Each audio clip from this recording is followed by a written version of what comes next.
Good evening. Oh, I still have the heart skull thing up there. Ah! There we go. Good evening, everybody. Hope you're all having a good one. My camera is misbehaving. Why are you doing that, camera?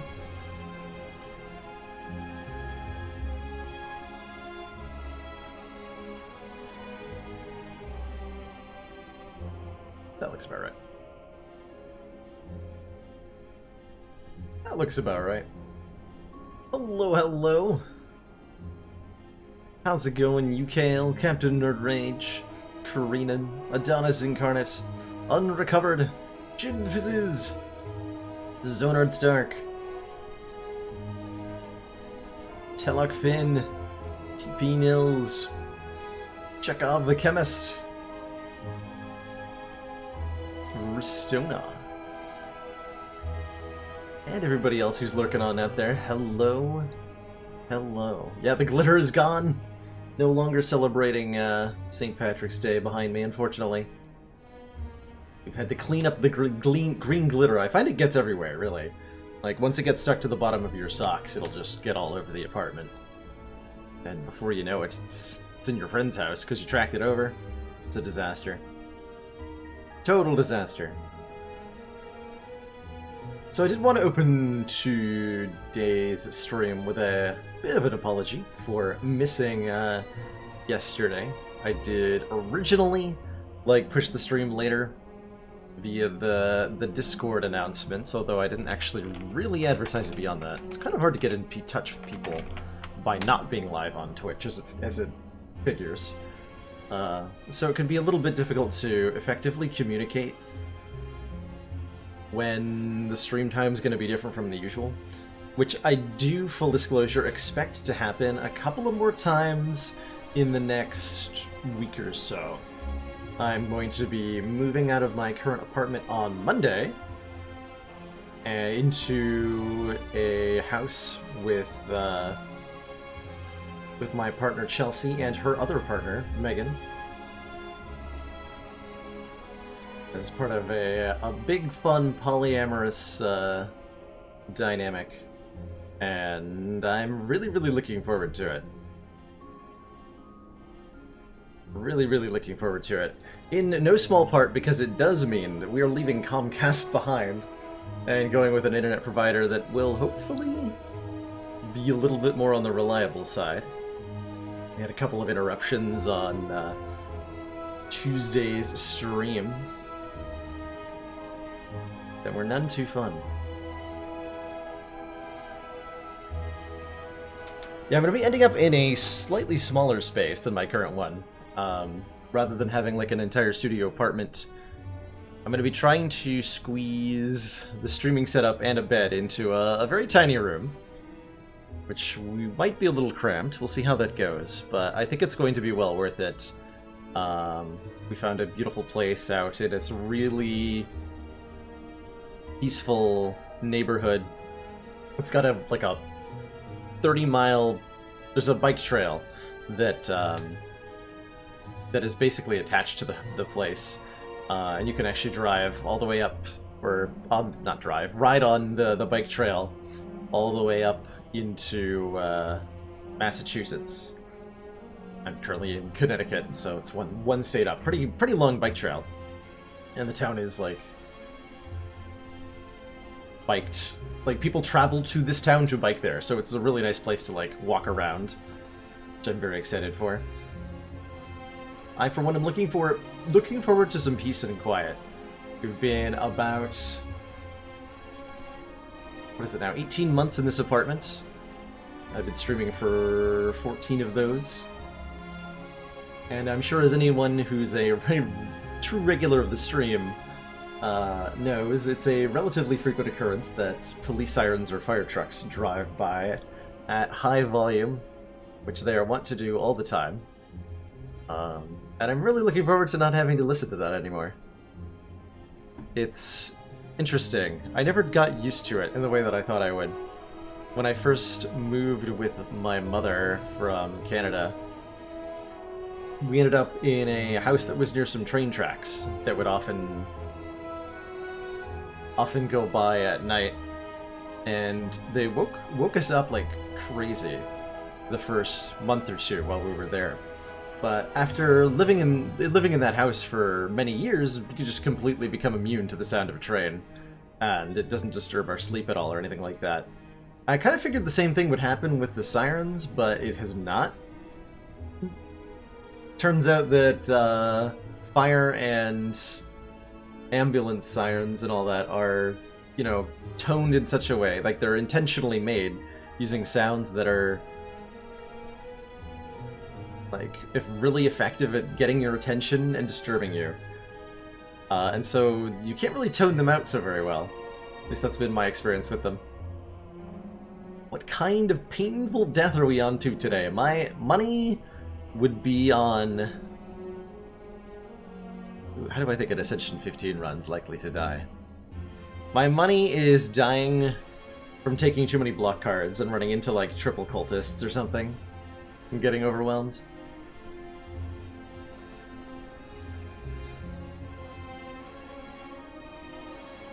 Hey, Angel Floria.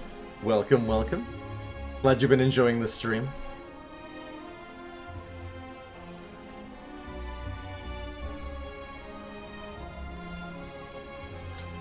Oh yeah, so you've had some of the same experiences, Jesus, where you could sleep through construction noise, but like little house noises would disturb you. Today we died a Gremlin Knob, tomorrow we died a Gremlin Knob. It's not a day of Slay the Spire if Gremlin Knob doesn't take at least one human life, right? I've not been active at this for a few years, no. Our first stream... Technically, I did stream for like a couple of months back in 2015, but the stream as it is now, and in particular the Slay the Spire content on the stream has only... Well, Slay the Spire hasn't been out for that long, but, you know, the stream that you see before you now first started on the 5th of June, 1 year ago. Which we celebrated with a fun variety stream.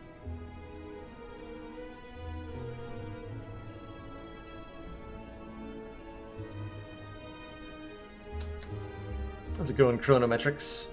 I can imagine construction would be pretty bad too, right? Because it's a really irregular sound.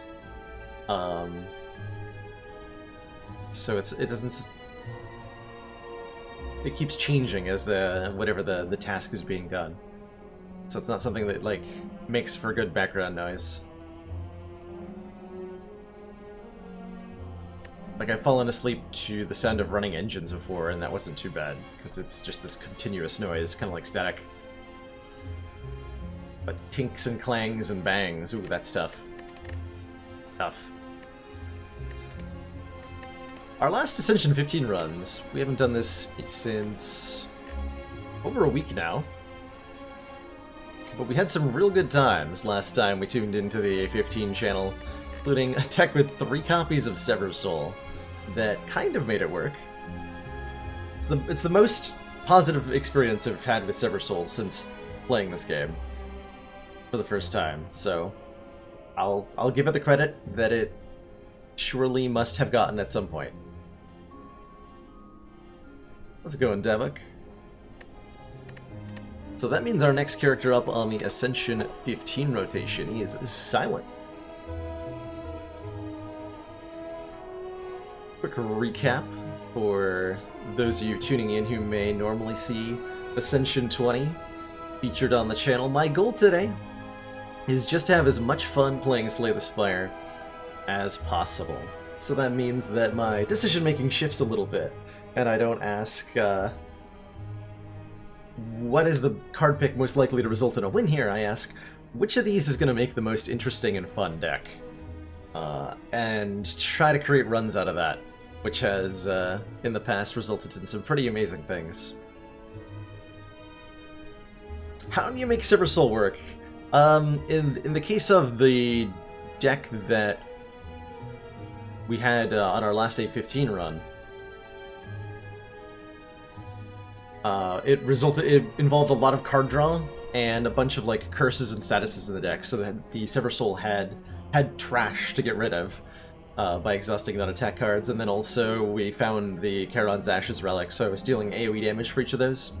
Pretty nice. And the real Ascension was the increasing number of friends we made along the way. Hey Magico asks, does Prismatic Shard give you a chance to find the other class-specific relics? No, it does not. There is no way to obtain... there's no way to obtain class-specific relics on a different class, even within daily runs.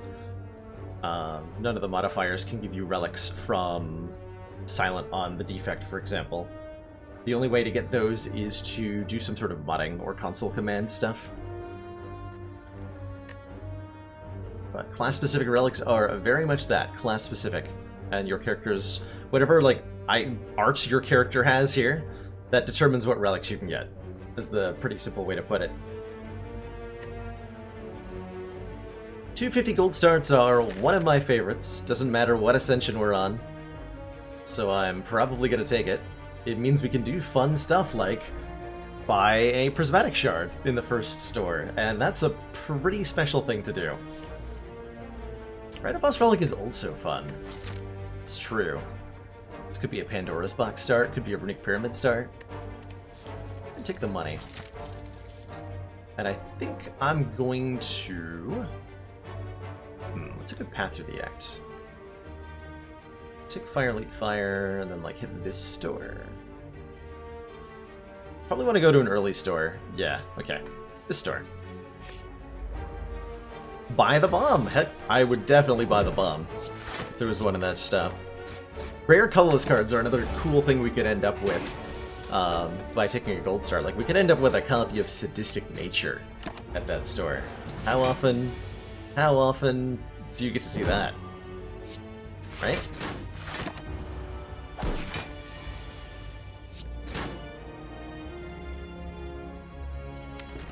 I was supposed to triple block there. Take my 1 damage as punishment for hubris. The hubris punishment damage.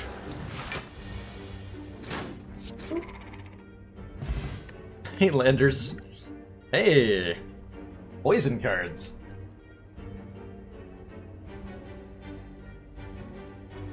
Is it ever wrong to take a floor 1 Noxious Fumes? Probably not. I don't think this is ever a wrong card to take in, like, the first 3 floors. There's definitely a world where Bouncing Flask is better than Noxious Fumes. This is a card that, like, if we're talking about Lagavulin specifically, I think, the Bouncing Flask works better there. And so, in a world where our first elite ends up being a Lagavulin, we were supposed to take that instead, but I'm mostly sure this is just a Fumes take. Fumes it is. I could also, like, try to force a Shiv deck, I suppose, by taking the...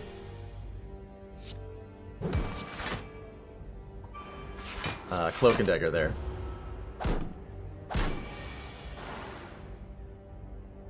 Forcing an archetype is always an option. Not usually a good one, but frequently a fun one.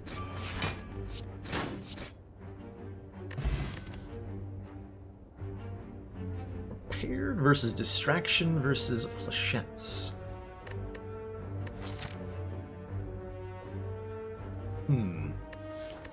I like Flechettes as an early attack card on Silent.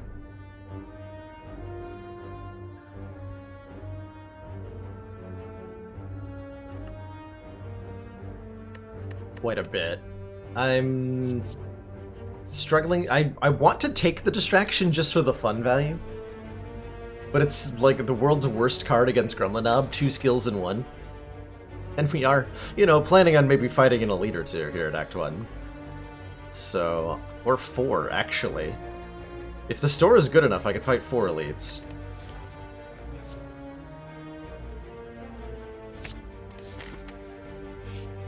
Alright, store. Is this enough to fight 4 elites with? Oh my god. The Cloak and Dagger. Can buy a Shuriken, and a Finisher, and an Infinite Blades.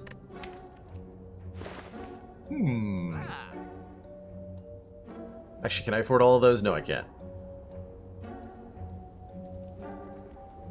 Yeah, I can't quite afford all that. But I do like what we're offered. Actually, wait! But wait!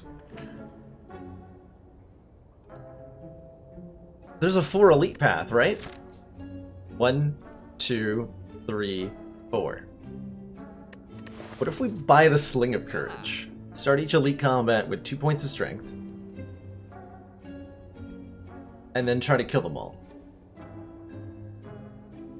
And we would get 4 relics. We could also, alongside that, buy the Oddly Smooth Stone so that we have +1 dex, or we could buy the Finisher, which will go well with our 2 points of strength. The strength is permanent for the whole fight. With the Sling of Courage.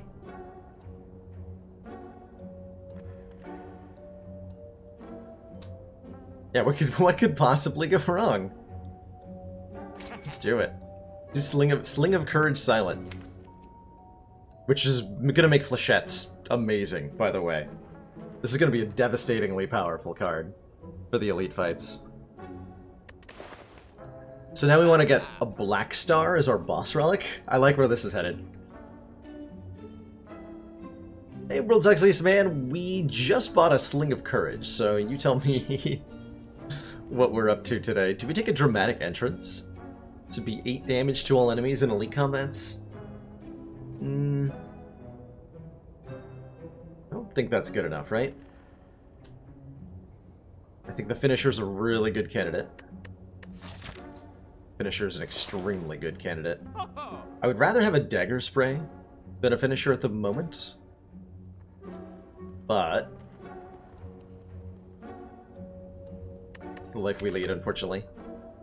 The other option is, like I said, the Oddly Smooth Stone. I think I'm just going to take the stone here. I'm going to take our 2 relics. I'm going to beat some elites to death.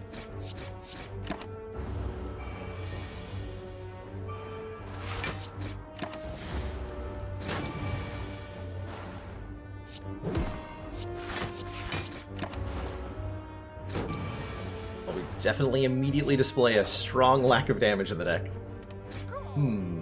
Mildly concerning. Oh my. Mildly amazing. Crippling Cloud, apply 4 poison and 2 weak to all enemies, or a second shot at the Cloak and Dagger. Gain 7 block, add a Shiv to your hand, and in elite fights that Shiv does 6 damage. So Cloak and Dagger in an elite fight is 7 block and 6 damage. That is pretty good. That said, Crippling Cloud is also very good.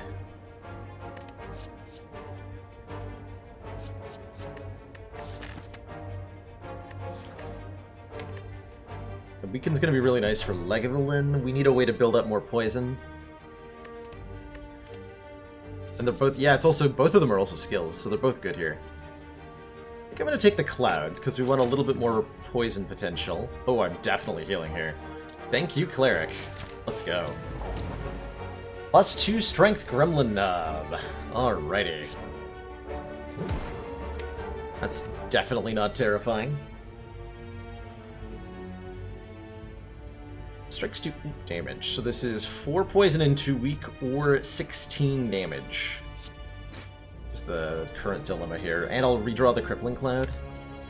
Probably just play the Crippling Cloud then.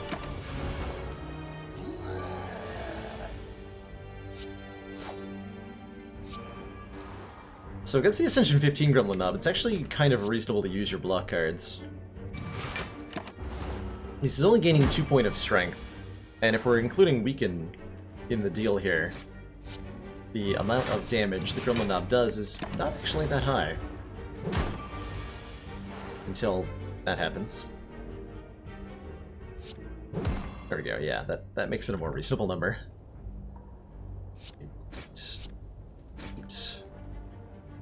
Next turn I'm drawing enough damage, so this will be Survivor Block Potion. Definitely a more painful experience than it needed to be, but not too bad. Not too bad. All that for a Sundial, huh? Every 3 times we shuffle the draw pile, gain 2 energy. Sucker Punch is okay. It's another attack, and that leverages our +2 strength that we're going to need very shortly here. The only one of these that is an attack. I guess I'm going to take it. It's not great, but it is just better enough to be okay. Oh, I gotta fight 2 elites back to back here. And we drew Fumes before Cloud, thank goodness. Okay. All is well. Probably.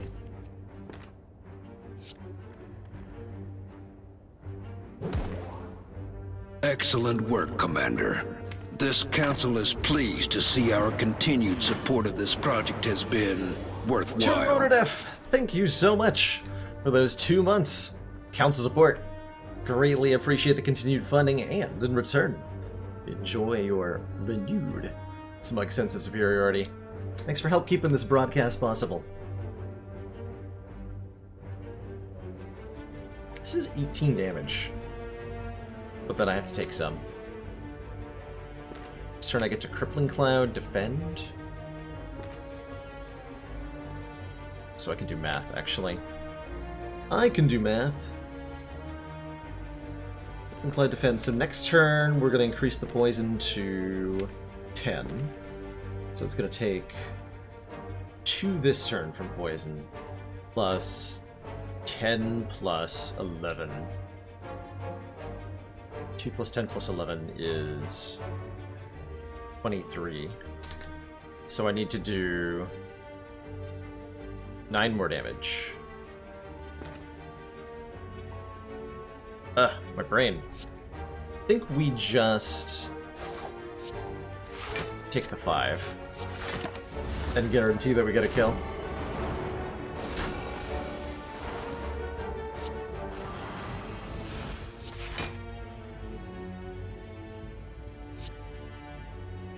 And then the 1 turn of weakness relevant on the middle guy. So we hit him. This fight's going reasonably well.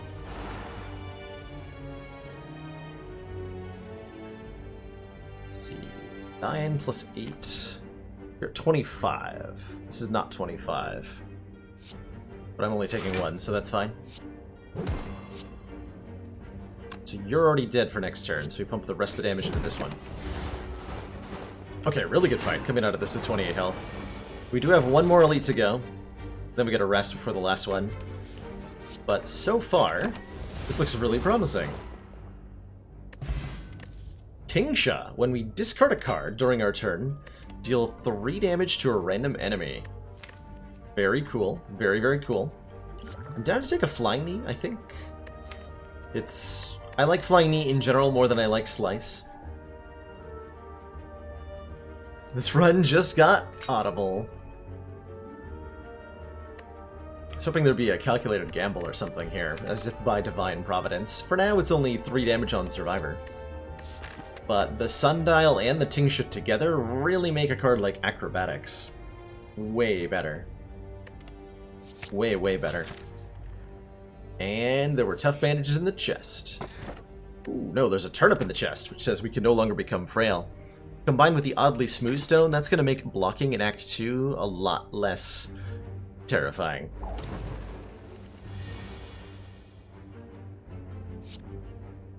Get the nub.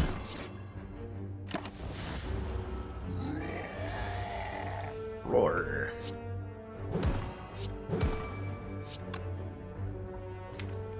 How many turns does it take Noxious Fumes to do 8 damage?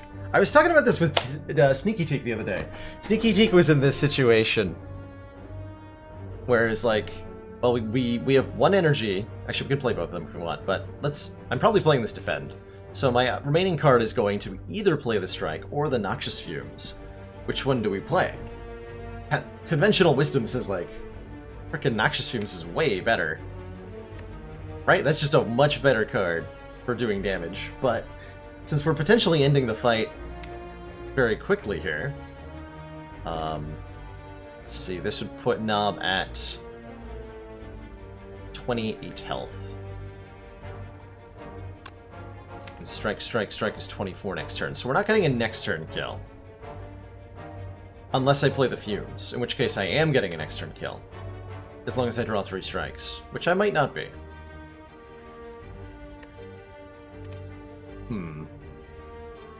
Hold on. Math! No, math! Actually, so if I played both of them, we're going down to 24 health. So I have to draw all 3 strikes, no matter what. So there is a 1 in 2 chance that I fail to get lethal.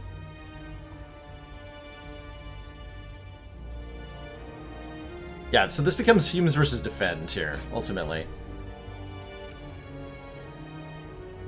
How much damage do I take next turn? On the high end? Probably not much more than, well, let's go for the clean kill here. Nice, got it. Wait, what? No, I definitely mathed that wrong. I definitely mathed that wrong. Fortunately, we have an energy potion to bail us out, but I definitely mathed that wrong. Why did I think he was gonna die? No idea.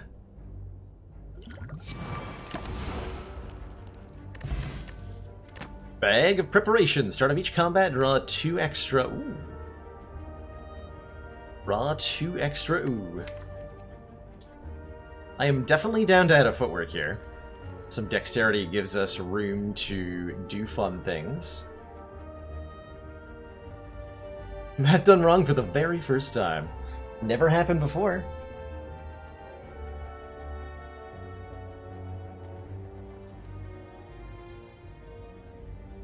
Prepared does do 3 damage to a random enemy. I'm really wanting calculated gambles. Not prepared. I grab 1 footwork. Then we can skip the next one we see. I think I'm resting here.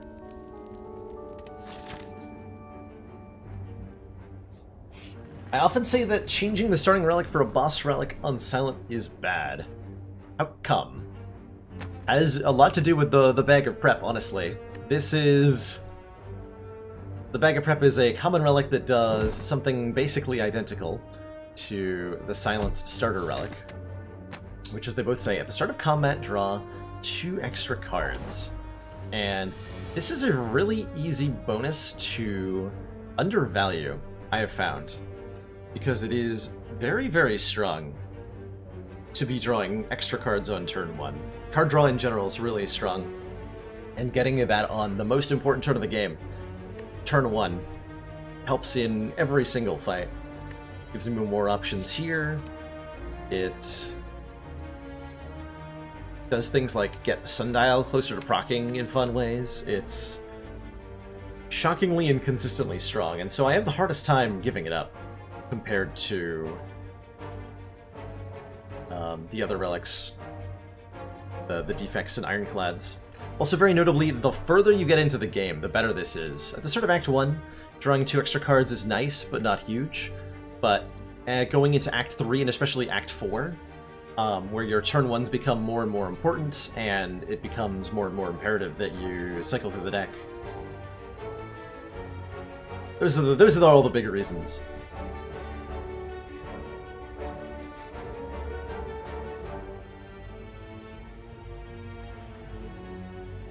Those are all the big reasons. Silent also has a lot of cards that specifically just work better with a bigger opening hand. Stuff like Backstab, Masterful Stab, Crippling Cloud, Well-Laid Plans. There's so many reasons Silent in particular wants extra cards on turn 1. Speaking of turn 1, what am I doing in this fight? I can kill the Sneeko Gremlin. You have a wizard to worry about. So my options are Crippling Cloud Survivor or like Flechette's Crippling Cloud. I don't think we get away with this without playing Crippling Cloud. That's just not happening, right? So I can block all but 1 of the damage, or all but 3 of the damage. I think I know my choice. Ding! Yeah, get that shield, dude. You show him. You show him.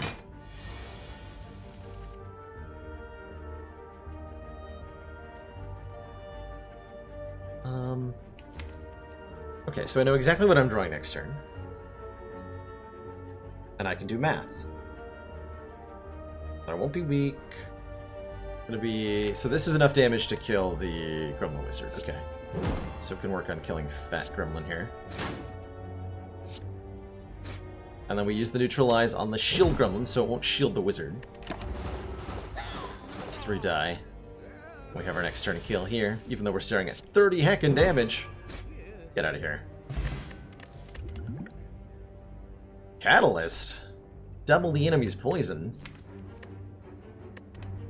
Double, you say?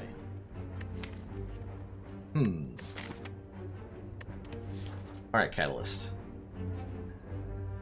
Grab a talk. You're a good card, but I started this run by buying a Sling of Courage, which gives me strength.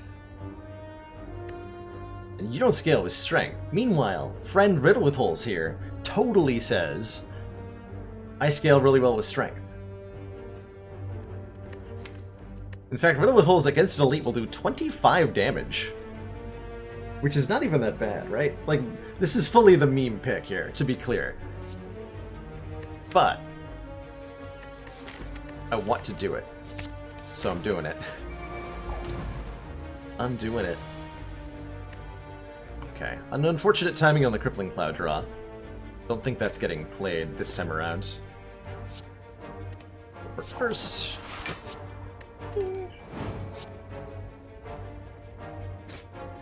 It's a Liquid Bronze situation? Probably not. I'm sure we'll be okay.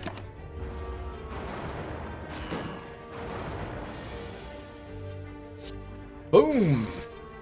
Got him!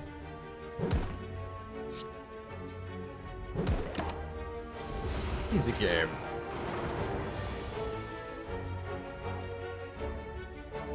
Just the easiest.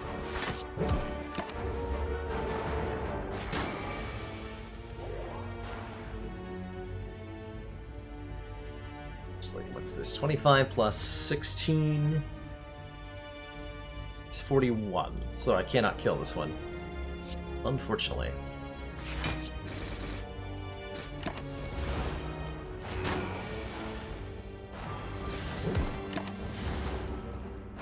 Two Strength on Silent really does a lot, I've found.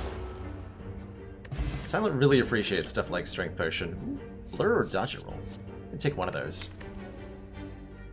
Definitely would love another defensive card. Another skill for Flechettes. Something like that. I think I have enough decks, I'll take a Dodge and Roll. We're gonna upgrade our...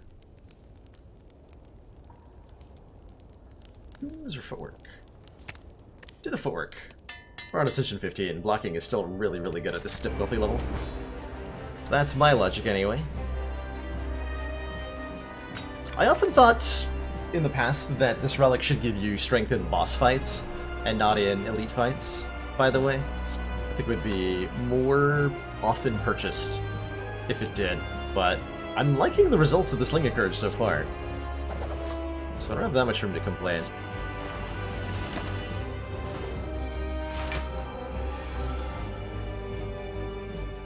Ow. Guess I should have Fear Potioned. It's too late for that now, right? Yeah, it's too late. Does not make a difference.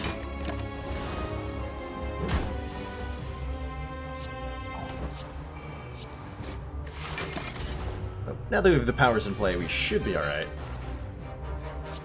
Fingers crossed. Get punched on.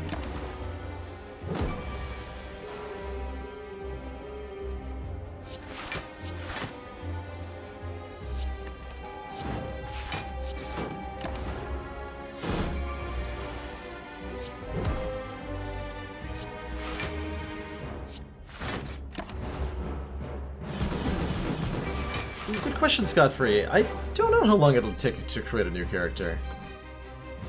Based on the Defects development cycle, I would imagine... Assuming they're, like, working hard at it, I would imagine that we're talking about a wait time of, like, around October. So yeah, a couple months. Could be even sooner than that. But obviously I do have no specifics. I don't speak to the devs and don't know anything going on internally at Megacrit. Alright. Thank you for rolling over and letting us into Act 2, Guardian. Really appreciate it. Because this deck is really janky. And this seems like it's only good at elite fights currently.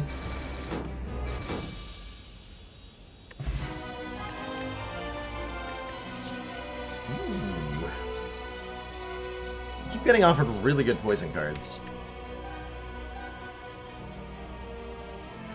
Like, really good poison cards. Corpse Explosion's really good at beating Act 2 elites, so it's probably something I want to take. I do like the Afterimage a lot as well. Corpse Explosion would support a Snecko I take, so that's a fun avenue we could head from here. Give it a chance. Give it a chance. None of these are Black Star, nor are they Snecko Eye. When do you pick Phantasmal Killer? I can't remember the last time I took one on purpose. It's a difficult thing to set up. For Phantasmal Killer to be useful, you need, generally speaking, a lot of ability to control what you're doing on your turn. So you need to be able to make sure that you have an attack-heavy turn coming up. That means either a lot of retain or a lot of card draw. So you need either retain or card draw, and you need a lot of physical attack scaling. Or like physical attacks that are worth doubling. This can be Grand Finale. You can definitely have a deck that revolves around, like a Runic Pyramid deck that revolves around setting up a Phantasmal Killer Grand Finale can just win very easily straight up to the end of Act 3. It's a lot harder to make that work on the heart, but think of like with Phantasmal Killer and Pen Nib, you can make Grand Finale do 240 damage to all targets, so like instantaneously winning Donu and Deka by playing that one time is a huge deal. So you can definitely just have that be your win condition in a deck. Really fun way to do it. Works really well with Glass Knife. If you could set up a good finisher on the following turn, it's really, really good. Kind of tempted to have this deck take Ring of the Serpent for one extra card every turn. I think we'd really appreciate that, and I like it more than going with the mundane old Energy Relics. Energy Relics make this game too easy, right? Plus we have a Sundial, actually. We could lean into the Sundial as an energy producer if we draw more cards.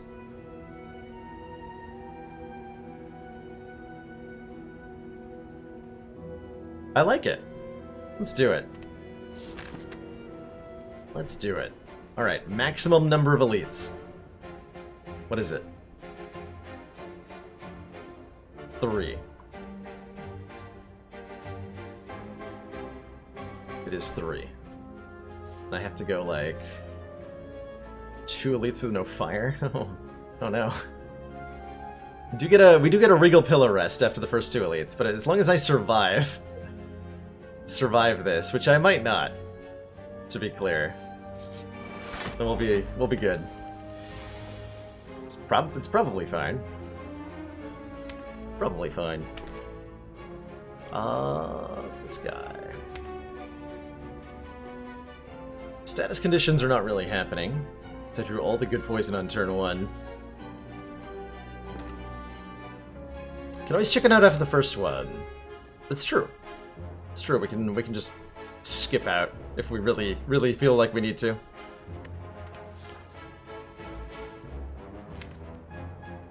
Yeah, I'd say kill this with actual physical attack damage. It's a rough turn 1. Like, considering drinking my power potion, this is so bad. We are neither. Actually, we have turnip, so this thing isn't that scary. And I'm drawing 6 cards a turn. Okay, so let's just strip all the artifact off.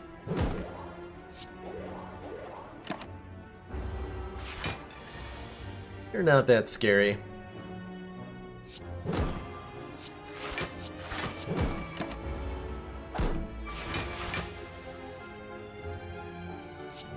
Yeah, totally fine.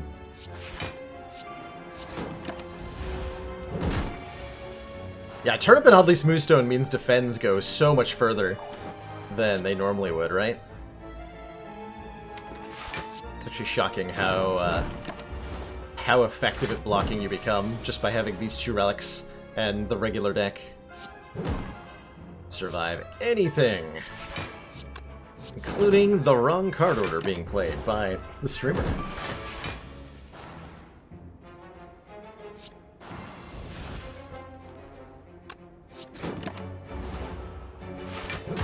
Alright, our crappy hybrid damage has eventually managed to kill this enemy.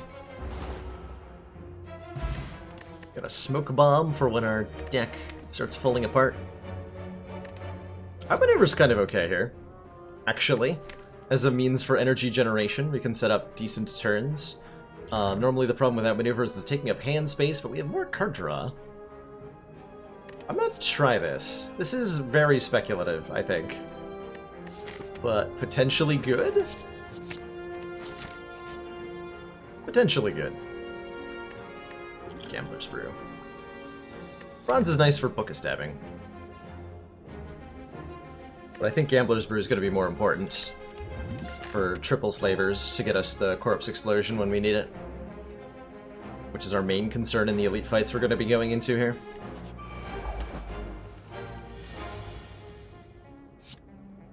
Boop.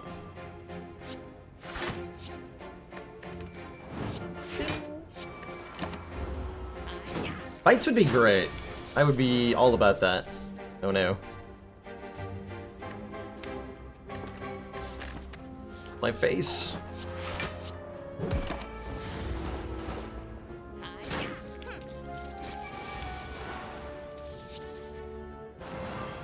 Burger again. Just want to kill all the one, and because we're going to play Corpse Explosion next turn. And our money shall be returned to us. With interest. Terror Plus. I'm in. This goes well with our physical attack scaling. We're doing like double scaling here. We're doing poison and physical attacks for the elites. Although the second dodge roll is real good. Second dodge roll is extremely good. Alright, fine. I would like to live, I guess. If I have to. Ahoy hoy, Boomer! Hello, hello. Just beating up this defensive couple that are taking a walk through the Spire. They haven't attacked me yet. So I think they're just completely innocuous.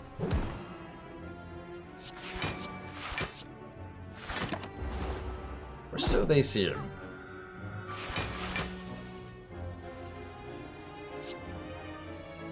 Twas all an elaborate ruse.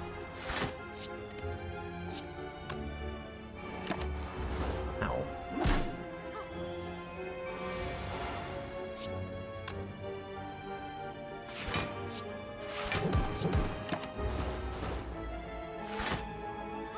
Have I ever used a smoke bomb in a thief fight? I have. I have. Thanks for the money, hee hee.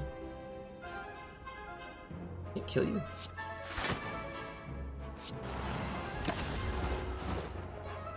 Please cease your assault, sir. And or madam. This is unwarranted highway robbery.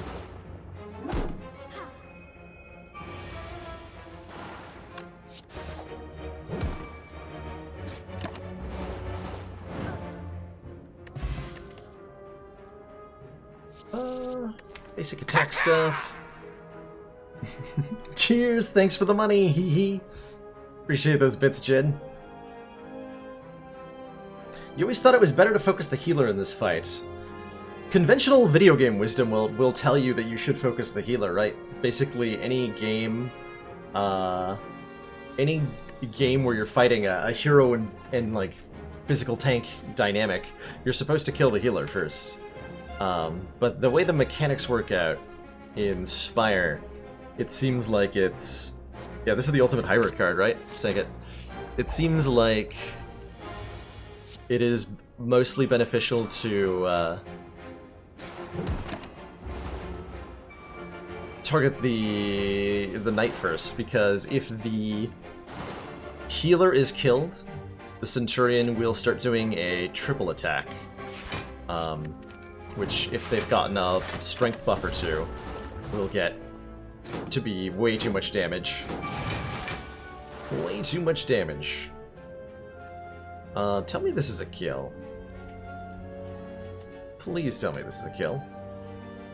You're at 22. I can do 8 plus 15 is 23. Yes, that's a kill.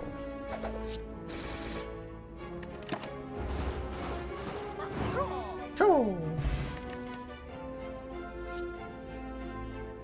Discard your hand and draw that many cards.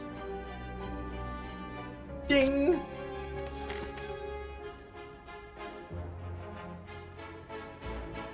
Alright, real talk. I don't know if we can take 2 fights of elites back to back on 20 health.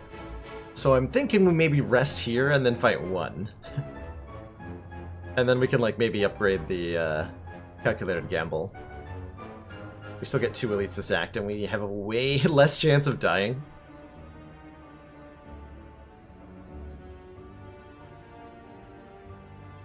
Because we could certainly die on turn 1 to triple slavers. Although we do have some really good potions. Those are some really good potions. Contemplates furiously. Go to full health. Or almost full health. Yeah, this is waiting for me into a vent room? Good lord. It's terrifying.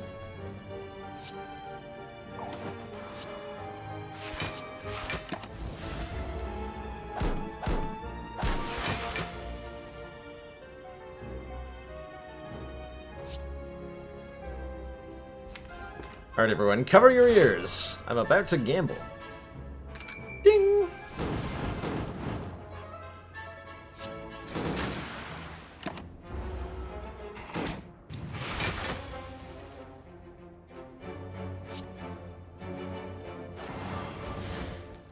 On Ascension 1 and you think Immortal Elites is actually easier? Most people, I think, hold the same opinion, Matt Warbuckle. The Elites, especially on Ascension 1, are a lot easier to take out without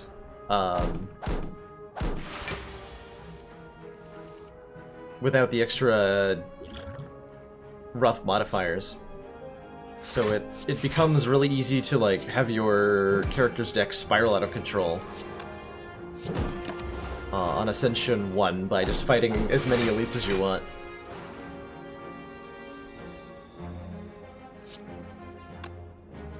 That's a lot of damage.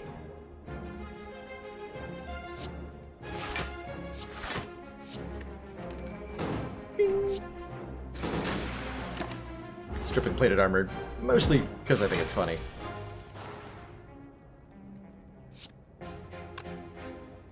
Bad avocado.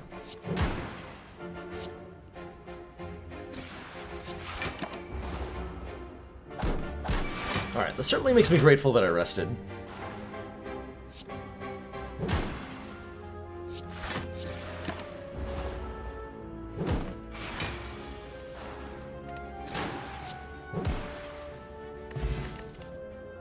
Well-laid plans plus, at the end of your turn, retain up to 2 cards. Yes? Please and thank you. I don't know why that was upgraded. I'm just very happy about it. I am very happy about it. Double wizards! All the way across the sky.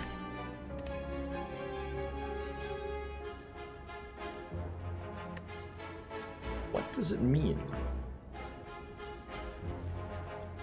Hey, come on, you're on Ascension 1 and just cannot beat the heart with Ironclad. Ironclad, the heart is really tricky on Ironclad, especially if you're relying on pure strength or pure offense. Or if you're relying on pure defense. It's a struggle to balance between the two. And most of the ironclad decks that I find really successful incorporate exhaust synergies in some way. Cards like Feel No Pain are particularly helpful. Ways to scale your ability to block up well enough to beat the heart. So sources of Weaken are really helpful.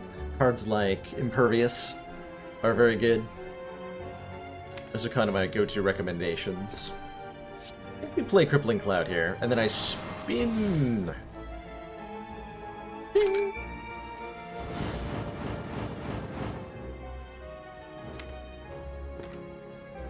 Then I block for 6.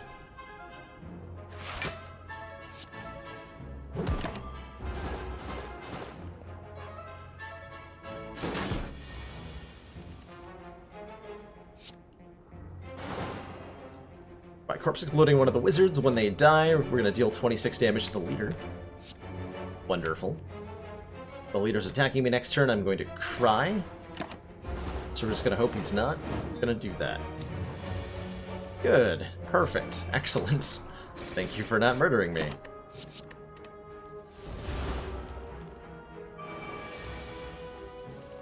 Your continued decision to not murder me is appreciated. So you're at 41 health. This is 25, plus 12 is 37. We have a kill here. Wait, no. That's not how kills work. We don't have a kill here, because that's 2 energy. Ignore me! But I can hold on to the riddle withholds. Do that.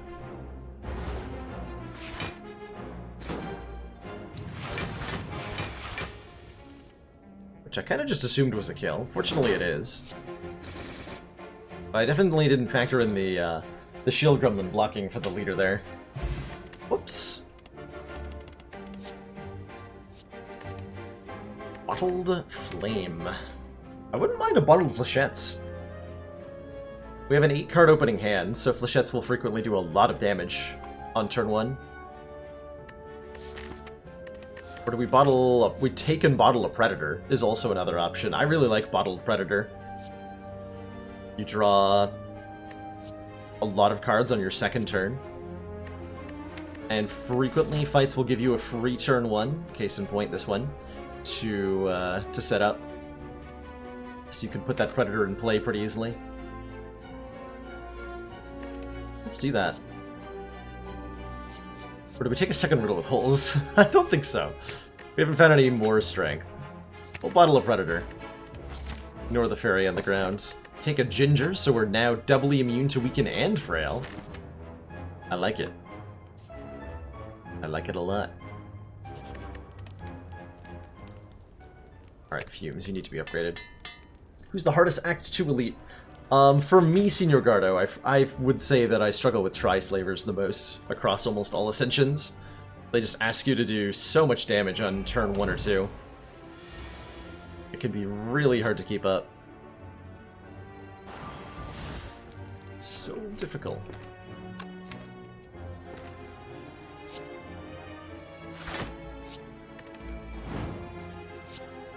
That, get up. And then ding, ding. Well, rest in pieces footwork. It's definitely not a card I'm going to regret putting into the discard pile immensely. So, second elite, okay. Ding!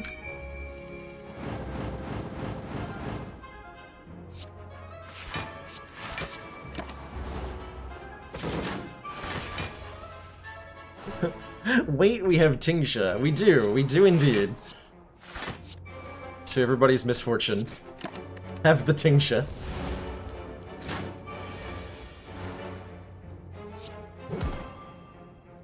Like for the Tingsha to keep me alive. Which they are... I wouldn't say necessarily doing right now.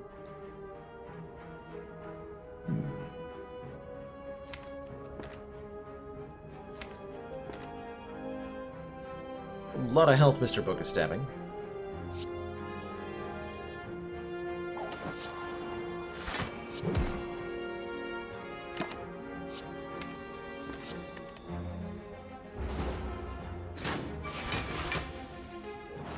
Alright, we have lethal, right? Right? 18 plus 25 is more than 40. So we do. Good. Alright, future cards have one extra card to choose from. Ooh, a second calculated gamble? Or the card that actually keeps us alive, the Piercing Whale.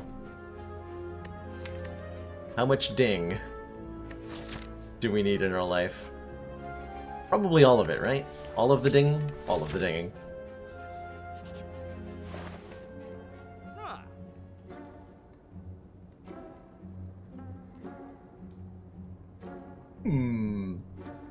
Now this is a store.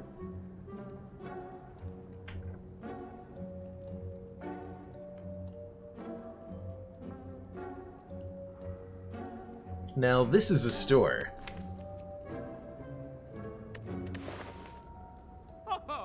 We got ourselves a prismatic shard. Combat reward screens now contain colorless cards and cards from other colors. We're at the end of Act 2. It'll affect our rare card pick.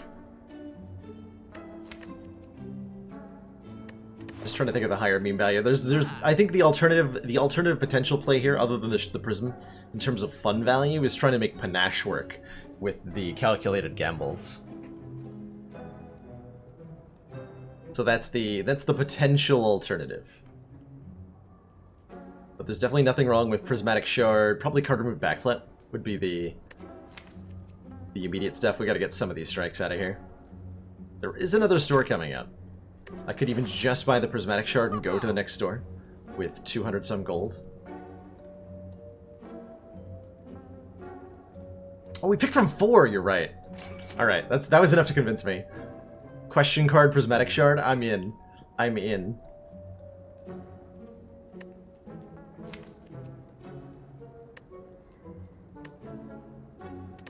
Actually, you know what? I like 2 strike removals more than I like a backflip.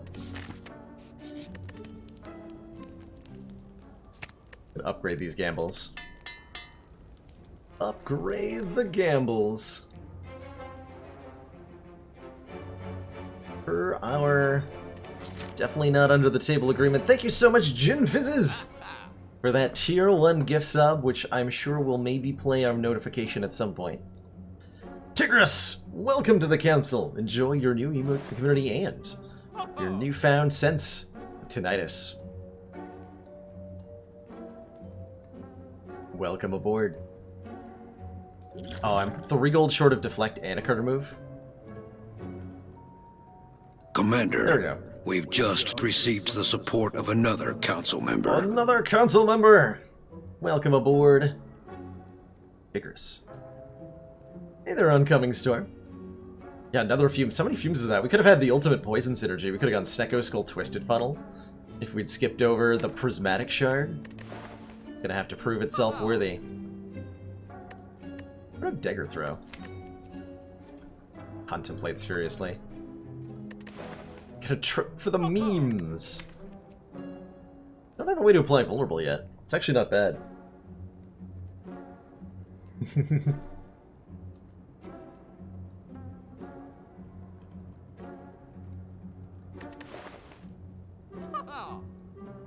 Just want to remove a defend or a strike. That's all I'm gonna do here. I'm gonna leave my dignity intact. Alright, Bronze Automaton. That is your real name. I imagine I need some help in this fight. 2 dexterity is definitely some help. We just start stripping artifacts. Or do I try to get into my... Yeah, we're fine. We have all the decks in play. Should have no problem blocking. and slash or inflicting ringing noises.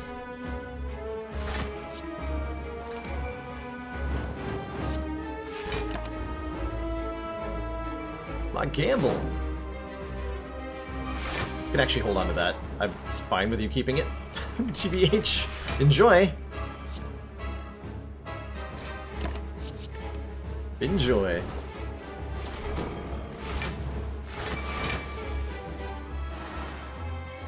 You recently had a run where overclock was very useful. You had almost no draw, deck with a lot of focus, consume inserter, and biased orange balanced. You had trouble setting up. Oh yeah, so overclock would be great, right?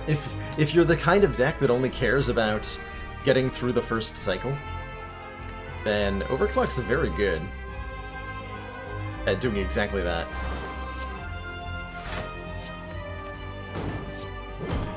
What's this? 16 plus 17 is 34.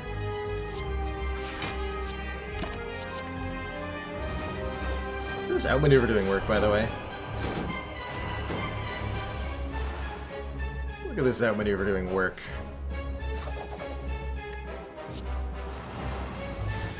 Hyper Beam is happening next turn? Should probably play these then.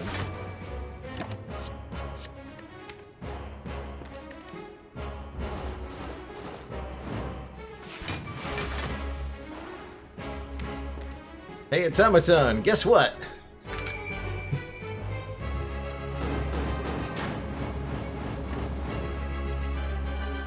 Worth it.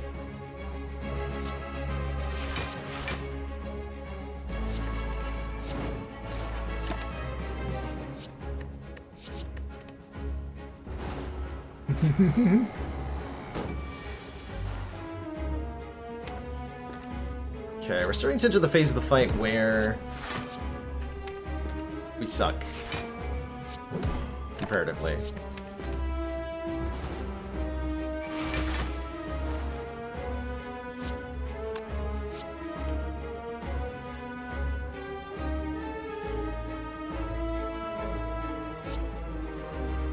To get this poison count up. So I'm going to take 4 damage to just do as much as I can here. Sundial coming in clutch here, by the way. Ah, yeah.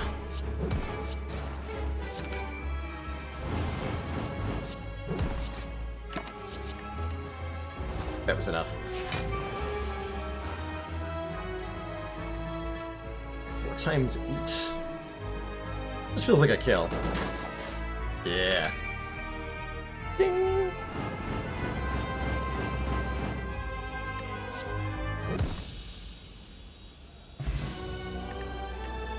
So loud. Oh my gosh.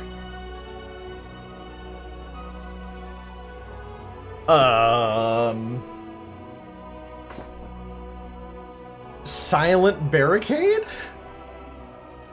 Is that a thing we want? Block is not removed at the start of your turn. In a deck that has no trouble generating a lot of block off of its dexterity. We're not like the blockiest silent in the world, but man, do we have a really good foundation for it. Machine learning for even more card draw, 7 cards per turn. Master strategy is just really nice. Card draw. We could do really cheeky and limit break our Sling of Courage strength, which I think is the best strategy possible. But man, Barricade Dodger Roll? That's so hard to say no to, right? The well-laid plans actually make it worse, right? Because we can just hold on to the blocks for the turns that we need them. So Barricade loses some of the value there. But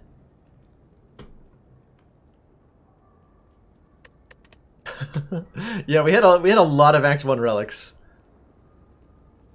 Or oh, actually, we don't even know how many because we took this as our first. There's no way to tell. There's no way to tell where this started. The cutoff was the Golden Idol, I think. Like this obviously has to happen in Act 1, so you know we at least got all these in Act 1. 250 gold elite and 4 elite. 250 gold start and 4 elites. That's right, Carissa. That is absolutely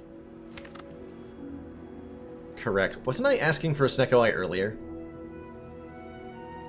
I feel like I was. I'm not taking a Busted Crown. We have Prismatic Shard. I am not taking Coffee Dripper. We have Regal Pillow. So I'm taking the Snecko Eye by Power of Deduction. I mean, with a 3-cost Barricade, a 2-cost Corpse Explosion, a 2-cost Predator, a 2-cost Riddle with Holes, a 2-cost Crippling Cloud, and a couple of cards that care about how many other cards we have in hand. I really, really like the Snecko Eye here. It is card draw like crazy. Card draw like crazy.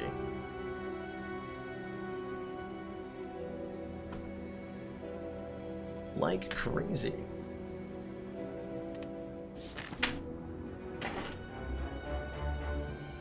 Yeah, now we just need to find all the block cards in the world. Can you imagine Impervious boosted by the dexterity of footwork?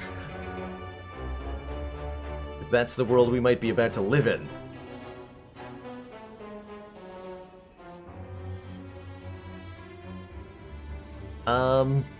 What path do I take? I have no idea. Do we want upgrades? Do we want...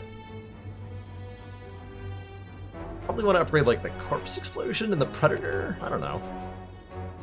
How good are we at fighting? I don't even know that. Looks like we're pretty good. Yeah, that's a pretty good turn 1, huh? Wow, 10 cards. That is a lot of cards. 5,000 cards. Oh, I get to hold on. Oh, that was a mistake to play. Totally forgot I got to retain. Oops. Oops.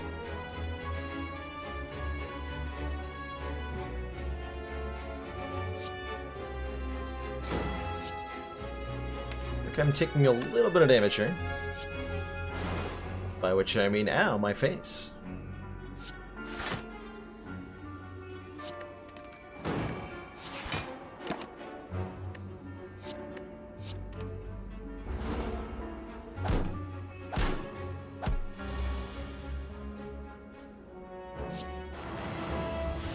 Ding! No actual need to do that. Just wanted to. Good reason as any, if you ask me. Discovery? Choose 1 of 3 random cards to add to your hand, and it costs 0 this turn. I mean, sure, right? Absolutely yes.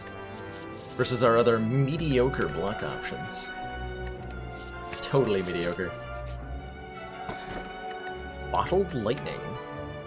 We can start with Corpse Explosion or Crippling Cloud in our opening hand. I think are the best candidates there. Let's take a Corpse Explosion.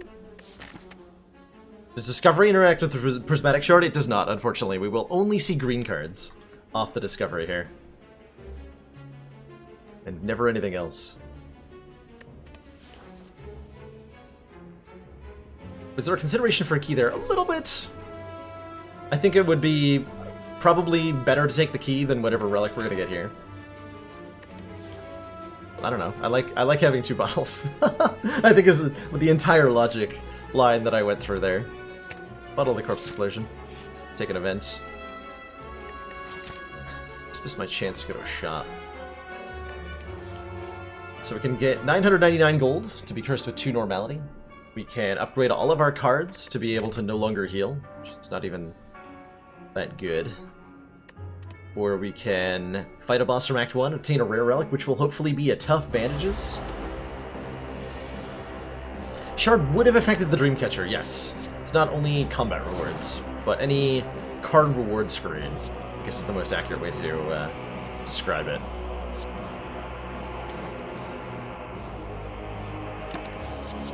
To make sure I can block this turn 2 attack here. Out of Hexajerk.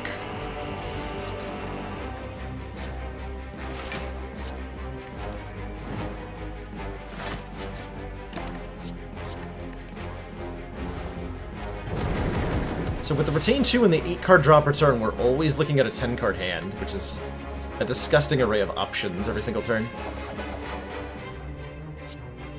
It's one of the really nice things that Snecko Eye does for a deck, is by putting more cards in your hand, it gives you more options on every single turn. Which is not to be underestimated. Boy, you're telling me I can have my very own grand finale? I'm doing it.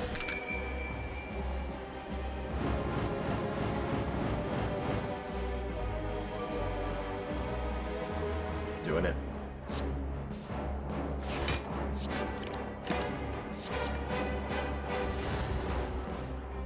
All the time. Yeah. Please. Please do want. Wait, is that a... I won't be able to play it. Unless it costs 0. But if I play the calculated gamble, I draw exactly 9 cards here. Hilarious. I'll take damage if this doesn't work, unfortunately. So I'm probably not going to bother. If I had perfect block, I would do that in a second. Has cost 0 normally, yeah. Just has to... Alright. Totally did get punished for that. But it was worth a shot, right? It was worth a shot. Take my 7 damage to Hexaghost. Got a Regal Pillow anyway, right?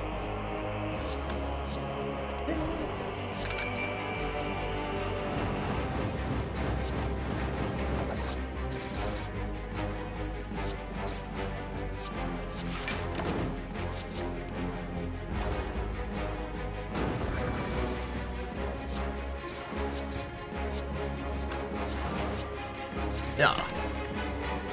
Alright, Rare Relic. Hope you're worth it. I would say so. Thread Needle says, start each combat with 4 plated armor. Is dang heckin' good. Charge Battery Plus is a really good block card. That is a really good block card. I would love a really good block card. Yeah, Thread Needle will go with our Barricade strats, no less. And a Speed Potion to go with our Barricade strats. I'm in. I'm all about it.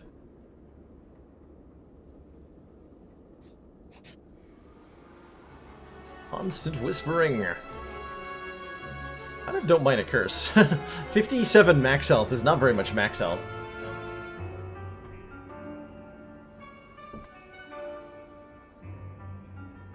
But yeah, I should probably be taking combats over events. Shouldn't I? Especially now that we found Mind Bloom. Because combats let us look at more prismatic shard cards. And don't get me into events like this. Oh well. We are going this way? Since I do need to beat an elite on my current health. It isn't that bad. With a curse. Could remove it immediately after all. Easy game.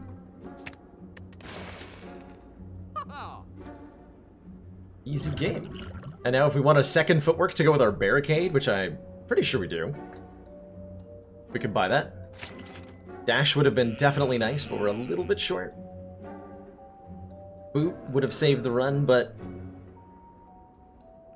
it will be left alone and forgotten by the wayside instead. Rest in pieces, Boot. Boot would have been immediately useful, too, against the Nemesis. Oh, that's funny. The immediate Boot punish.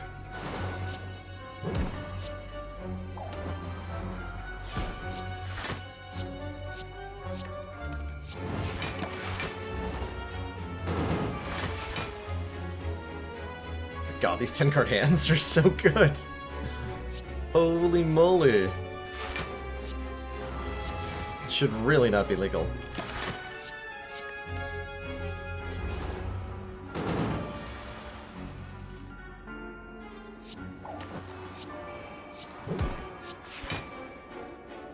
We just play the zero-cost stuff because there's no reason not to. Because we have Barricade now.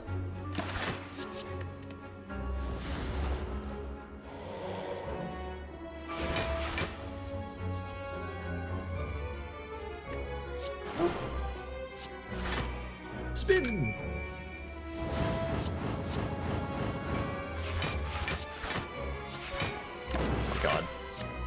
What has this deck become? This was a normal silent deck not so long ago. Not so long ago.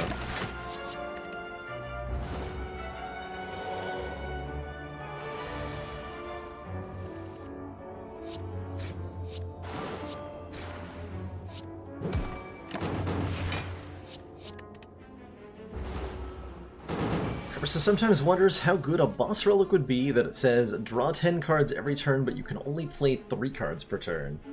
So like a pocket watch that you're forced to use. But I think that would still be pretty good. Pocket watch is very strong. Even if you only play, even if you don't, like, use it to generate explosive turns and just consistently play, like, 3 cards per turn. Tiny chest! Gain 30 gold. We're more likely to find treasure in this room right here. And there's the trip if we want it. Apply to... Wait! Body slam! Welcome to the deck, body slam. Also, we're not even going to that room. We're going this way. Body slam. Deal damage equal to your current block. Okay.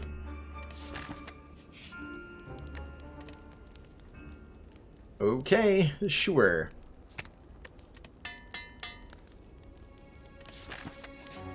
I just need an entrench.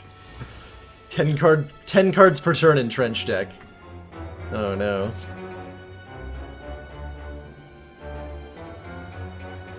What is this turn 1, by the way? Excuse me?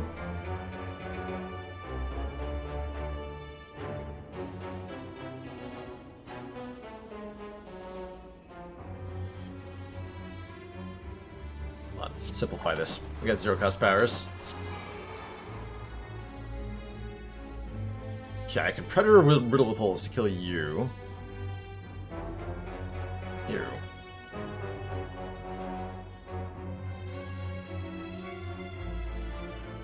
You. Do I play Discovery to try to get something good here? I feel like I need to. I don't know what it would be, though.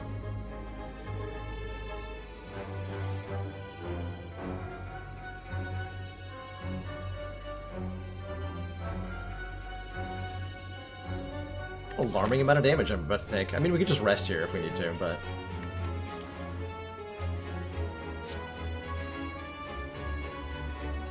But it could be a free Riddle with Holes. Or it could be a die-die-die. Just 13 damage, so that won't kill anything. So the Riddle with Holes will kill one, and lets me defend. And I take relatively little damage here. Relatively little damage here. So might as well. Die-die-die feels like it should be just better, but in this case, because we have a 30 hit point enemy, the Predator does 15, the Riddle with Holes does 15, it's exactly enough to get a kill.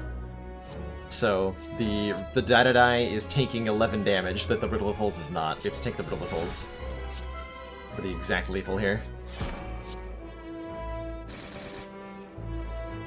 Can't also defend Body Slam, we can only defend.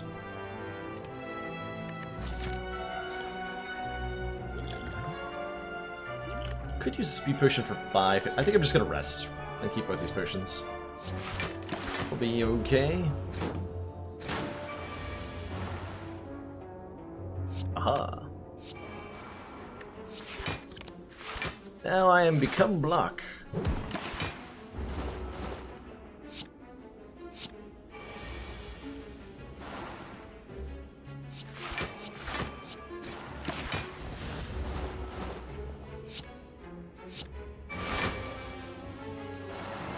Deck is lined up beautifully from start to finish. Like, that moment back in Act 1 where we took a dodge and roll over a blur has worked out beautifully.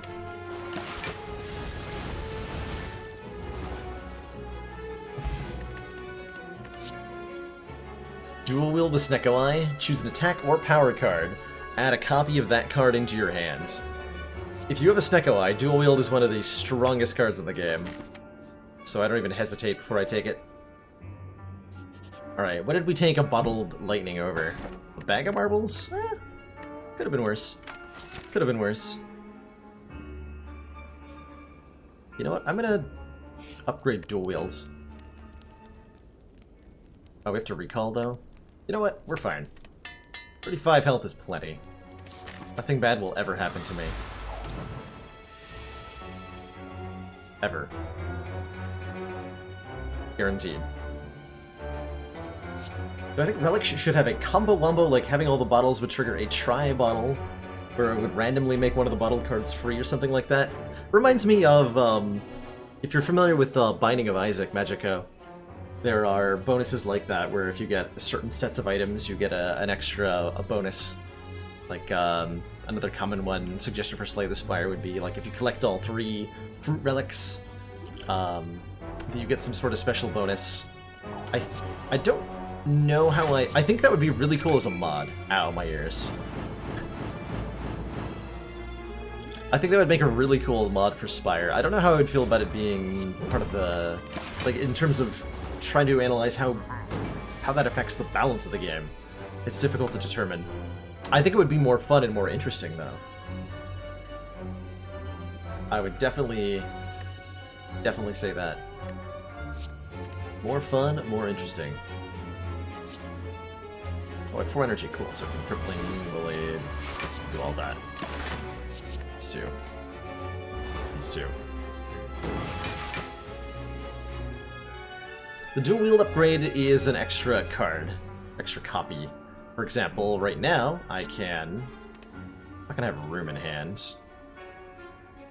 My copies at the current price. So I'm gonna go ahead and dual-wield Footwork Plus here. So that I have become feet. Destroyer. Eat.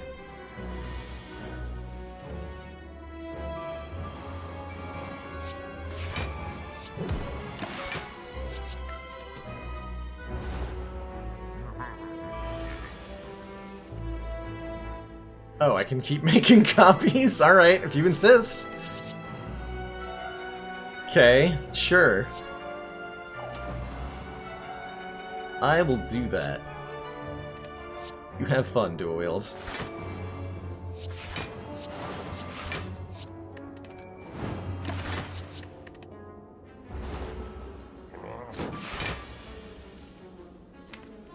It's still the... yeah, we could just keep doing that.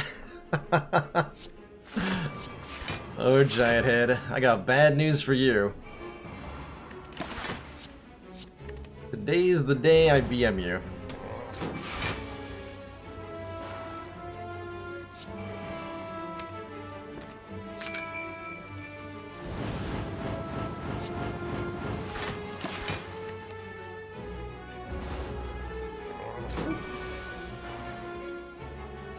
Come on, dual wield, you can do better than that.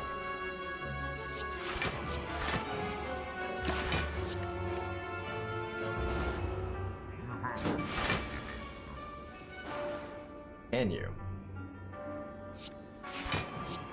Result's not clear. Should probably actually, like, pay attention to how much block I have. Because I see that it is not exactly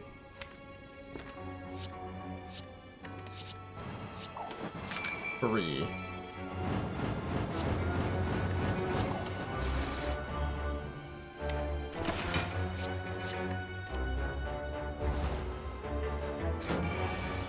Tick-tock. 24 block. Okay.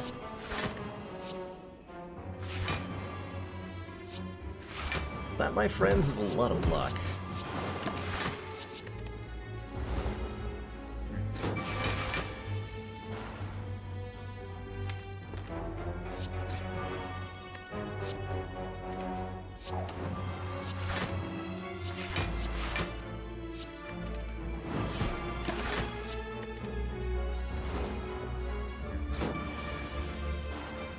Tick-tock.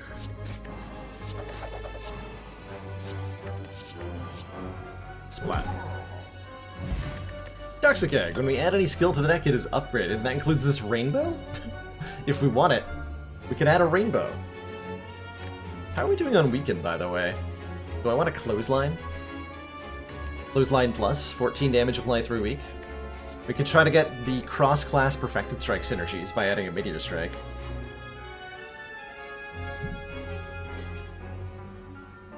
Never seen a deck scale infinitely with dexterity. Well, today's the day. Today's the day.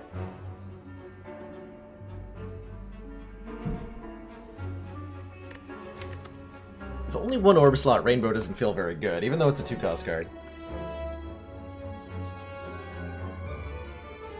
So it channels a Lightning, a Frost, and a Dark, so it means it does 8 damage to random enemy, gives us 5 block, and then puts a Dark Orb into our only orb slot.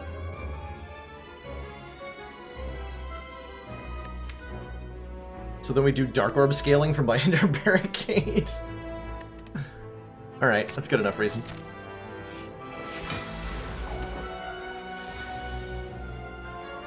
I'm down.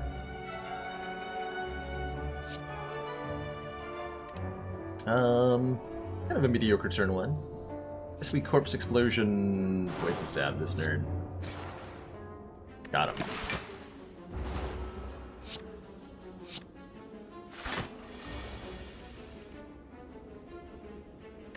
Alright, Rainbow, do your thing! Good. Has been done.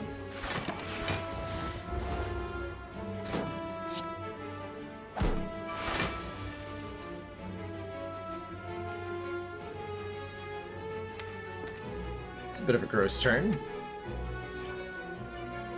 Snecko, why have you betrayed me? Play 1 defend for 6 block, which put me at 15. Don't take that much. Or I could again try to use the speed potion, or I could just calculate a gamble and try to draw better, but I'm honestly not likely to. I'm honestly not likely to.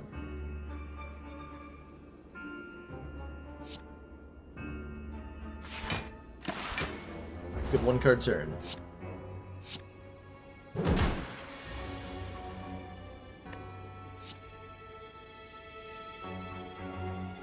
Snecko, oh my god. Oh shit. We're in big trouble next turn. We're in really big trouble next turn.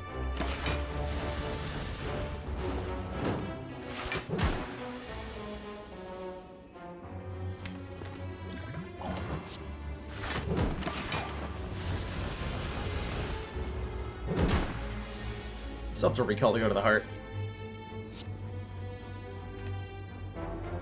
Snecko, why are you doing this?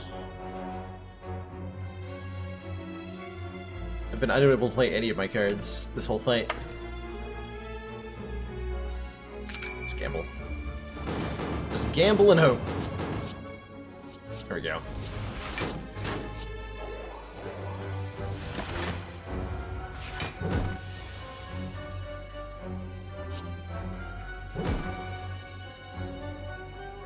Okay, number to beat is 20 some odd. Oh no, I don't have enough! Why? Why did it all go wrong so suddenly? So I have to survive her to stay alive? I guess Poison Stab Neutralize also keeps me alive, but it does a bad job of it, comparatively.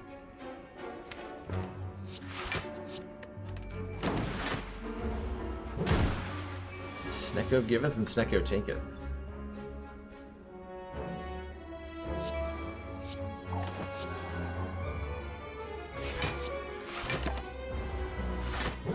Snecko, please giveth.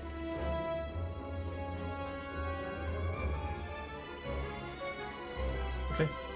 Not dying. Always a good sign.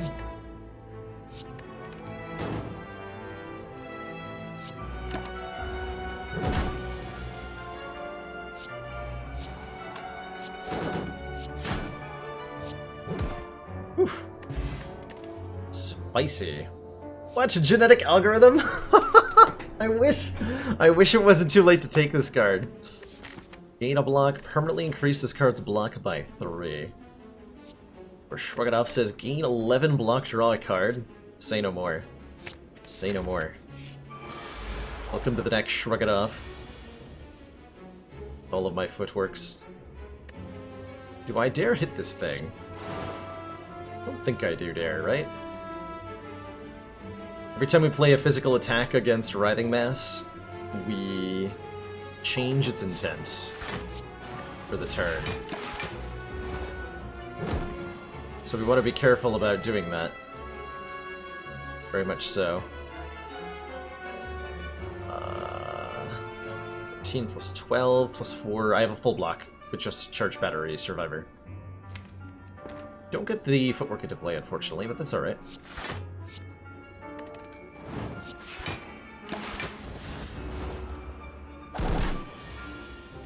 Ooh, that's spicy.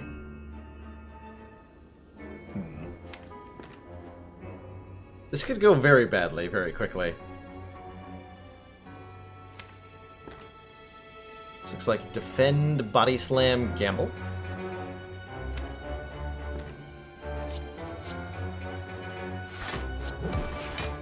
Okay, that's a really good attack for it to do to me.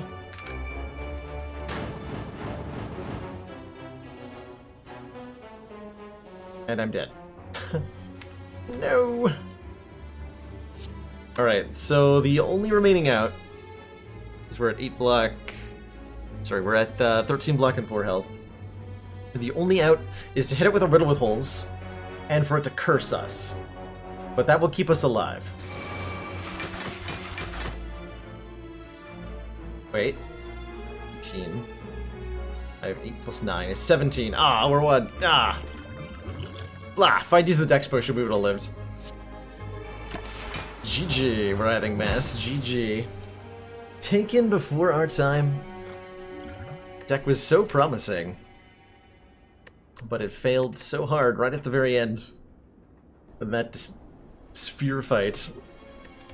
Rough one, rough one.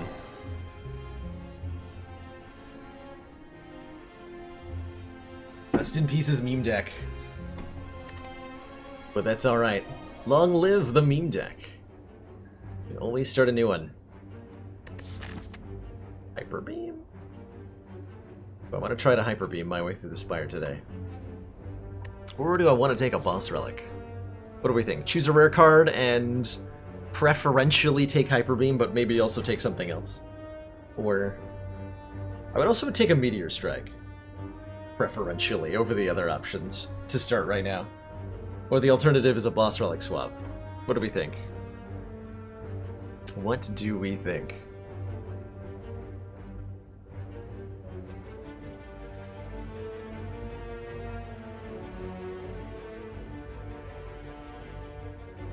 How would I play it?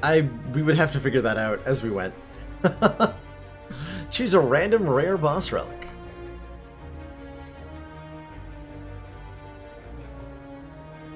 Alright. The rare card. None of these are Hyper Beam. Which is truly unfortunate. Really hoping it'd be Hyper Beam. I do like a rainbow. I've been kind of referring to this card occasionally as like, is Jerry's Discount Orbs? It's like 3 orbs for the price of 2. Buy 2, get 1 free. And when you need orbs and you don't really care what kind they are, this card does that better than anything else. Or we could take a buffer, which is just, you know, a really good block card. If we're fighting Slime Boss, I'd probably take it. A rainbow, though. We'll find our own memes to forge as we wander through the Spire here. Let's see. Quite a lot of elites. And with Rainbow on my side, how could I possibly lose? I mean, really.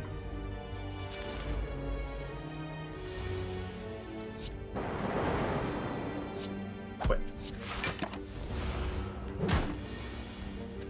Rainbow!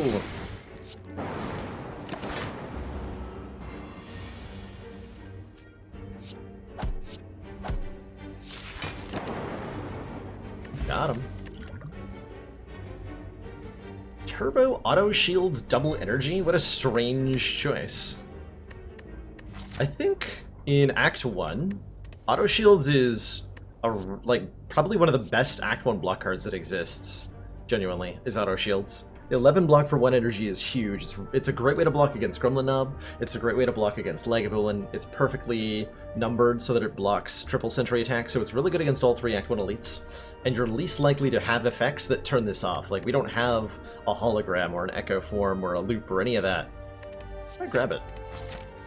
Got a really good block card going on. Give me the money. I need it.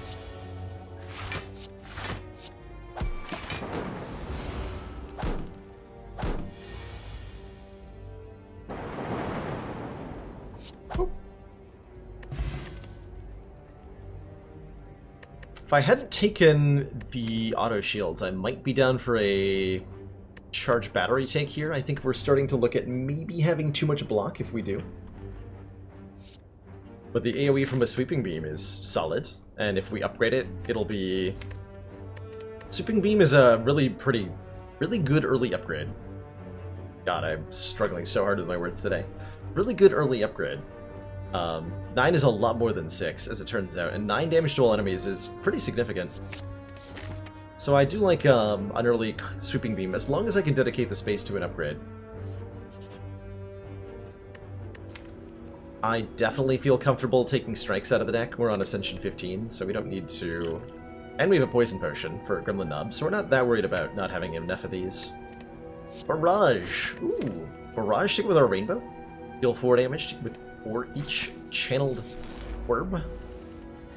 This is looking like a really interesting, just like, cobbled together value defect deck. I like it. Look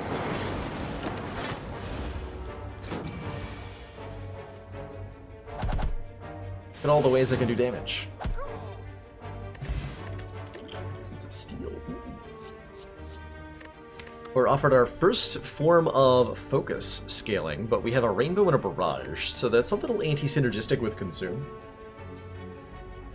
Barricade Silent Deck did not make it through OHJ. We had a couple of hallway fights right at the end of Act 3 that went very, very poorly, and ended up costing us our life.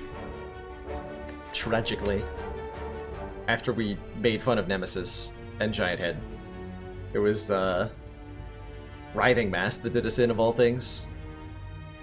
Just couldn't get the cards into play. Compiler was a really good card draw off of a rainbow. I want to believe. I want to believe.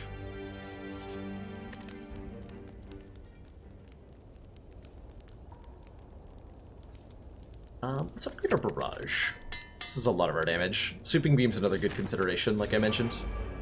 Especially for fights like this. Like, yeah, this would have been a really nice upgrade to have.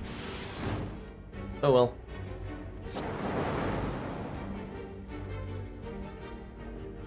Ow.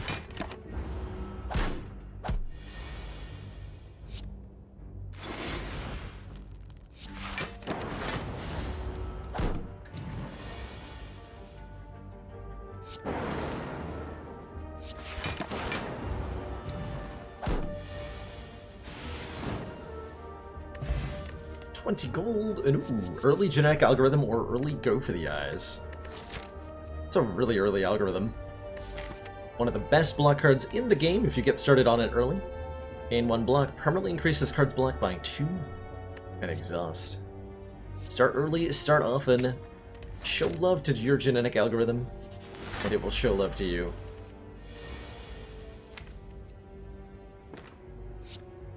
In the form of block. It's the only form of love it knows how to express. Next turn, Genetic Algorithm Rainbow would be ideal. Ideal. I think I use the Poison Potion alongside. Ideal.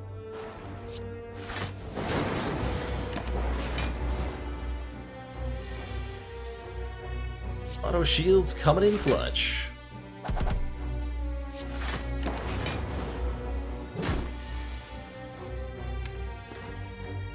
Compiled River is going to draw 3 defense.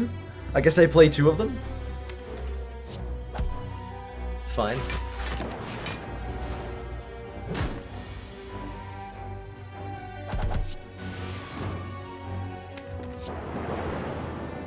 This Dark Orb is never going to get evoked, huh?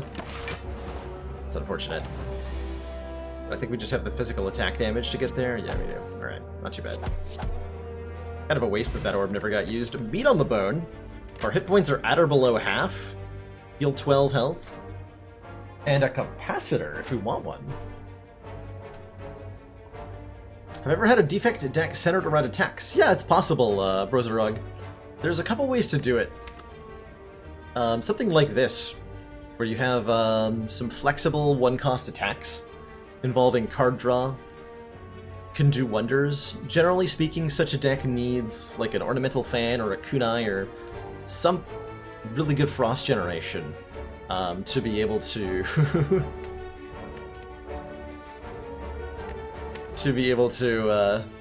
to block effectively. And of course, Claw is an attack card that is very much something you can build around. I think we're actually a little early on this capacitor. Cool-headed's probably better. But capacitor is hard to find. So I'm going to take it now. Since we have meat on the bone, we can make mistakes. Oh, speaking of Ornamental Fan, here it is. Every time we play 3 attacks in a single turn, gain 4 block. So let's see if I can't create some kind of attack-centered defect deck now to show off exactly how that looks.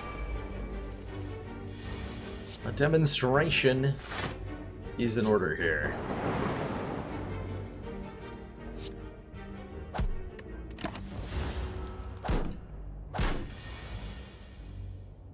Hey, Quick Lewis, we're doing Ascension 15 today because I'm playing for fun. And when I want to be able to mess around, take meme pics, and just in general explore the design space of Slay the Spire. I lower the difficulty a little bit so that we can make intentionally bad but funny choices and still be able to win. It's some very crazy runs on the Ascension 15 days. It's not about, for me, whether those runs win or lose. It's about whether they were interesting in the attempt.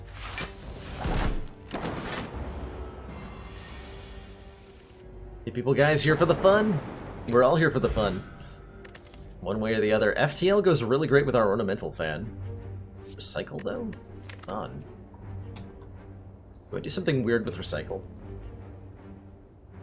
You burned out trying to beat Ascension 20. There you go. I play a lot of Ascension 20. In fact, just on Tuesday, we beat the Ascension 20 heart 6 times in one stream. Which is partially why I'm doing the Ascension 15. If I do this, if I force myself to play nothing but A20, I will burn out on the game, I'm sure of it. And what's something that's allowed me to keep my passion for this game over a long period of time is switching it up.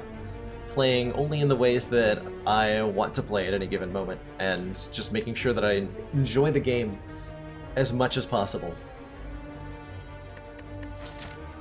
And that FTL is so good.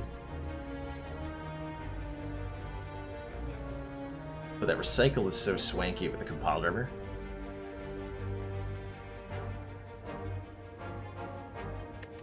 I want to believe in Recycle here. Recycle's an interesting take on defect. It can do some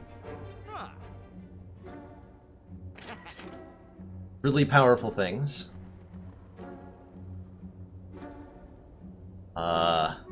I guess we were a defect. I don't know what we are now. We might just be dead.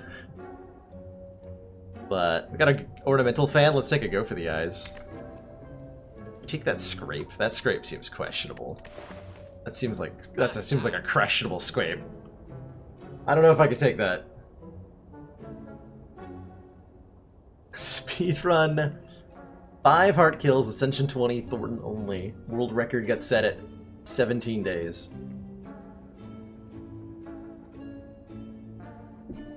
Gin Fizzes, thank you so much for gifting a sub to CryoG, who's been lurking on out there. CryoG, welcome back to the council. Enjoy your rejuvenated emotes, the community, and your newfound smug sense of superiority. I'm not sure what's up with the alerts, by the way. They break if somebody gifts a single, just one random gift sub. will break the alert.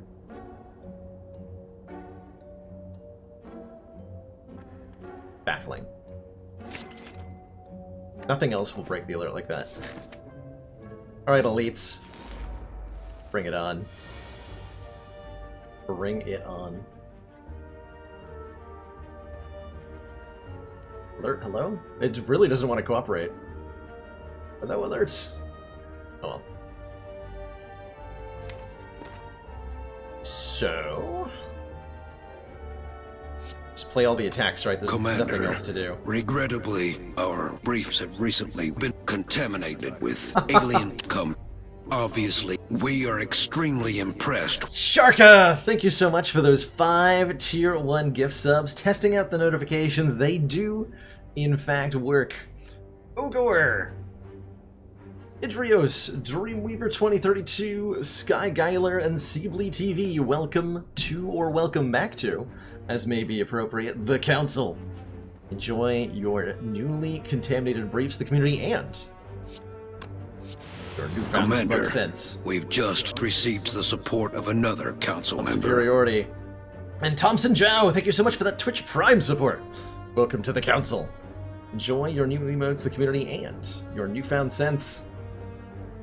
Smug superiority. Let's show some waffle love for those incredible displays of generosity. Thank you so much, everybody, for pitching in, helping, supporting the channel. It means a heck of a lot, I assure you.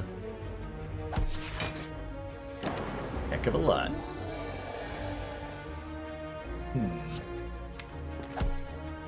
Speaking of heck, our deck is in trouble. Like heck, against the Gremlin Knob here. So we don't have any real damage.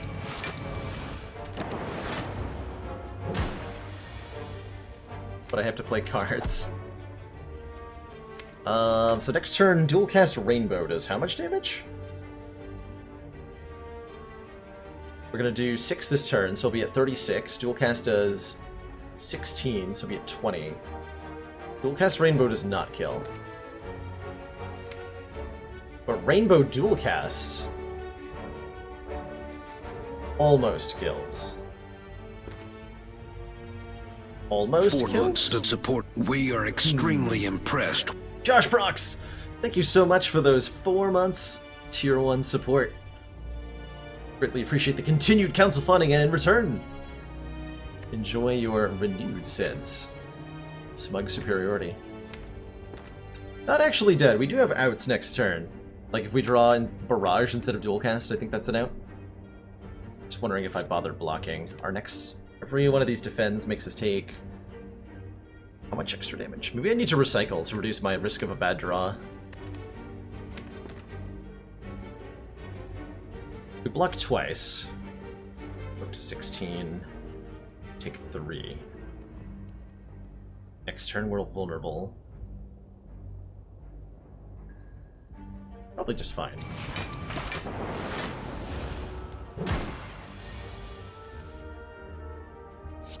I'm 1 off. I'm 1 off. Gotta go for the eyes, though. We'll live the turn. We will live the turn. Definitely have to play Rainbow here. I think that happens first. Probably Rainbow and auto shields. And then we live. And then Meat on the Bone heals us. And then we're fine. Yeah, we're 1 off lethal here. This is a low roll. 85 is a low roll on the knob health, though, so it's not like we got unlucky in that regard.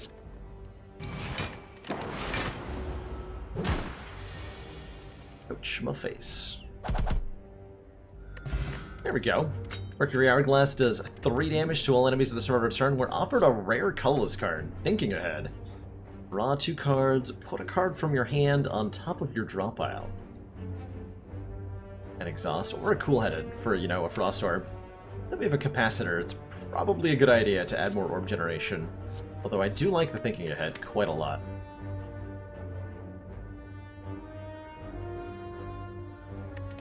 I think I'd better take that. We're not going to find a whole lot of orb generation now that we're, you know, prismatic sharded.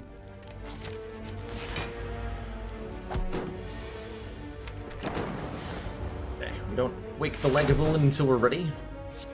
With Capacitor Rainbow. It's a pretty good way to start.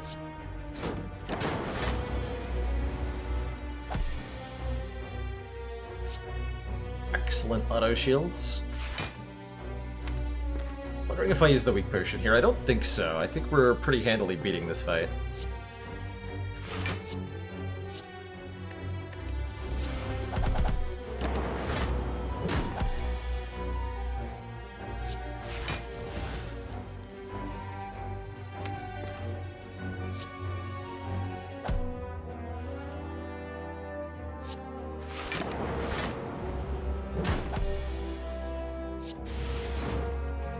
Wow. Or I could draw cards on very much the wrong turns. It's a bit of a yikes. This is 20. This is 16. Okay, yeah, we can kill.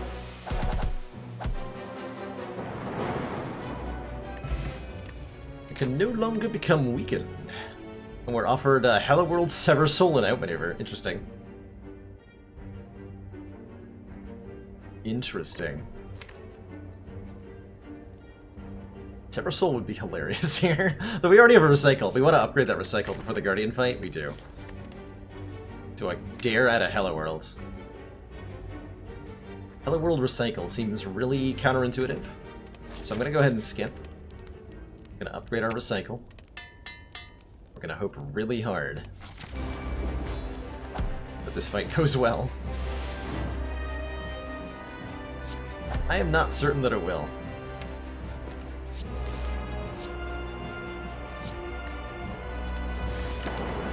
Hello World will not work with all three colors with the shard, no, unfortunately. Unfortunately not.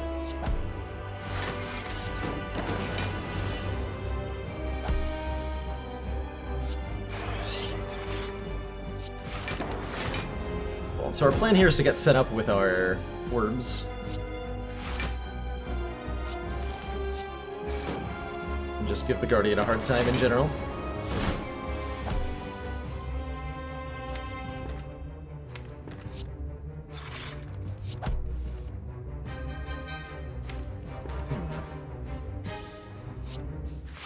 A little bit of damage here. Not too much.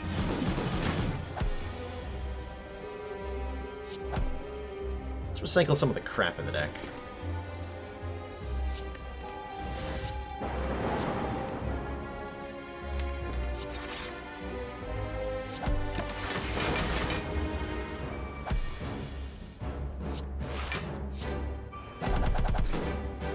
Wow.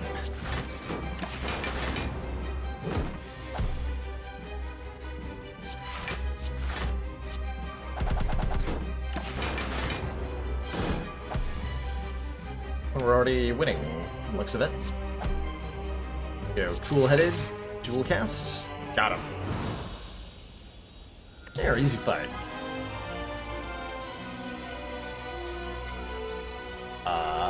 Rare cards. Yeah, the rainbow upgrade is definitely something I considered Captain Nerd Rage. We are a little... Once we play it the first time, we do struggle to, like, rotate our orbs. As that Guardian fight did show. Actually, interesting. The Dark Orb from the Rainbow is the worst part of it at the moment. Can do 1,000 cuts for our AoE. We do want more AoE. Currently, we only have the Hourglass for that. I really like Feed. I really like Feed on a defect here. I've never had a Feed defect. I've got to, right? I've got to. Break Dome? No, thank you. 1,000 cuts! Or 1,000 centibits. Thank you so much for those bits, Maniac. You're the feed fact. Our options here are the Eternal Feather. For every 5 cards in the deck, heal 3 health when we enter a rest site. The Philosopher's Stone. Gain an energy at the start of our turn, but all enemies start combat with 1 extra strength. Notably makes the 3 birds very terrifying. Or the Runic Dome. Gain an energy at the start of our turn, we can no longer see enemy intents. I think if I was just trying to win this run, I would take the Runic Dome here on Ascension 15. It's a lot more takeable there. We have Go for the Eyes to like give us some information about whether enemies are attacking. I do want an energy relic here. So it's probably going to be the Philosopher's Stone. My main problem with the Runic Dome is that as a viewer, it's a lot harder to tell what's going on if I've taken a Runic Dome, and so it does, from what I've heard, lower the viewer experience a little bit. And I'm not looking to do that, so take a Philosopher's Stone. Let's see if we can just Prismatic Shard our way into victory. Hopefully. Wow, I could take a really aggressive path. I don't think I'm going to do that today. I'm going to take a little bit more conservative. Maybe not that conservative. Okay, so my options are fight all the elites or fight none of the elites, apparently. Those are my options. So you're saying there's a chance. Sure, we'll fight. Actually, we have meat on the bone. Fight all the elites. Meat on the bone will carry us alongside,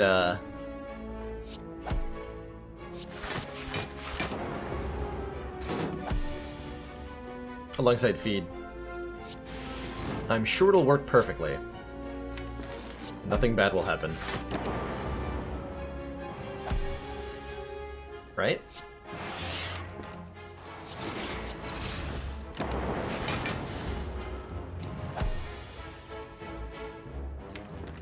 Nothing bad will happen.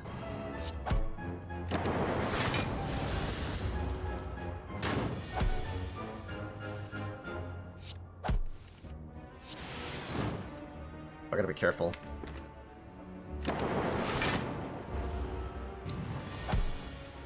Feed, good, okay. Almost missed out on my feed chance there.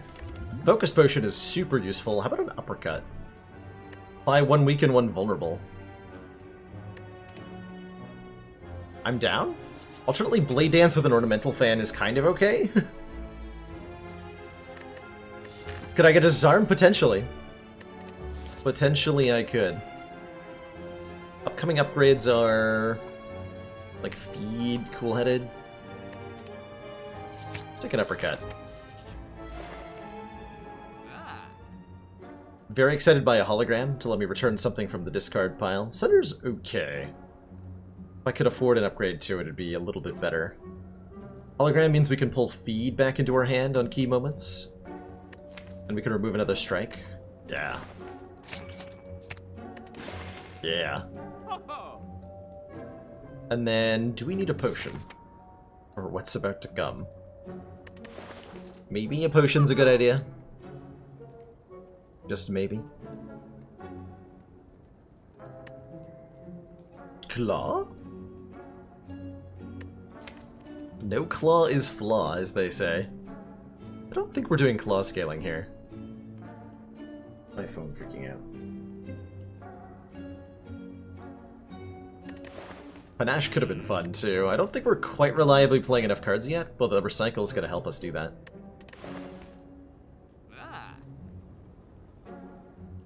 I'm going to take a strength potion, so that we are more reliably able to... Ooh. Do I want strength on turn 1? So I can transform... My 3 options here are get Jax, gain a strength scaling card here, which would let me do devastating barrages. And I have meat on the bone. I'm gonna take the Jax. We are doing drugs today. Today's the day.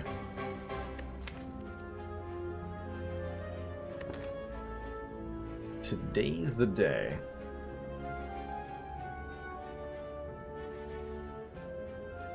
If I had a bias cognition, I would definitely consider a Panacea above the Snake. That's a very, very powerful combination.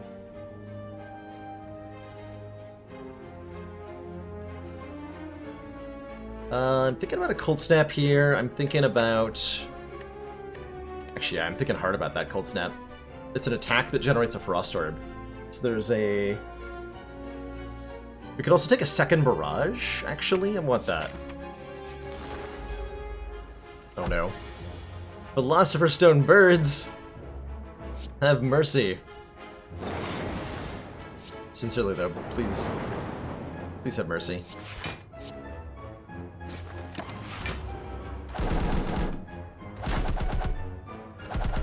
That didn't feel like mercy. Didn't feel like mercy at all. Felt like dying.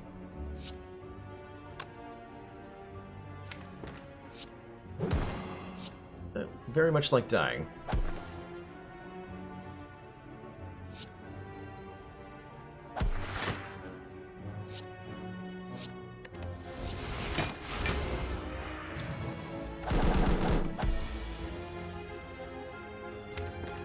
Okay, so I can barrage.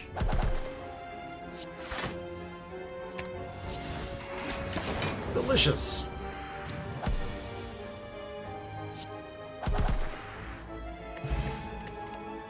Delicious. I think we're looking for a better block card now, yeah? Yeah. Happy with a leap here. Alright, do I dare? This might spell my doom. But it also might not.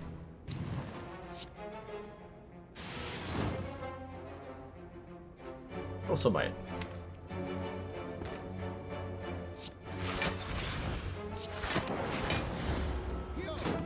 Triple slavers with +1 strength do a lot of damage, as it turns out. Oh, I might be dead. I might be super dead.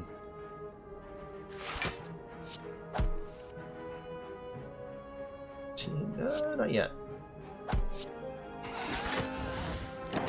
Actually, we're doing alright.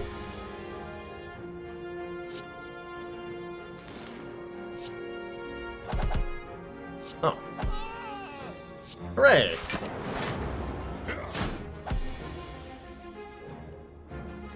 The algorithm and feedbook got played? Cool. We're alive, and we have +1 more strength. Start each combat with Vajra for more strengthening. We're offered a decent attack in Ball Lightning, deals 7 damage, channel 1 lightning. Our attacks are even better now, so that's pretty cool.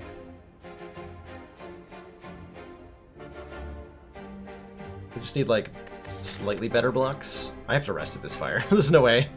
Even with meat on the bone, there's no way I'm gonna survive that.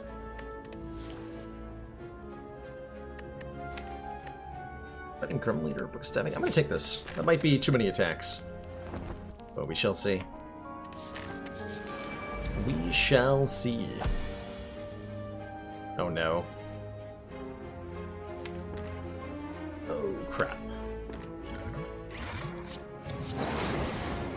It's extremely bad that I can't kill either of the minions on turn 1, because it means that we're definitely being attacked by the Grim Leader on turn 2.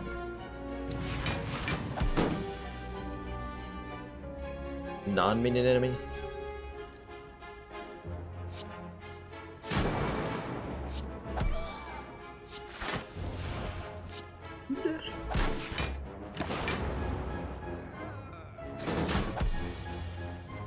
.34 is just above half health, which is also rude. But I can get myself below half health by hologramming the jacks. Brilliant! Got him.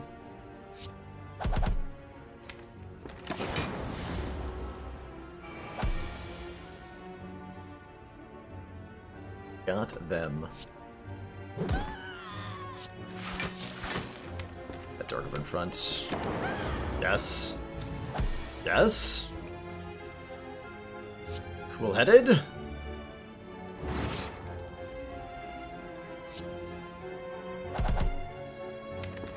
Oh, I want to eat you. Well, I missed my chance. Whoops. Hey, more hit points. 50 out of 80. We got our strength potion back. We're taking a piercing whale? We're taking a piercing whale. All enemies lose 6 strength this turn. Now that is a good block card. Let's do it. Shovel. Can now dig for relics at rest sites. Oh yeah, I was already below half, wasn't I? Ultimate shovel memes. Kind of have some really important upgrades, don't we? Some pretty important upgrades.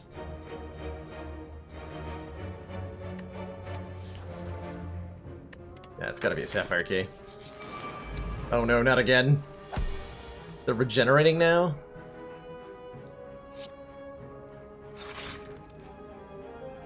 That's a yikes.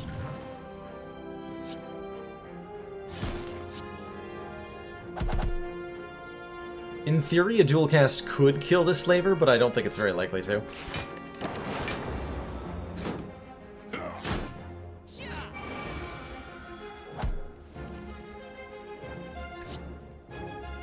That barrage value, though.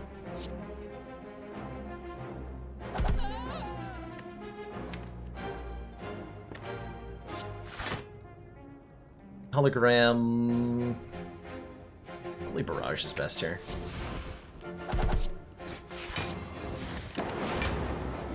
We'll be fine. Like, we're losing a lot of health here, but we had enough. But it's all okay.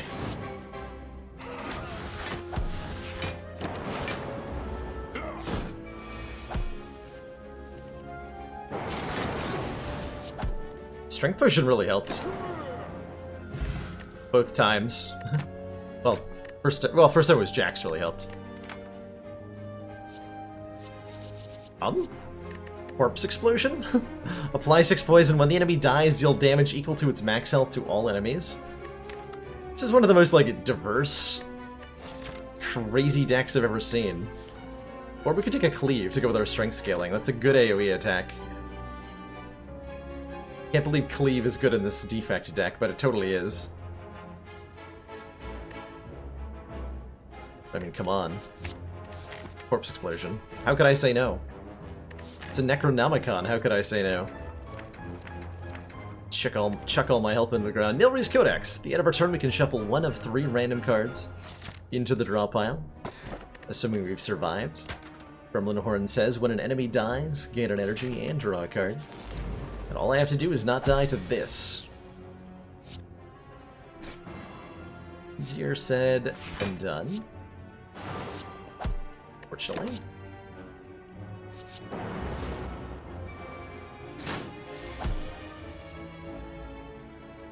I'm jaxing. Feels right.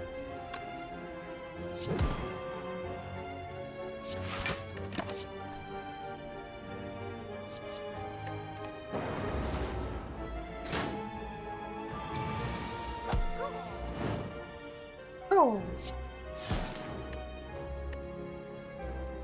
As before, I forgot to get my chance at feeding, didn't I? We can just end turn and hope, right?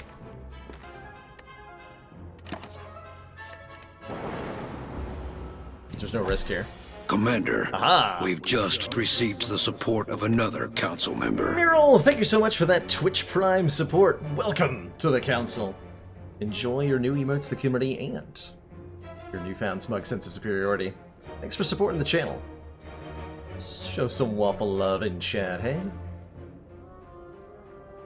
Codex will only offer us defect cards. That's right, Youthless. Anything that generates a card in combat will ignore the Prismatic Shard, which says only combat reward screens contain colorless cards. So attack potions, Nilry's Codex, power potions, skill potions, Dead Branch, powers like Creative AI, they'll only generate cards from your class. Flex Potion. Probably another cool-headed. Although, like, going into poison scaling seems like a funny direction, right?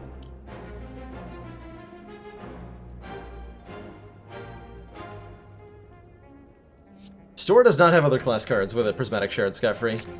It does in a diverse daily run. But if you're playing with Prismatic Shard, you will only see colorless cards and your class cards in the shop.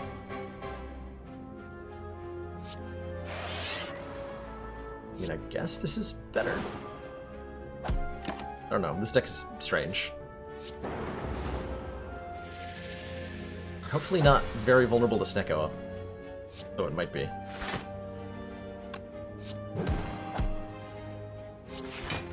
totally... Hello, might be. Nories? Nories no? Nories yes. Actually. Hologram the zero-cost leap, and everything is okay? Everything's okay. Everything is not okay. Scratch that. Everything is bad. Everything is terrifying.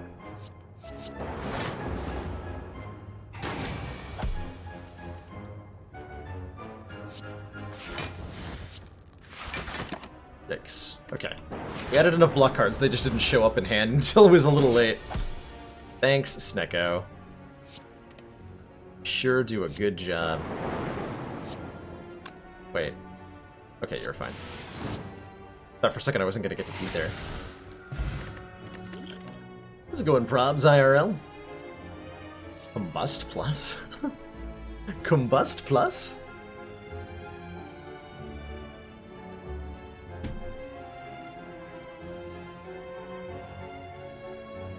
Any tips for killing a boss in one turn, since it's the only achievement you've got left?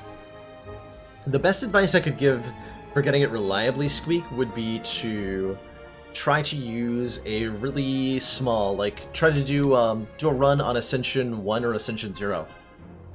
Where you play it like you're doing a minimalist run, where you're trying to get a 5-card deck or less, and build into some kind of infinite.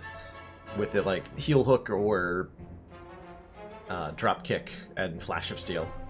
I think are the easiest ways to make that happen. Considering another hologram, but like not that much. Mostly want upgraded cards.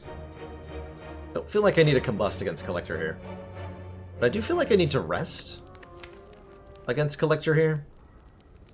28 health with the... yeah, it's probably not going to be enough, huh?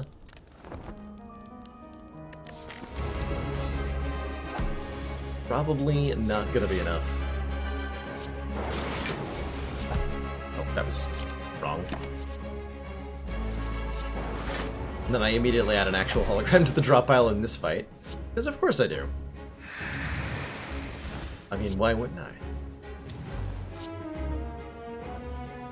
Alright, this fight is an interesting balance usually between picking off the minions and focusing on the collector themselves.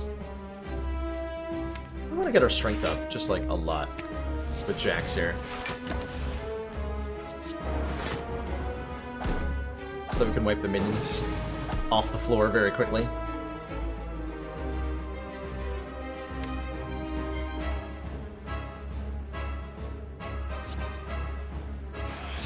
Strikes do 11. 11 is a lot.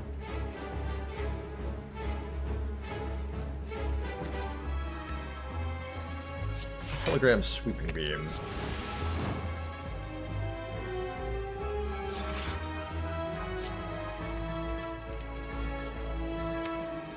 Sad face. Alright. See you later, Corpse Explosion. It was nice knowing you. It was nice thinking that you'd be used in this fight.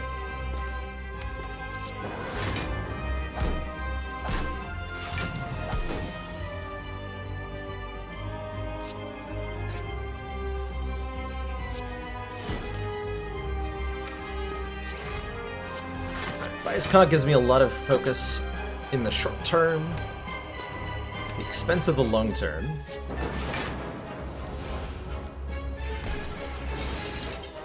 But I think what we need is short-term power. Like so.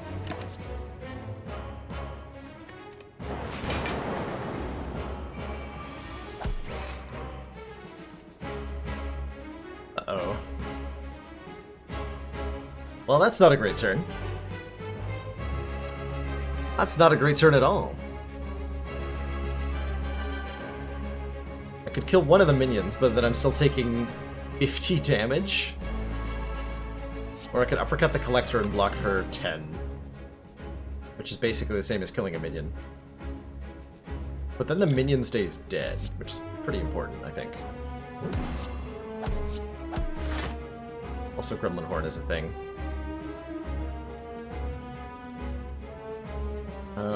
This does not help me this turn.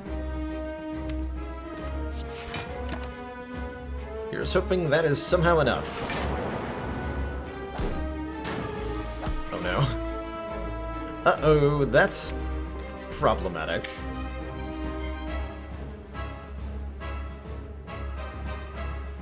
Is there any way for me to survive this?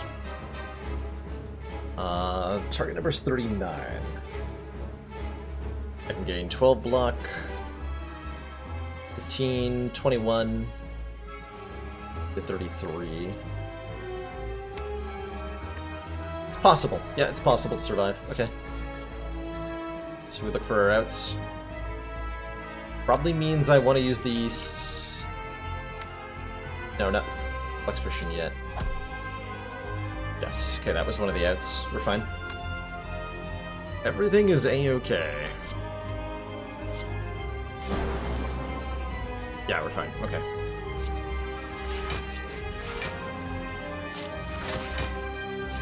Nice.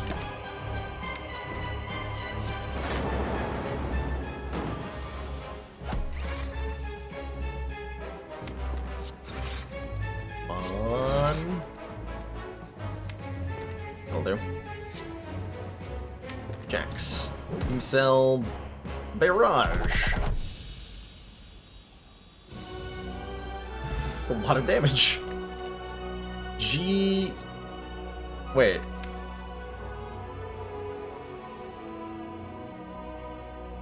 X. Need Reaper. Commander, one of our most valued supporters. It says continued support of the XCOM Chaos project. Frost, thank you so much for that 6 heckin' months. Tier 1 support. Enjoy your new red ironclad energy badge. And thanks for being a long-time supporter of the channel. Means a heck of a lot. Thank you so much. Or Transmutation. Transmutation's fun. But I think what this deck needs to succeed is Reaper. I want this one to win. This one, I'm believing in it. Back to full health every fight. Let's go.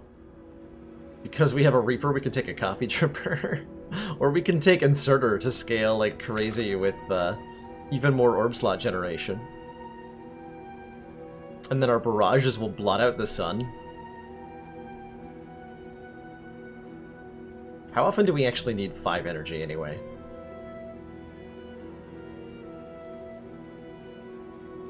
How often?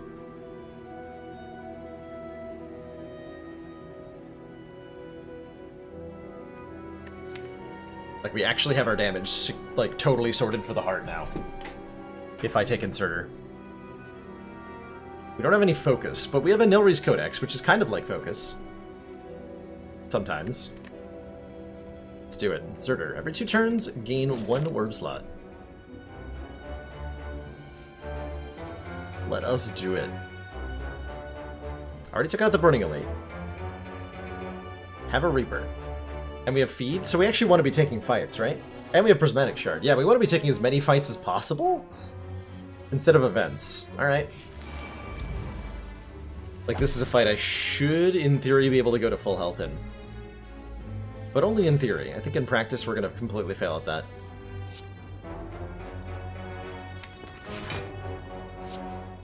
Just as a heads up.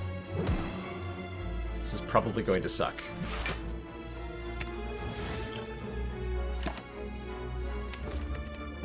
Let's see what I can do. The Nilries can let me scale in fun ways.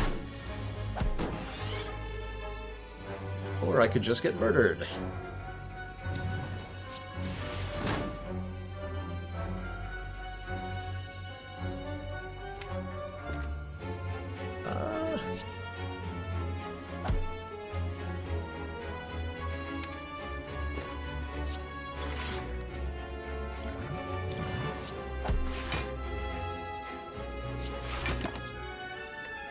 Let's go with getting murdered.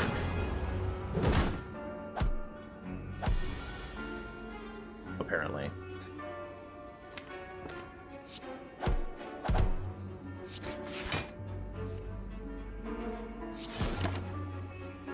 Okay. I think we have a way to redeem this. Eventually.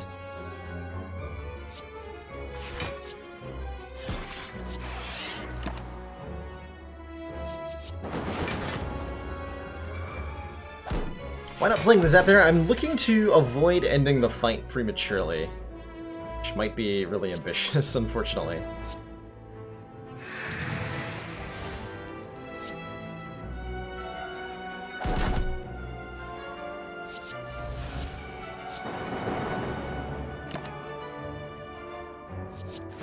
So that I can gain health back with the Reaper.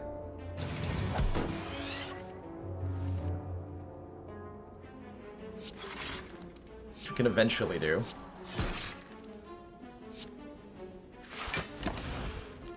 Rate of AI helps a lot.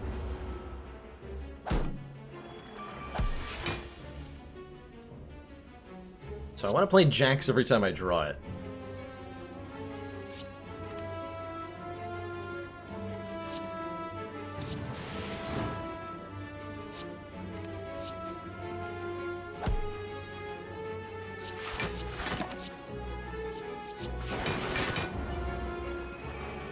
Yeah, we want to land the feed too. That's right.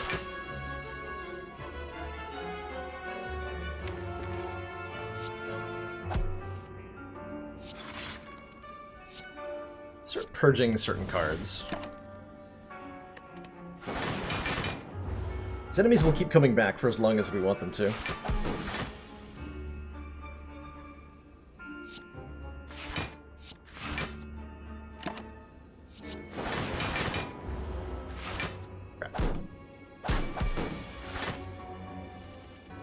It's a max amount of health I can get back here.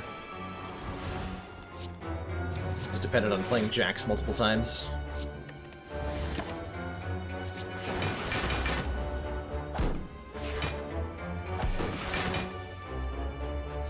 Whoop.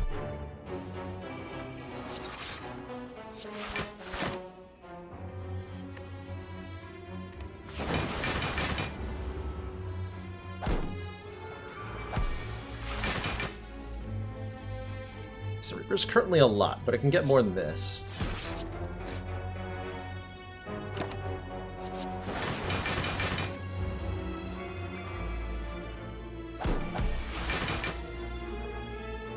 So I don't think I want to play Creative AI. Because I need to cycle and play Jax a whole lot for this to work out, ideally.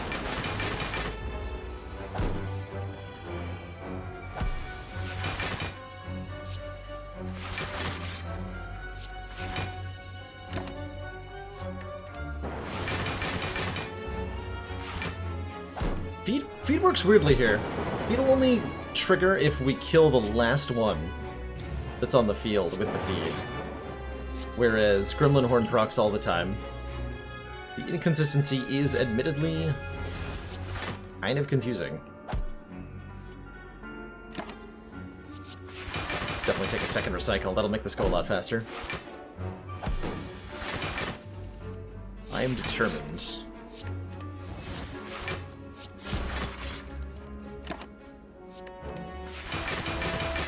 So we can max out the healing from the Reaper at 25 per enemy. Actually, we want it to be less than that, because we also want to eat one. Gotta be careful here. So I don't need to play Jax too many more times. A rebound? Yeah, we're upgrading the hologram is truthfully all we need. We have the tools, they're just not upgraded.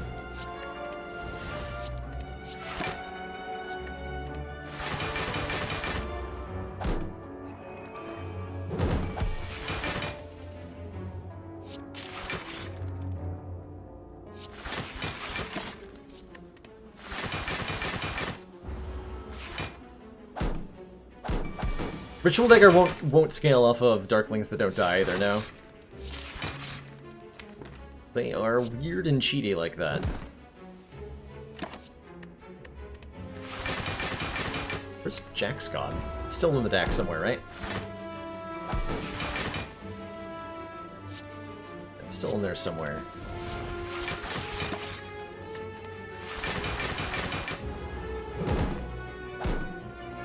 Doesn't work on Awakened One's first form either. That's a great question. You cannot feed or Ritual Dagger the first form of the Awakened One.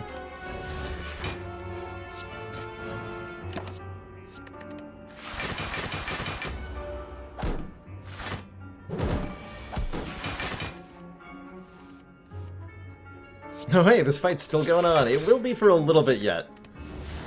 But it's gonna be worth it, trust me. Just completely trust me. Oh, I keep skipping Jax? Oh god, what is going on with my brain? Something ain't right in there. That's why I keep feeling like I'm not drawing it. I just mentioned I don't feel like I've seen it in a while. I haven't seen it. It's been in my hand. I haven't seen it. Alright, there it is. I found it. Jax tricking me. You dare trick me, Jax?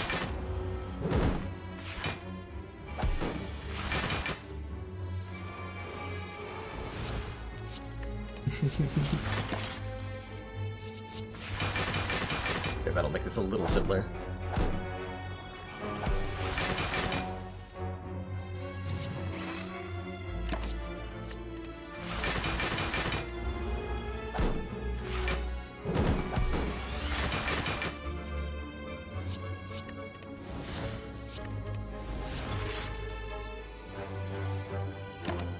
Just trusting this to be enough luck. Okay, yeah.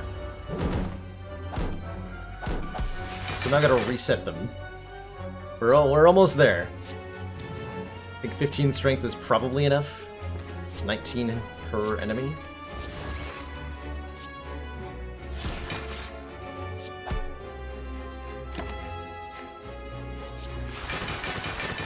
That'll let me hold Reaper for the right turn. Yeah, the hourglass is unfortunate here, right?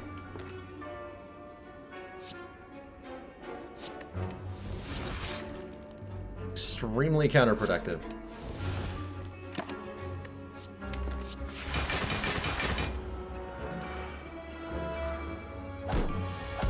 This looks good though. So we Reaper for 19 from each. Back up to 67. Play, go for the eyes, play the feed. 70 out of 92, I'll take it. There's the rebound. Or a source of strength that inflame. Another source of strength that inflame. Which is really good with our Reaper, right?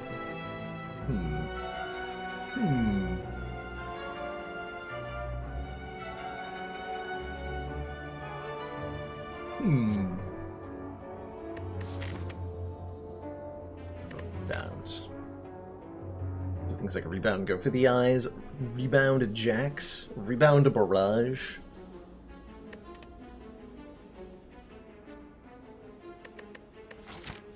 I can't afford to upgrade that Inflame. I'm so far behind on upgrades. We need to upgrade Jax and Hologram. Probably go for the eyes. Let's take nothing. Nothing is surely the correct answer.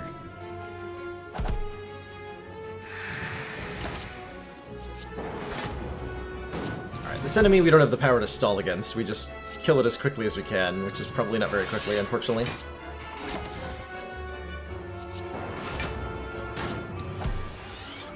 And then we get meat on the bone value. It's gonna be great.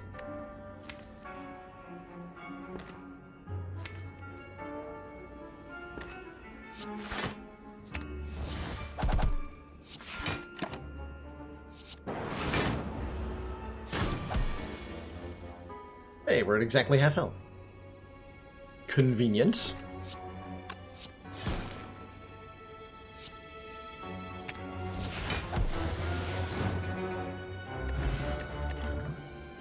Glacier. 7 block, 2 frost.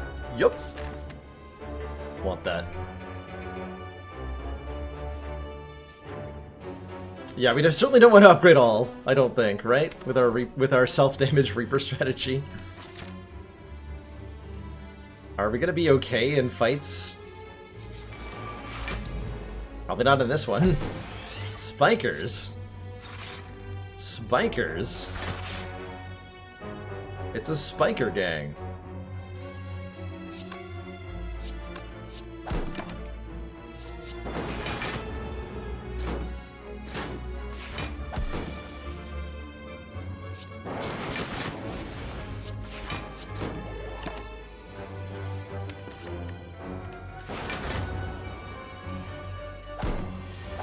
Good news is I get to eat. feed in this fight. The bad news is that I might die to being attacked by spikers.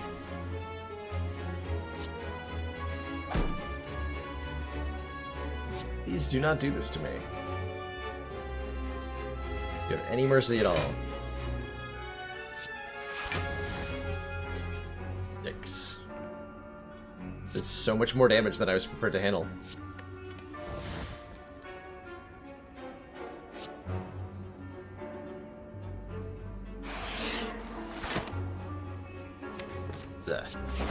Oh, I should have taken Melter. Should definitely have taken Melter there.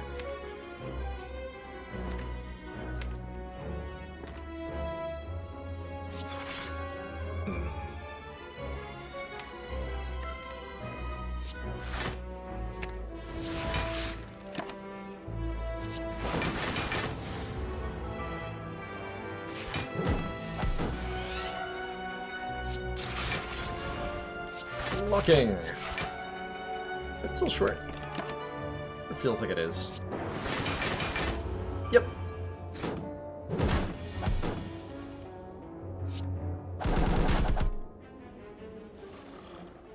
Got him.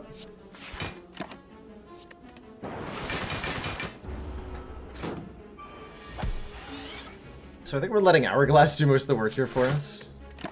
And hopefully we get to eat one of them.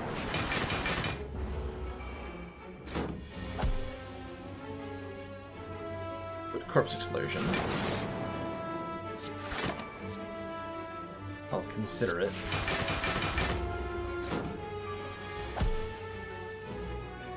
Okay, there's our feed. We have to block for at least 12. That's easy to do.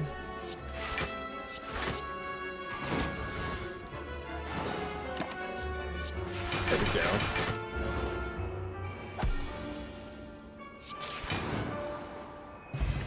There we go. Draw 3 cards, discard 1 card. Maybe? Yeah, with recycle? Yeah, let's take more card draw. Let's do it. The Maw.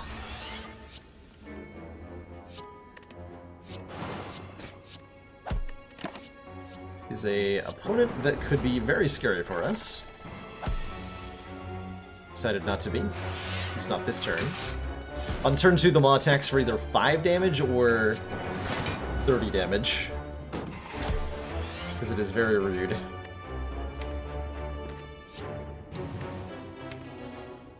We want to hologram our... Wait, sure. No, ball lightning? Do more damage to this thing.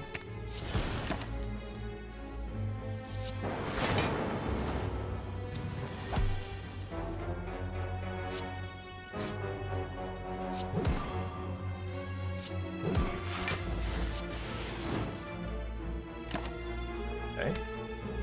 Do I have enough things for All for One to be good? I can All for One the Jacks? I'm in. I'm in. Had me at hello.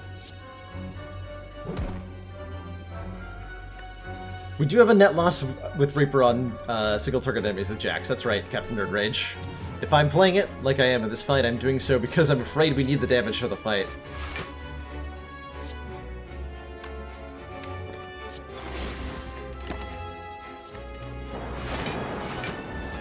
And not so much for Reaper benefits. Like, Maw will end you if you don't end it aggressively.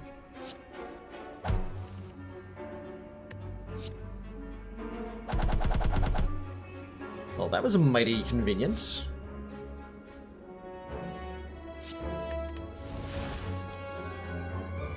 So this will put me at... Oh, meat on the bone. Do I play the Reaper or not? Reaper heals me to... 50 something. No, I won't get. I'll miss out on the meat on the bone, so I actually lose 3 health by playing Reaper here. Weirdly. Hilariously. I will super take a reinforced body. Yeah. Let's do it. Alright, what does the pathing look like from here? We're super behind on upgrades, so I'm primarily interested in fixing that. Upgrade Jax, first and foremost. upgrade hologram second, upgrade our ability to have a red key third. So we're only going to fight one elite this act.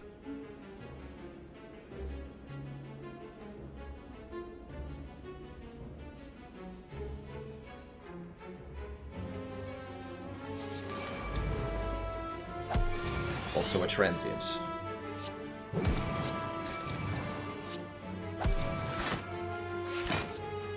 Transient's an enemy that only sticks around for 5 turns of combat, but hits for massive damage while they're here. What they do is lower their damage by 1 every time they take damage. And that makes it relatively easy to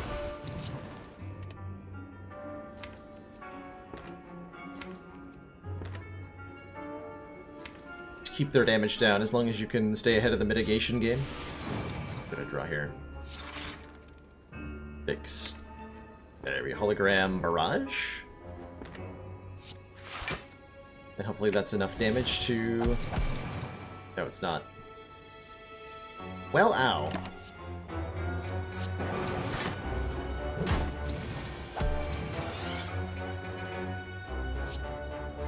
To be able to put lots of damage consistently to beat this enemy, usually, we are currently struggling to do. That's pretty bad.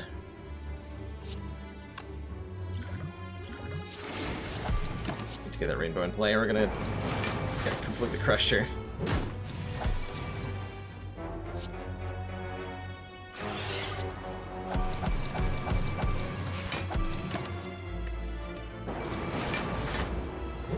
Good. That put me into beat on the bone range, at least. Jerk.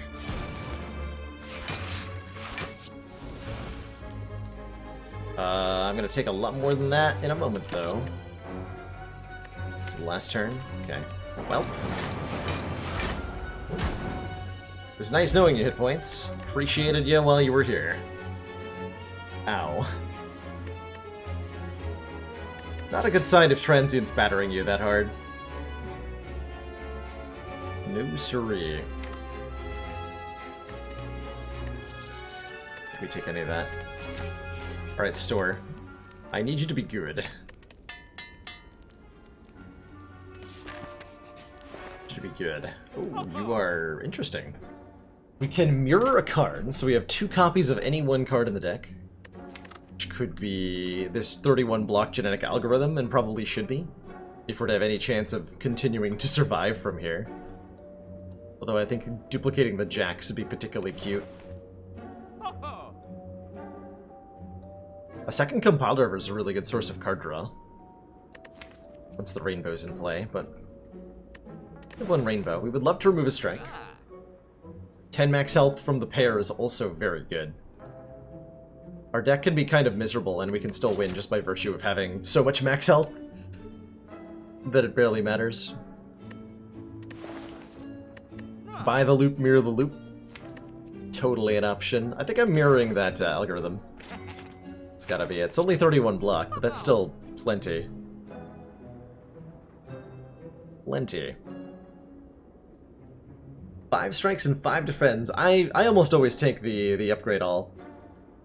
Just the upgrades on your defends. One way to think of it is like, especially if you're relying on them at all for your block, it's like having a footwork plus in play.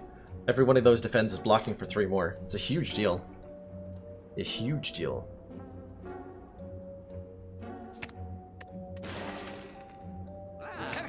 Take a compile. Take a compile.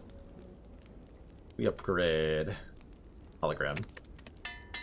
So we can play it more than once. We take the lantern, so we have +1 energy on turn 1.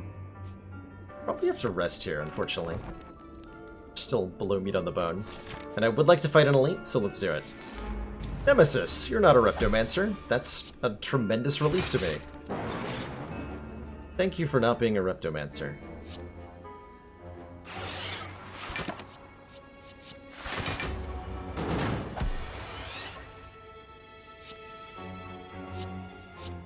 I appreciate it. So Every other turn, the Nemesis becomes intangible, causing all sources of damage to drop down to 1. And then is a jerk most of the rest of the time.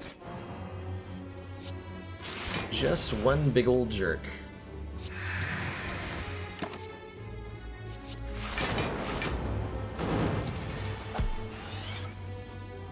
He might eventually hit me for a whole bunch of damage, if he feels like it. Maybe. There it is. There's the big hit. That's what we have the algorithms for. All is well.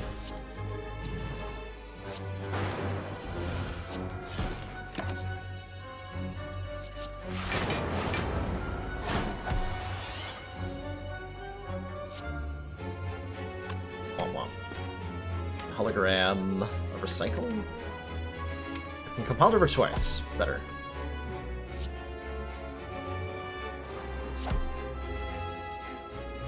Now we're talking.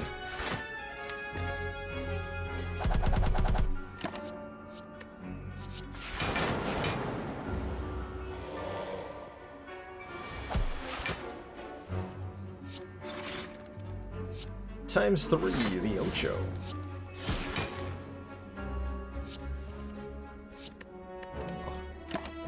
Oh, I have an artifact. I should have taken that bias cog. Echoform is pretty good too, though. Just saying.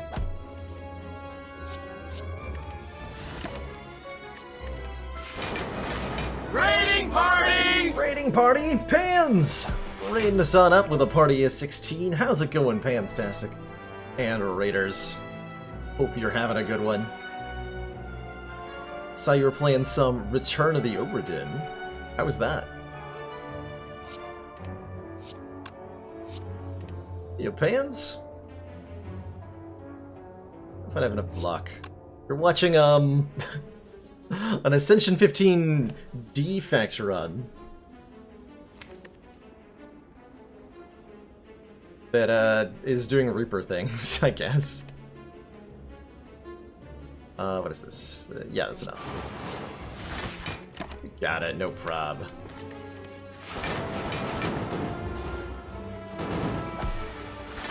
No prob.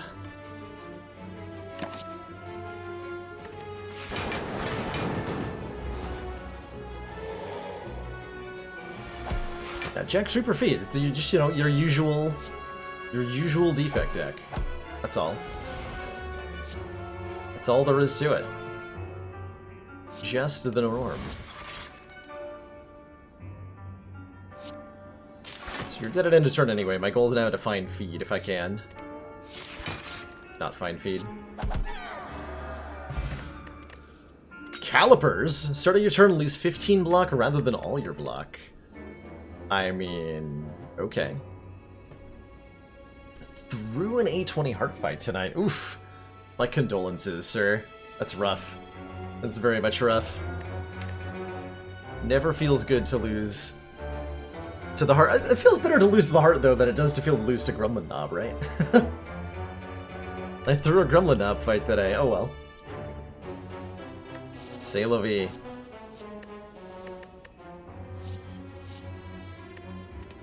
Don't want that crap. We'll take one event. Yeah! Called it.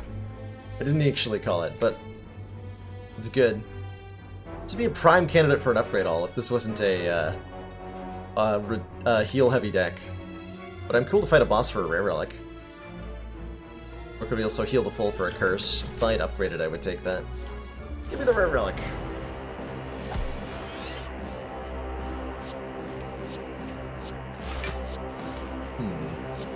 Hologram next turn? Increase our odds there. Or genetic algorithm works fine too, yeah? Alright, there's no way I'm not eating the Hexaghost, right? You gotta. You just gotta.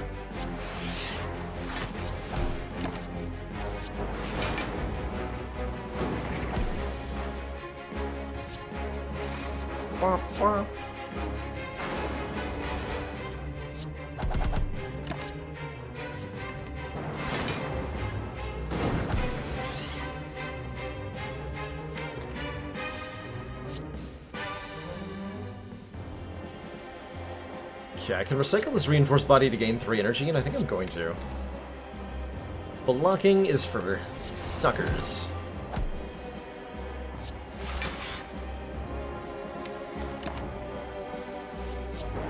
I believe is the official conclusion on that. Whenever you obtain a non-boss relic, give yourself a second copy of it. So just like try out having 2 copies of various relics. I like that. Sounds cute and fun.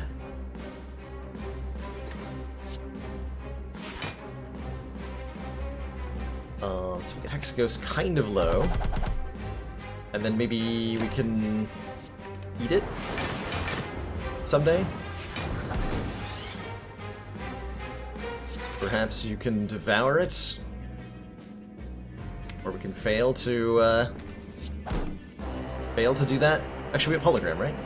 Yeah, we're fine. Now we know where it is. Safe and sound.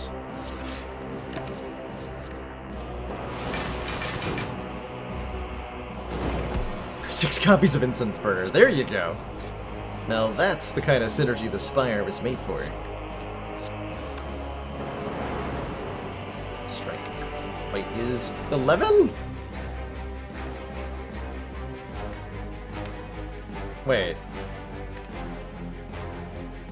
Damn it! I'm 1 off from a feat kill here.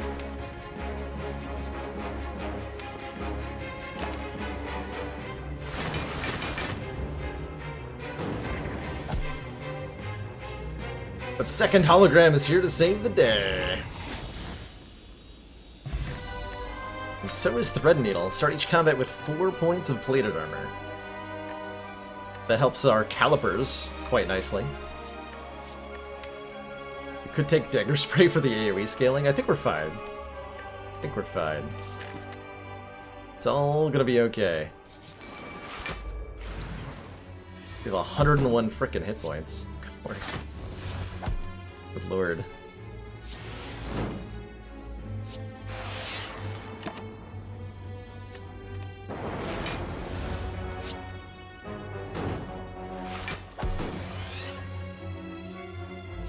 Convenient nomming.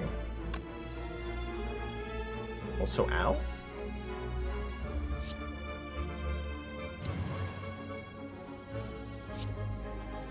Actually, I want to nom you because you're doing more damage than this guy. Okay. I accept.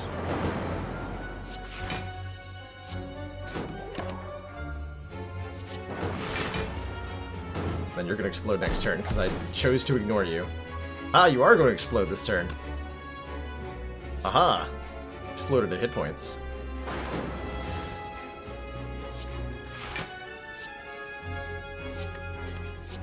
Accepts.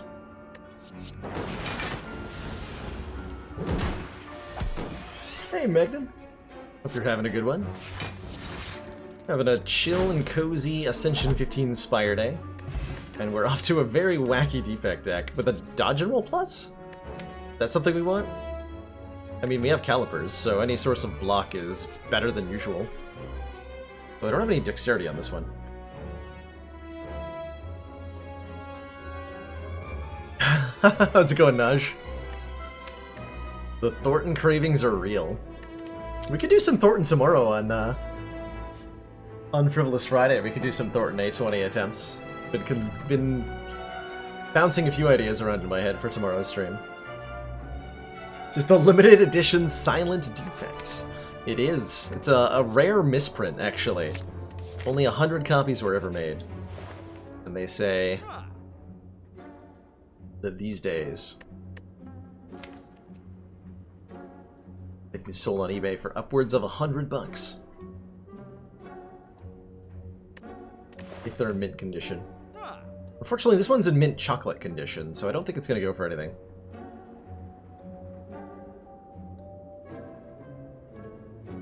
What the heck does this deck want from this store? Like potions? Gambler's Brew Power Potion, maybe? A card removal? We could take a claw in our 35... One claw in our 35 card deck.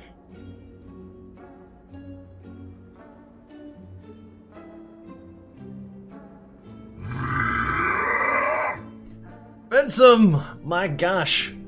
Haven't cheered enough here. Well, I think you have now. Thank you so much for those 1,000 heckin' bits. Super appreciate that. Discord has server folders. Whatever does that mean? Chrono seems very excited about it.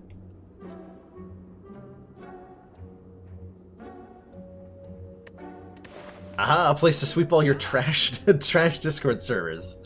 Well, there you go. How much do we need more energy? Happy Flower's a thing. Every 3 turns gain 1 energon.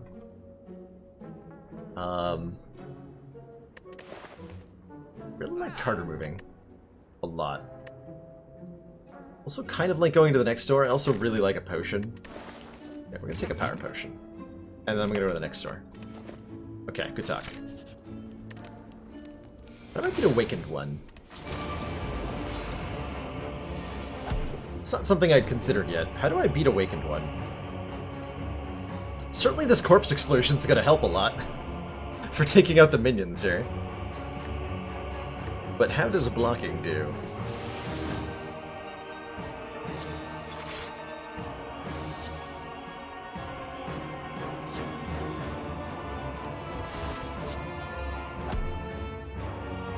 Blocking is due.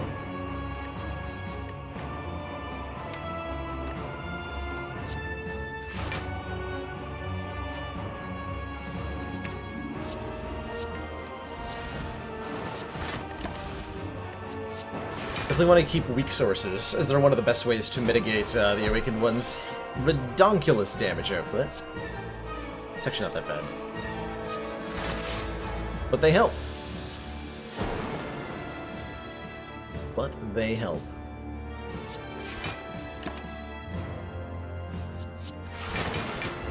Get him. Get him. Get him.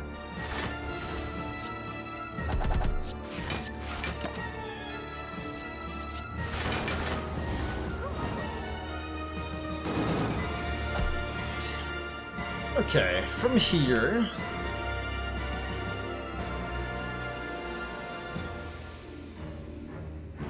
goal is to somehow scale, without making the Awakened one too strong. What game am I playing later? Great question, Pans. I haven't decided yet. I've got a couple of options. I was thinking of... I'm feeling really chill today. So I was thinking of something cozy and familiar in the roguelike vein, which would be either FTL, Spelunky, or... whatchamacallit? Into the Breach. And I'm looking for something quicker paced, so I'm actually thinking I might play some Spelunky.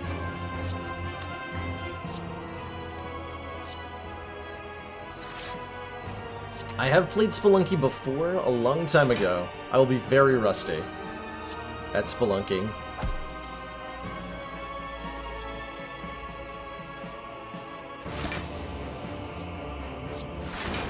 So slow.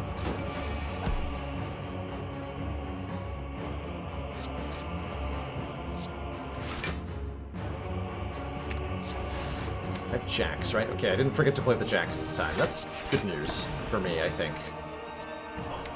It's such a... that's a swanky stack.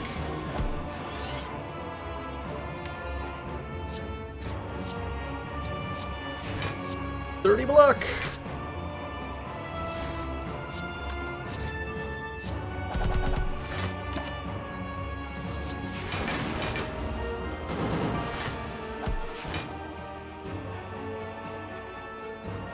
I have tried Dead Cells. I have not played Enter the Gungeon or Wizard of Legend on stream yet. This would be really good ones to check out soon. I'm also planning on playing Gloomhaven pretty soon. I was originally planning on doing it today, but my key hasn't arrived yet. So I don't have Gloomhaven to look at quite yet. But yeah.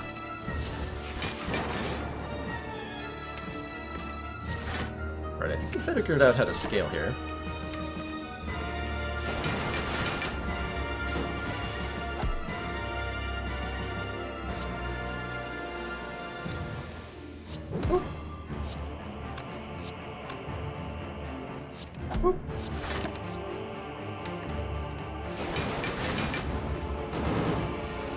Is it sponsored? It is, yes. Gloomhaven Kiwi is indeed sponsored. Would be the first piece of actual, like, sponsored content that'll be on the stream, which I'm excited for. I've not tried doing such a thing yet.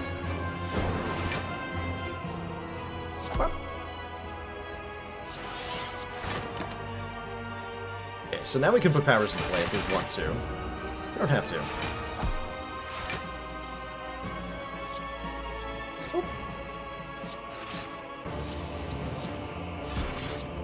16 per orb? Oh my god. That is so spicy. Holy moly. Holy moly.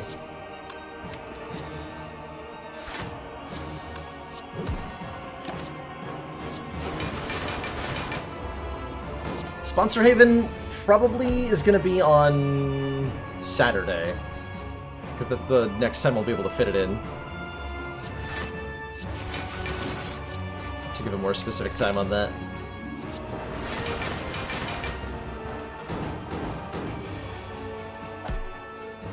I'm thinking I'll open stream with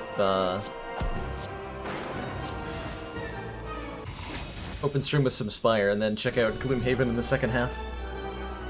Possibly check out a couple of games, because I'm not asked to play for very long.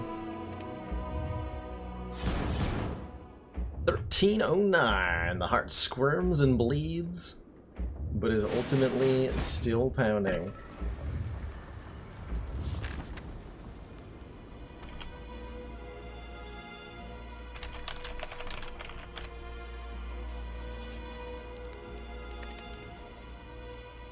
We have one upgrade and 100 hit points to get this deck into shape for Act 4. What is it gonna be? What are we gonna upgrade here? Like, Barrage is pretty decent. Uppercut for the extra turn of Weaken Vuln is significant. Making Rainbow replayable might be a thing. Go for the Eyes upgrade's nice. Especially because I can keep hologramming it. Yeah, let's actually upgrade Go for the Eyes. For the extra weaken turn on a 0 cost. Uppercut's also an extra turn of weak, but it does so on a much more expensive frame. Right, like the card itself is a lot more pricey. Nice store, by the way. We can get the data disc, so we start each combat with 1 focus, which is pretty huge. It's a pretty big deal. You could, instead of that, buy the focus potion and then have 2 focus for the heart fight, but no focus for the elite fight. That is an option available to us. But then I have 1 less potion. So take the data disc.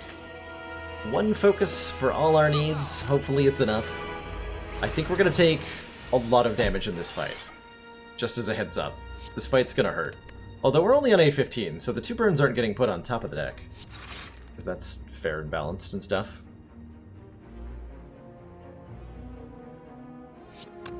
Go uppercut, pile driver, oh my. Go for the eyes to weaken you. Gonna recycle zap.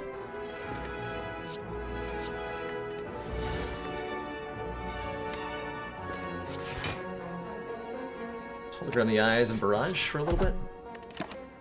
Probably fine. Might end up using a potion this turn specifically. Nope, that looks really good actually. I'll take it. Not a full block, but I mean, we drew a piercing whale. I can't complain, right?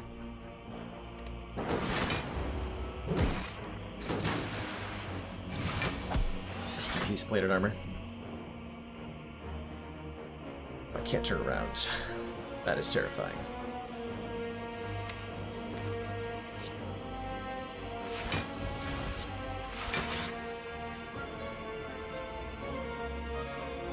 So we take 9. Can't play the auto shields because I had block at the start of the turn. 9 is fine. Still within Reaper range, right?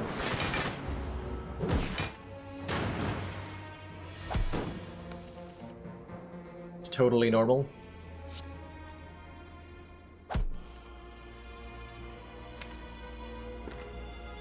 "22 is not so cool, though. I think I need to play the Corpse Explosion on the Spire Spare. So I'm gonna do that.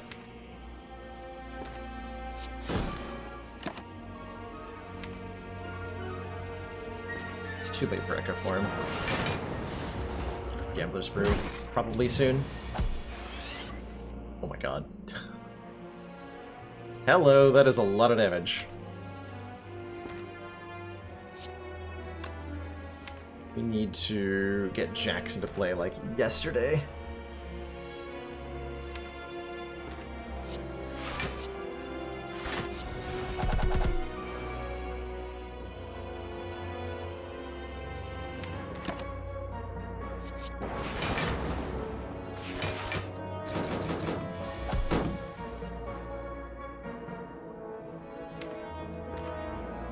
Okay, so my goal is to kill it this turn, right?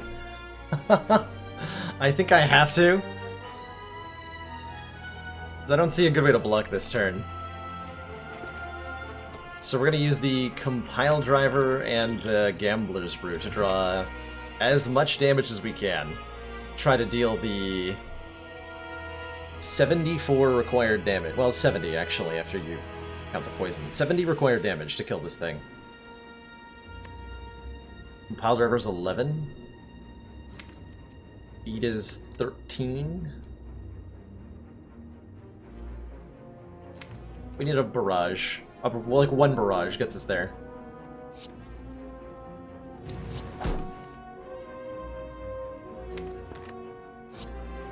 So we look as hard as we can for a barrage.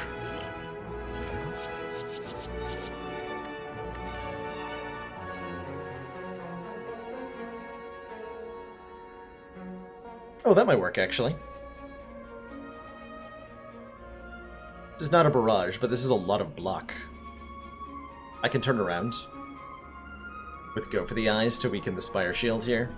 Then I can turbo, recycle, reinforce body for a ton of block.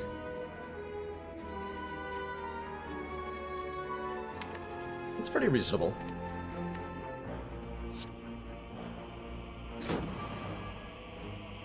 All we have to do is block 56 damage.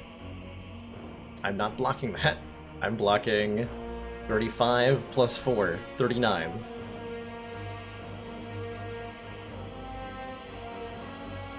Gross.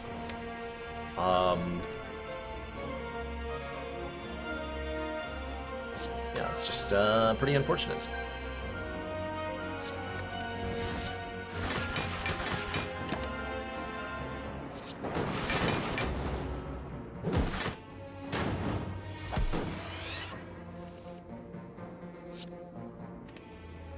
Okay, 55 is more than half health, but if I play Jax, will be below half, so we at least get meat on the bone value here. This is correct, right? 55 times 2 is 110, yeah. Okay. Had to double check. There's the barrage. God.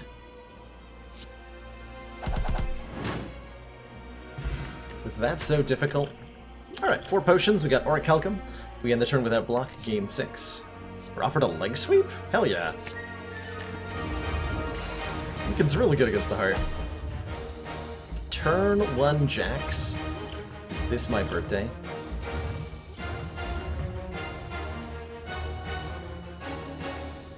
We have Inserter and turn 1 Capacitor. Sure feels like we don't need another Capacitor. Storm is okay? How many powers do I have?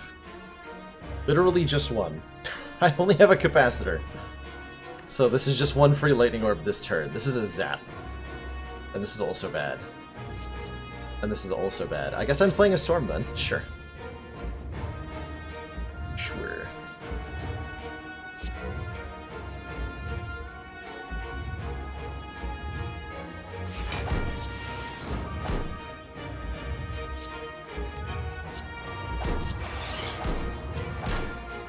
1 damage to get rid of auto shields?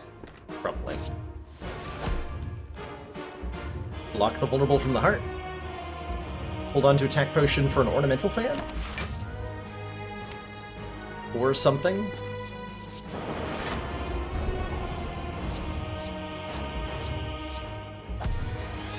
Okay, this is a lot more manageable. With leg sweep genetic algorithm, no problem. No problem.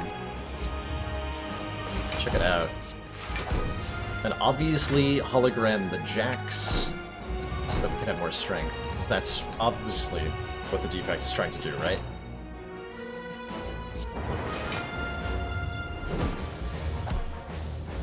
Just 100% what defect is trying to do at all times. Almost feels like I'm better off just letting Orichalcum block. Is 1 better to do defend leap than it is to end turn? That's pretty sad. That's pretty sad.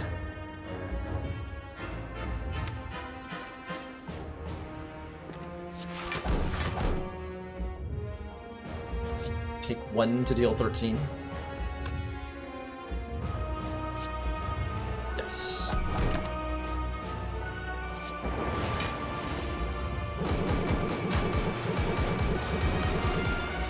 Rest in peace, plated armor.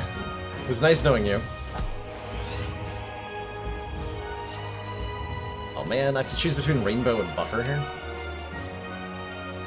It's legit tough, actually. Rainbow is 3 more hits on the barrages. It's a really big deal. Let's get another buffer. Oh my god. That's right, we have a Philosopher's Stone. Hello. Yikes. Fortunately, we have an uppercut to remove the artifact and a piercing well to block this hit, so we're fine. But that's terrifying. Just thought you should know. Next one's gonna be 7 times 15. Yikes.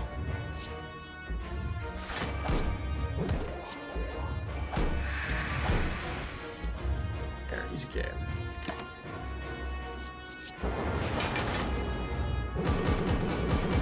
So many cards we have to get through. So many cards.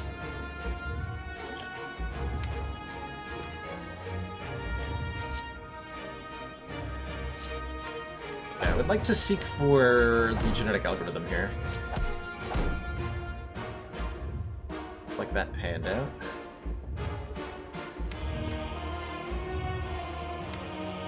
Both barrages on the bottom of the deck is interesting. Not necessarily in a good way. That helps. That's gonna help keep me alive. And we can trigger Orichalcum here because of the way the Beat of Death played out. That was beautiful. Look at that. No problem. No problem.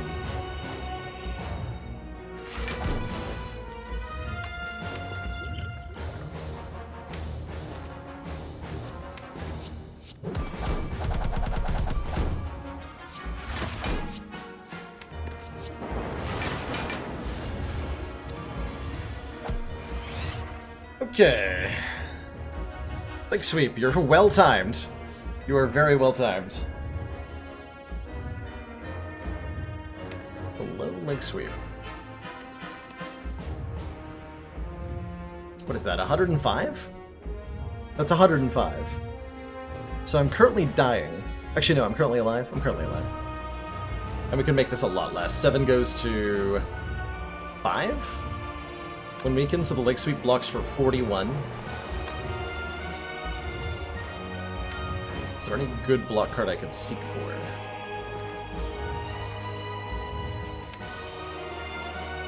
I think I just want to seek the jacks. Legitimately. Like, we're surviving this well enough. We need to push damage as hard as we can.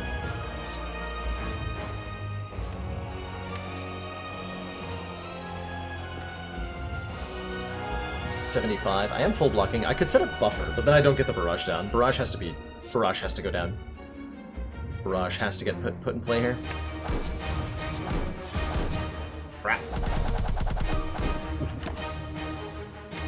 Oh, took a reboot.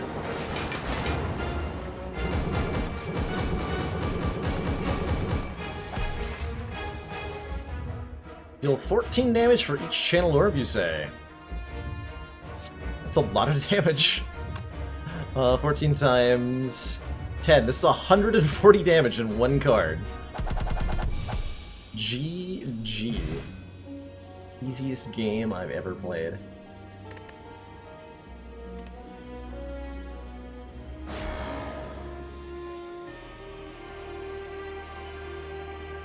Easiest game I've ever played.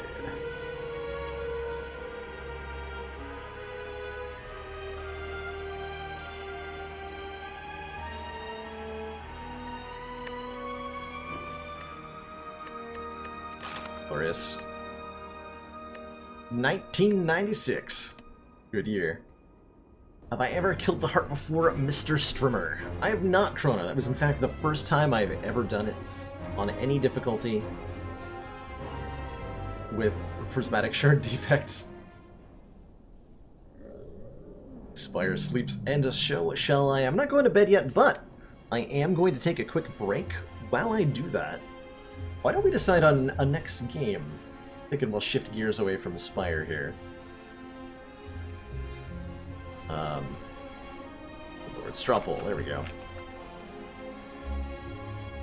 What game next? I feel like a comfy roguelike that I've played before, which does limit our options. Spelunky, FTL, and the third option. Into the Breach. Wait, is Into the Breach actually installed on my computer?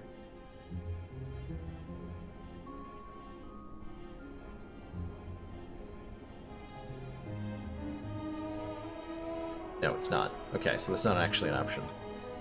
So our options are FTL or Spelunky. Oh, in that case, I'm just gonna call it as Spelunko. Spelunko. Since there is that upcoming Spelunky 2 coming later this year. It's not a game I've talked about much, but it's pretty crazy. Spelunky into the Gungeon. Wizard of Lunko. Anyway, be shifting games in a moment. Upon my return, I encourage you all to get up, stretch, refill your water, breathe some air, tell your loved ones that you miss them, and then return to your stream watching experience. Alright, see you all in just a couple minutes.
Alrighty, I am back. Thank you so much for bearing with me, everybody, as we switch games real quick.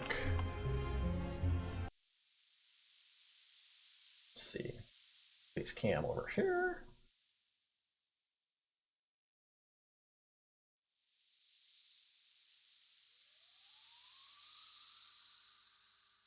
There we go. Not capturing the whole window? Why is that? A2 transform. That's the screen. There we go. Okay. So this is Spelunky, which is a very fast-paced kind of action, slightly platformy roguelike game that came out, I think, back in 2012. Long before I started streaming. I probably got the year wrong or something as well. There is a sequel to this game coming out this year, and it is really stood the test of time as an incredibly well-designed and quick-paced roguelike. I have only got like 30 hours of experience playing this game, and much of it was years ago, but I do have a lot of experience watching other people play this game, so my knowledge of the game is like way higher than my actual skill level, which will be, I think, pretty entertaining as I attempt to do things that I, in theory, know that I can, but don't know how.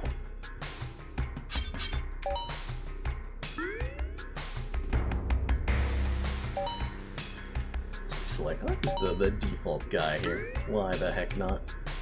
A death roulette? I have no idea how to set that up. But that would be super fun to do.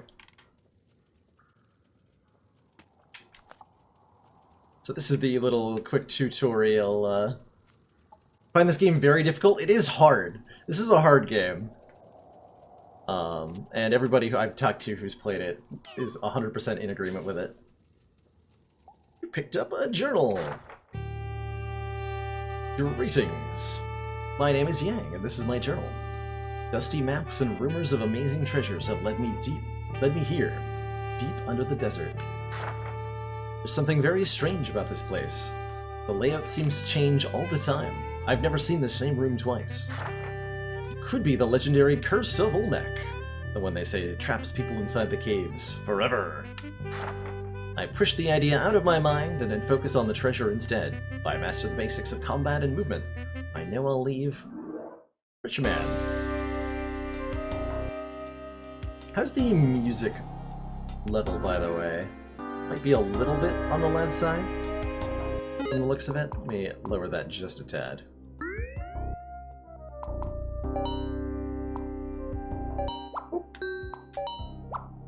There we go. Yeah, that was a bit tad loud for me too. So we've got the basics. We can run and jump. There are a variety of enemies that will mercilessly bite you if you whiff your jumps on them. Most enemies can be defeated by bouncing on their heads. Boing. So our goal in most levels is to traverse the level, collect loot, find items, and get to the exit. That's the only actual goal on any level, is just reach the door that goes to the next area. Anything beyond that is completely optional. Collecting gold, killing enemies, doing anything else, they're all things that very skilled players have made fun challenges of not doing in their runs. So there are things like pacifist runs for Spelunky or no gold runs for Spelunky. Spikes! Spikes are a common hazard here. Super deadly if you fall onto them. It's an instant kill, but you can walk through them no problem.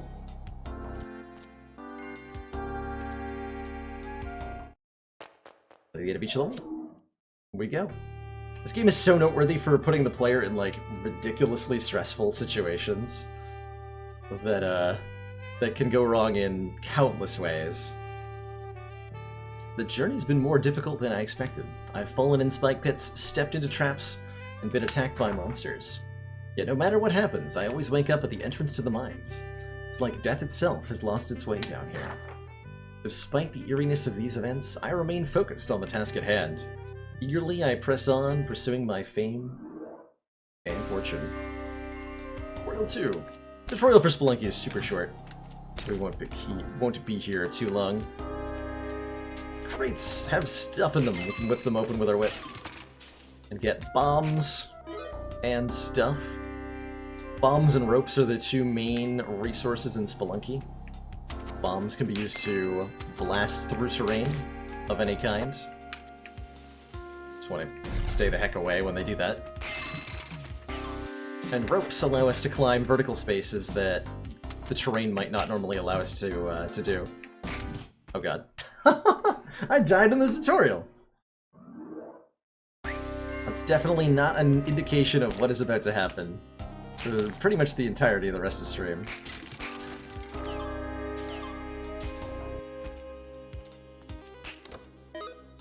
Nope. Nope. The whip is shockingly hard to use. I'm used to watching much better players than I put it to good use, but I am not them by any means. Ew! Bats are one of the more frustrating enemies in the early game. Gosh. Gosh. Whack. Good wacko. How's it going, Sorry You're Dead? Great to see you still hanging out. To the box!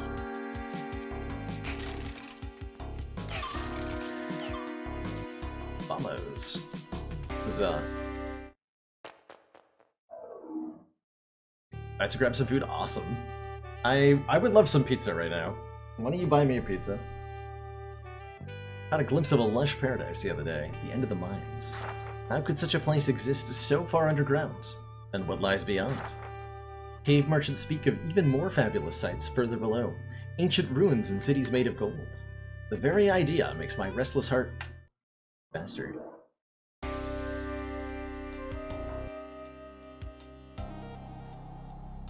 Sorry to hear that, Reginus. It's not always it's never going to be the case that I can play a game that everybody in the world likes. But no worries. We're happy to have you back. If you're heading out when the game is more to your choice.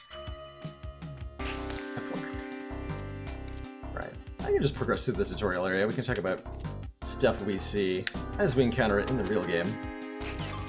Ropes.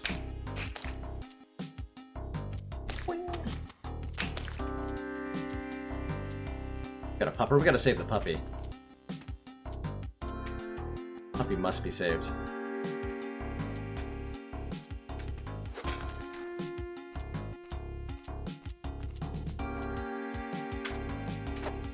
Puppy rescue team!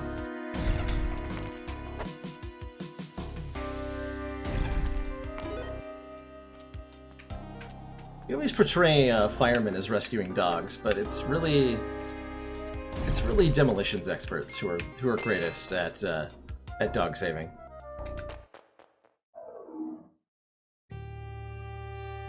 To whoever holds this year, yeah, I guess it's better than somebody saying like, you know, I really love this game, but I wish there was somebody unlike this douchebag playing. To whoever holds this journal, I hope you find it useful and serve me well, but I no longer need it. I'm descending into the caves for what I hope is the last time. I won't return until I've escaped with the ultimate treasure. Or are there even greater delights to be discovered? Only one way to find out.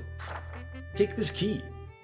Open the entrance to the mines. Follow me if you dare.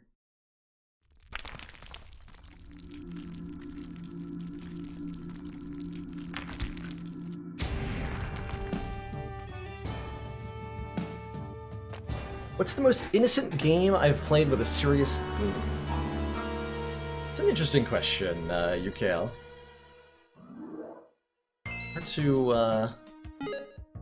Hard to come up with a concrete answer to that. Like, what immediately comes to mind when you ask that is Stardew Valley, which is a really innocuous and cutesy farming game that ends up, if you progress through the storylines of the villagers, tackling some really serious topics like depression, divorce, mixed marriages, not mixed marriages, what is it? Like social pressure for things. Man, I can't words right now. Stigma, that's the word. Stigma. Relating to remarrying.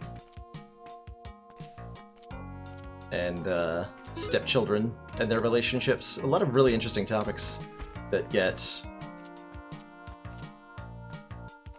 I'm not going to say addressed, because they're not always addressed, but like represented. Cookie Clicker does take a turn. I've played through Cookie Clicker. Oh, get crushed, Bat. Get annihilated, sir. Okay, so jars are super dangerous, because they might have spiders inside them. Also, arrow traps are super dangerous, because they might hurt you. And I am just remembering how difficult it is to talk and navigate a level at the same time, but we're gonna keep trying. Alright, doggo, I hear you. Rescuing the dog and bringing it to the exit level gives us +1 health at the start of the next level. So it's well worth it if we can get to him. Not necessarily worth 2 bombs, but here we are. Bubba was just a mass hallucination. It was a great hallucination. The best hallucination. Alright, doggo. It's you and me. It's you and me. So there are 4 major worlds in Spelunky, the mines which we're in, and then 3 more that we'll discover. Each of them has 4 levels, so there are a total of 16 levels within a regular run of Spelunky. You just saw the first one. So a total run usually takes like 15 to 20 minutes. Pretty short game. Shops. Buy stuff at shops. Pitcher's Mitt lets me throw stuff farther. The spectacles will let me see in the dark if we end up in the dark. Ropes are nice to have. And the climbing gloves let me like stick to walls, which are notoriously trolly, but also pretty useful. And I would like them.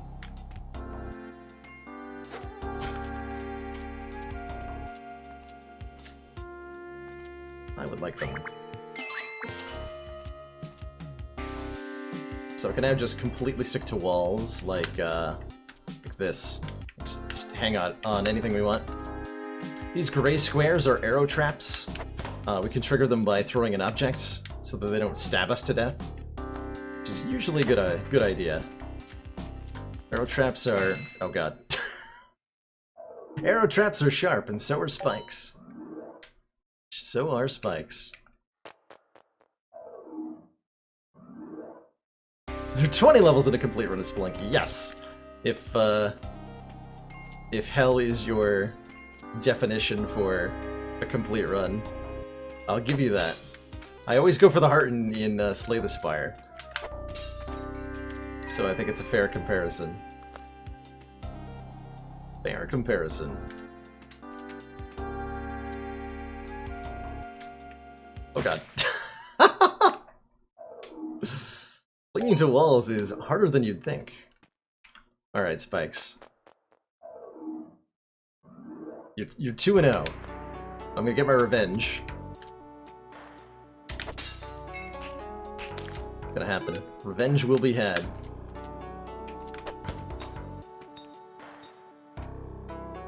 There's so many ways to die in Spelunky. It's actually really unusual to die the same way twice.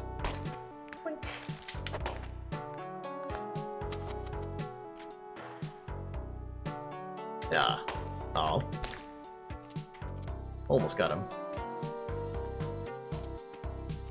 Almost got him. This is like advanced Mario. If Mario was a roguelike, it would kind of feel like this, I think. I hear you, Duggo. I'm coming! With explosives! And vandalism.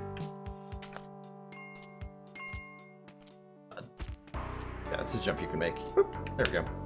The vertical, as you can see by the like the level layout, everything's broken into square tiles. All the terrain and the objects. The player's vertical jump height is 2 tiles, so you can jump and grab a ledge 2 tiles up. But if you can make the jump horizontally, we can use that 2 tiles to get up here. Ah! And I lose my health immediately, because I am smart. Doggo can die to bombs. Doggo can die to a lot of stuff. I think the Doggo has 3 hit points and takes damage as normal. So, super capable of dying. Don't know if I take fall damage from that. Let's just be safe. Use a rope here. Doggo has 4 health. Sorry, my bad. 4 hit point Doggo. There's stuff up there. I want that.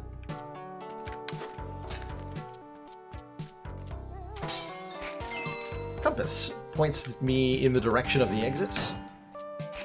This key can be put into a chest to give us an item. Not this chest. Oh god. It's really easy to whack your head with objects that you throw, and that will do damage to you. So there's plenty of ways to hurt yourself in Spelunky. There's the chest. I totally just made it off axis to myself. Well, that's unfortunate. That is unfortunate.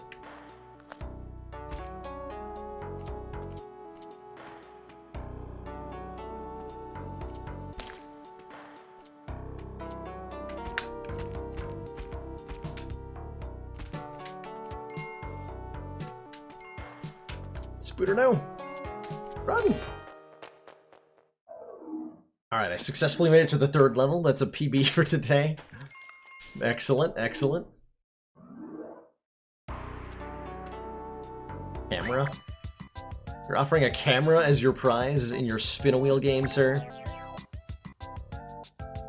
Alright, I'll play. One time.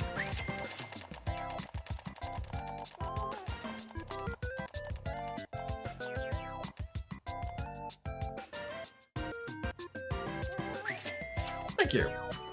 Take my cash and leave.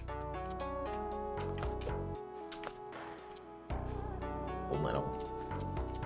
Idols can be stolen. Wait, how did you even get in there, dog? What? Explain yourself. How did you dig yourself into that hole? I'm not getting you out of there. It's your own trouble. If I take that idol, it's gonna spawn a Indiana Jones-style giant boulder. Which is gonna wreak havoc all over the level.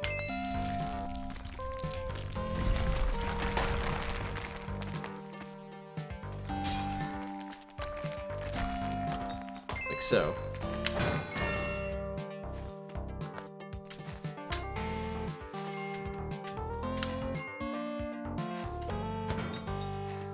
Nice try, Arrow Trap. Alright, my loot makes an excellent weapon, fortunately.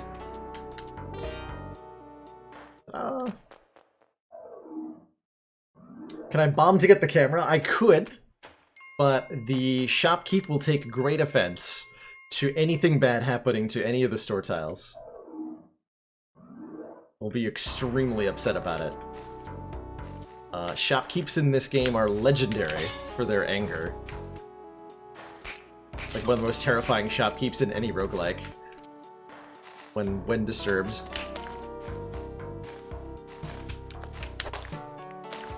All these snakes. But it'd have to be snakes.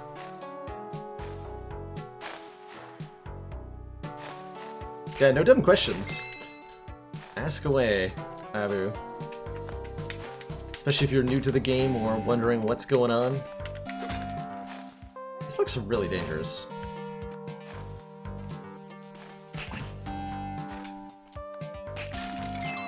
It's a parachute. If I fall too far, the parachute will save me one time. Oh, there's 2 items up here, though?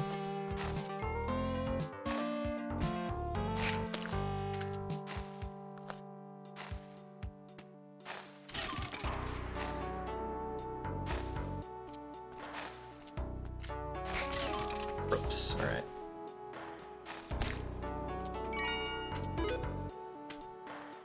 Easy. Oh god, we got a giant spider here. Oh.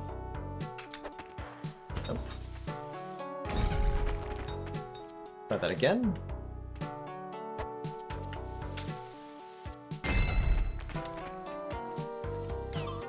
Giant spider drops paste, which lets me stick my bombs to things. But I only have one bomb left, so hopefully we're gonna get more.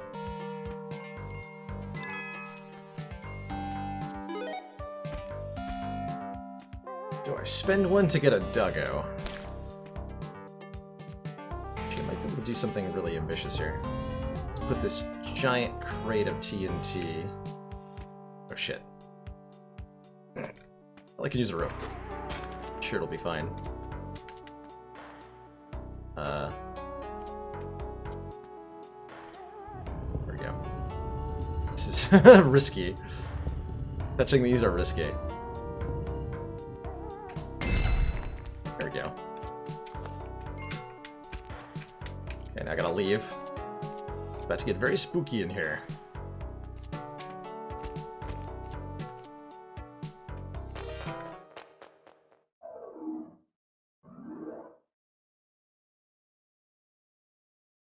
Hello there, I'm the Tunnel Man. It's taking a shortcut, but a large boulder was blocking my path. Can you have a bomb so you can blow it up? Sure. Have my bomb. Tunnel Man will open shortcuts to the later areas of the game if we reach him enough times with the requisite resources.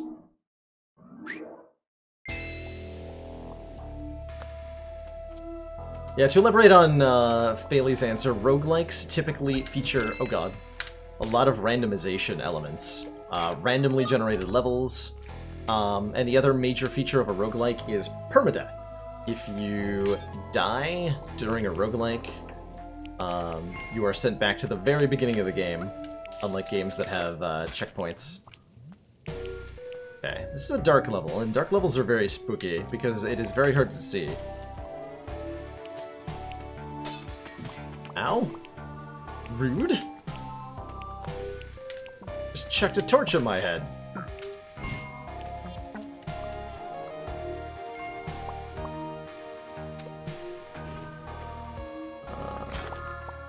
It's too far to drop. Oh, or I could bounce on the frog, that also works. Also works.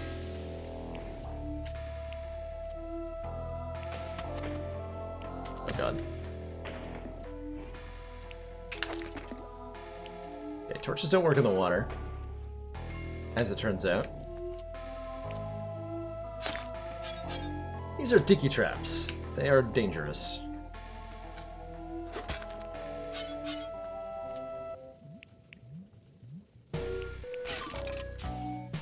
Parachute. Okay, okay. Oh god.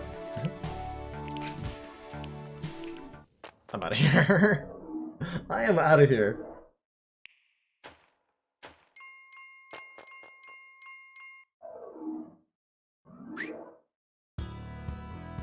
Dead are restless. Zombies and skeletons, oh my. I have no bombs? Oh boy.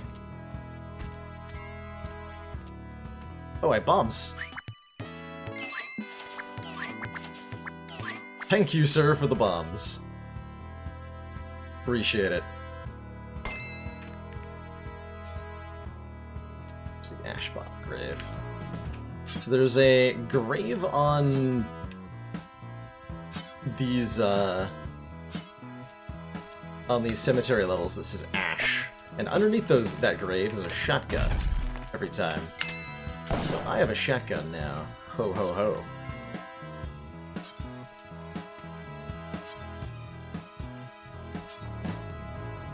Debating going to the castle. I should. It's for fun, right?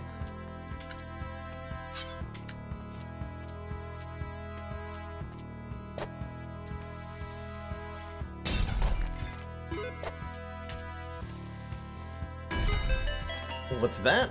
A secret entrance? But where could it possibly lead? I'm gonna stream Dwarf Fortress sometime. If I ever figure out how to play Dwarf Fortress, I will stream it. So, how about that?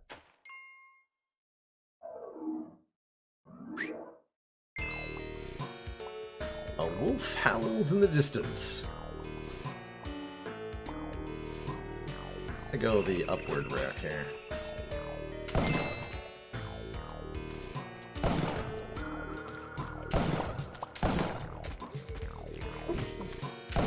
So much stuff up here.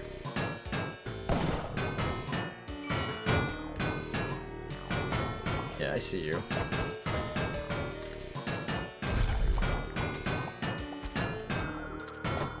God.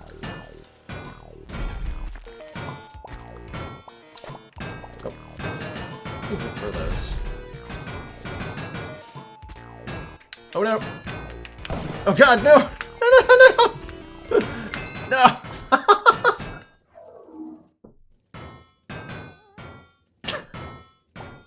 I got crushed. I got crushed by the Angry Knight. I will be back to get my revenge against him someday. But today is not that day. Today is not that day. Yeah, he chased me down. Part of the reason that thing was difficult, by the way, the shield that the knight had, if you shoot a shotgun shot into the front of it, it'll bounce back and hit you. So I couldn't shoot at him if he was facing me. But then I got crushed. Oh, no, I'm sorry, Duggo. I didn't mean it.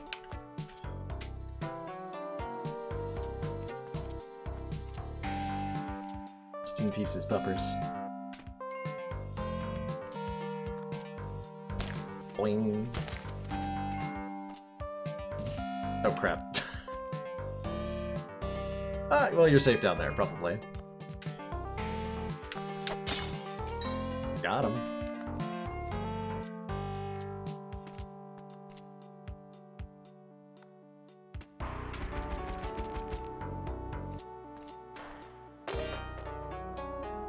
Call that a day. Squished. Yeah, I can get over there with a bomb or a rope. Crates are always good. More items. More resources.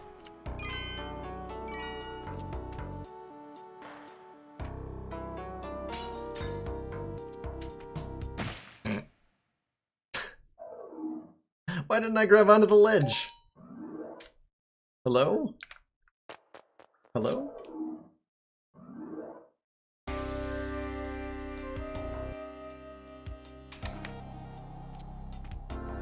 Sure seems like a pointless way to die.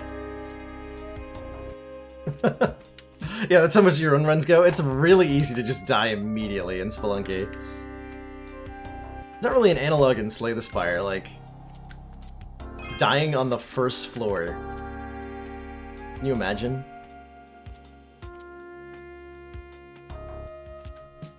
Can you imagine?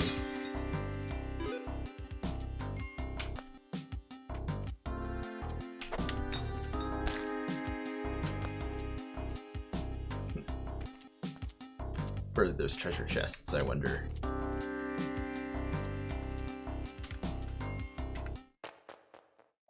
Are spikes like jawworms? Jawworms instantly kill you? Seems like they do. Sure, spikes are like jawworms.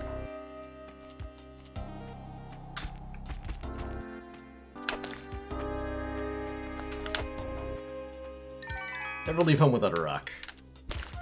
The most useful implement are known to man.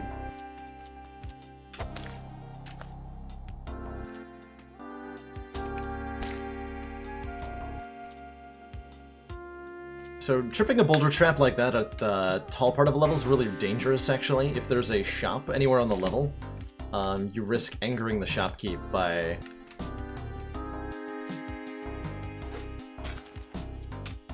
destroying his, yeah, like if the boulder came down and broke this guy's shop, he would shoot me to death for that. Wasn't my fault. I swear. I do like the things you've got for sale, sir. We have spike shoes, let me do extra damage when I jump on enemies, and spring shoes, which let me jump higher. Oh man, there's an altar over there. Taking this treasure chest with me. Oh, I can't. You want to see the angry shopkeep? All right. We can can go through that experience together.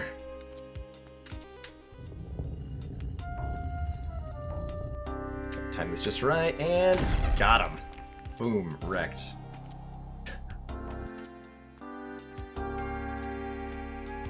That'll teach him.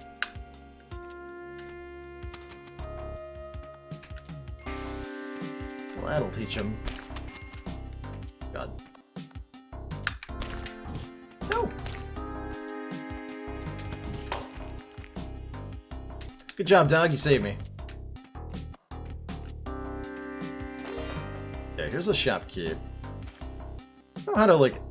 There's a trick you can do to defeat these guys.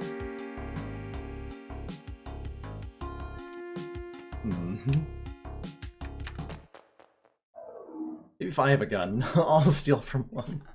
We can throw the doggo at enemies. Doggo is a surprisingly effective weapon, quite frankly.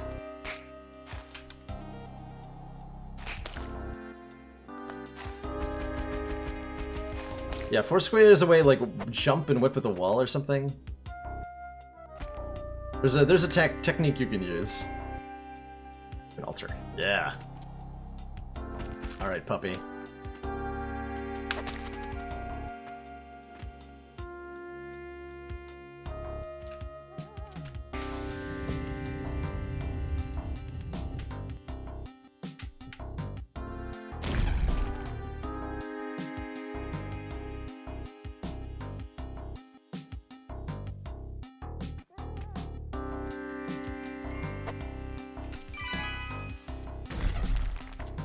Surprisingly affectionate weapon.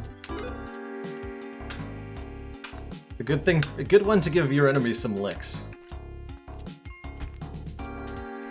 Alright, I brought you to a nice comfortable bed, dog.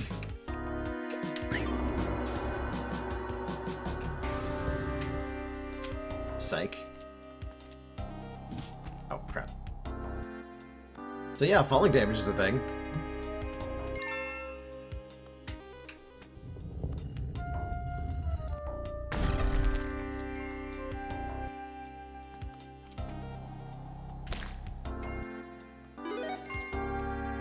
Huzzah. No mercy. Traded that dog for a compass without a second thought.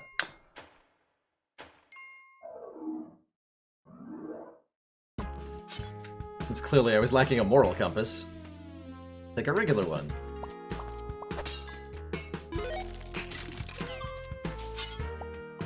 That's smooth jazz. Okay, we got a lot of tiki men. They're super dangerous. Best way to proceed through here.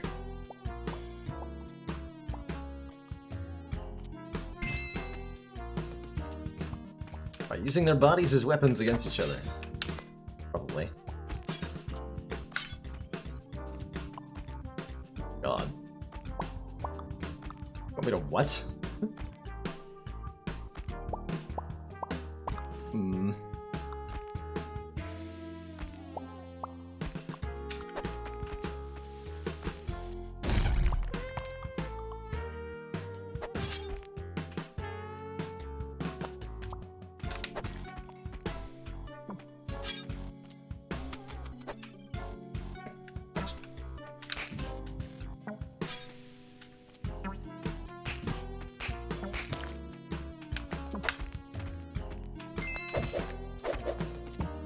Got him.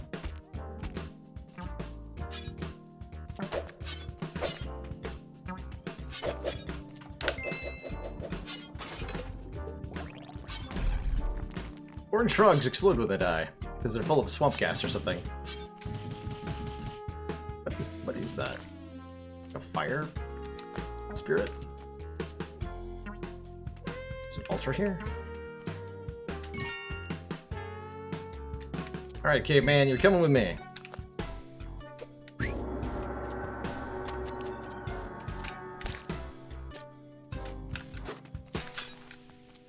Sacrifice cavemen to the god of blood? I'm not actually sure what Kali is the god of, but I keep dying.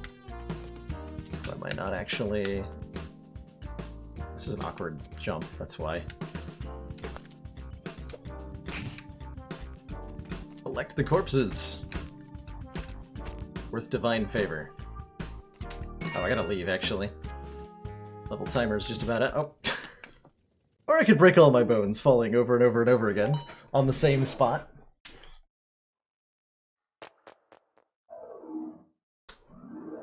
That could also happen. Panicking and going too fast is a very easy way to die at Spelunky.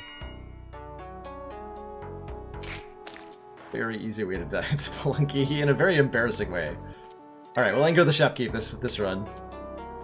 See if I can survive more than 2 seconds against him. Might not happen, TBH. Let's go up this way.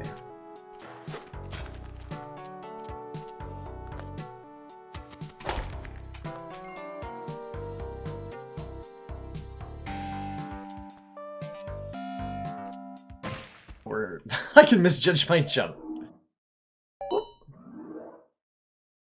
I was experimenting with the wrong button in a hilariously bad timing way. Yeah, that's definitely what I meant to do. Everyone gets playing Spelunky, as they say. Sometimes you just fall on spikes. Literally nothing you can do to make it stop happening, as it turns out. They're magnetic.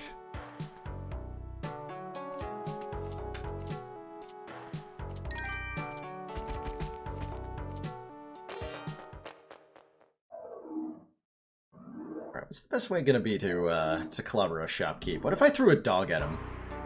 Think that works?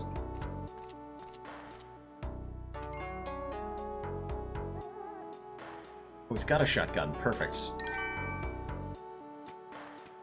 So he's selling me a shotgun. I can pick it up, shoot him. There. All the stuff at the store is mine. Just get rid of the evidence that he was ever here. Easy peasy. Oh god! Spooters on the wall.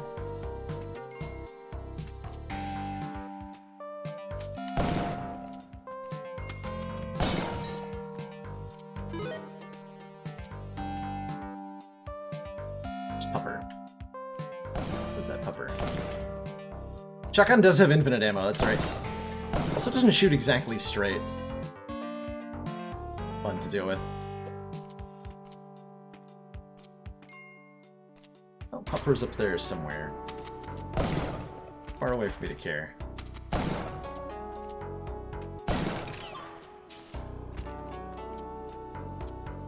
Okay, so we robbed the shopkeeper, got his shotgun, but that is not even close to the end of it, unfortunately.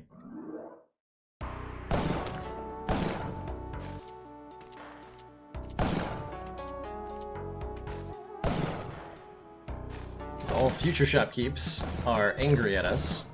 We'll flip the heck out. They're very fond of just going completely berserk.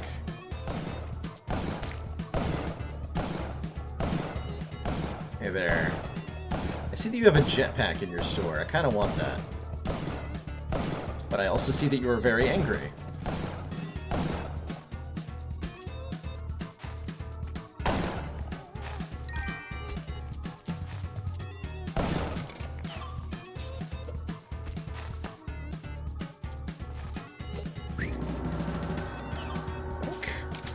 Turn that dog into a pair of shoes. And I want that. God, I'm gonna get completely murdered.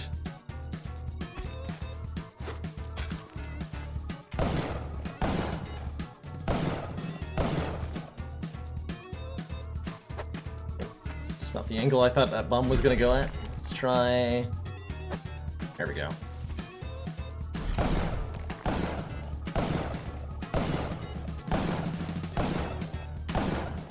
Aha!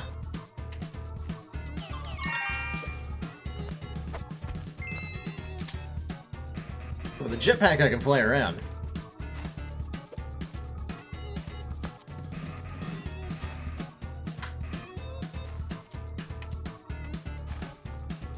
Drop off our bounty. So the crazy music continues as long as there's a shopkeep alive on the level. But the music is still going means there's another one who's also angering me. Let's see if we can figure out where he is. There he is. Looks like he lost his gun. Yeah, there's his gun. Oh! Nice.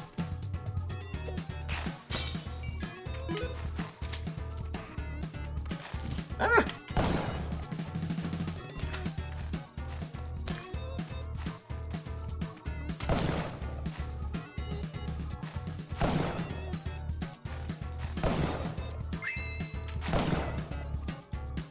Crap.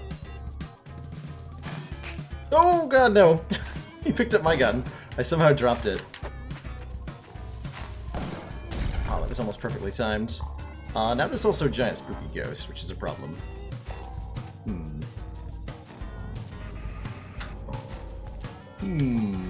So spend too long on a level and the ghost will appear, which mercilessly pursues you around the level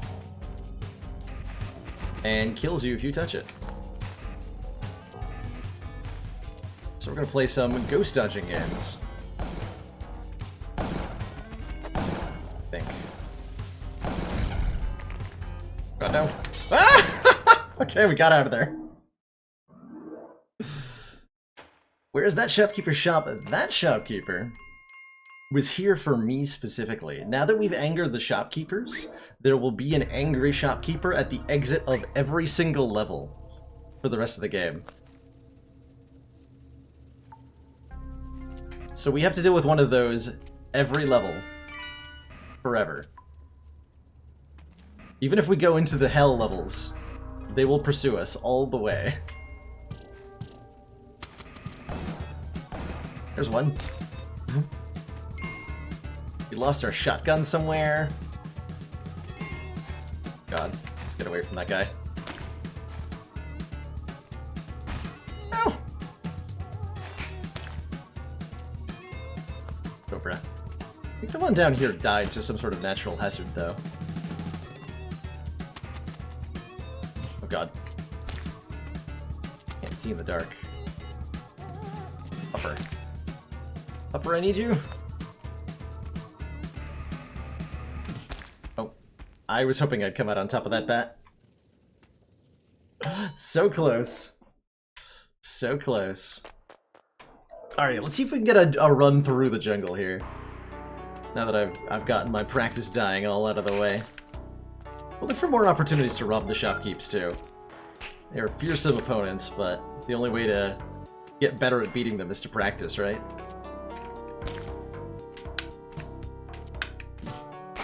And the precision on the jumping is higher than I thought it would be. They are a very precise game. It's a precision platforming, split-second timing. If you're fast enough, by the way, when you use your whip, you can actually whip arrows out of the air that are headed your way. Really cool. Lots of really cool little tricks like that in this game. 1-1 completed.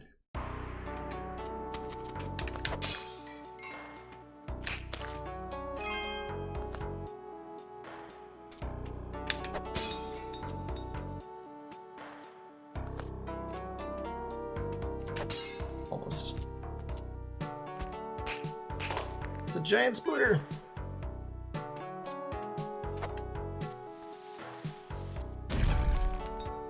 Correction, it was a giant splitter.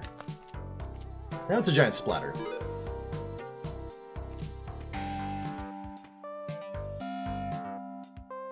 Okay, there we go. There's the Jedi. Oh, that already threw the arrow. Okay, good. Let's see. So if we take that key... That's a really tricky...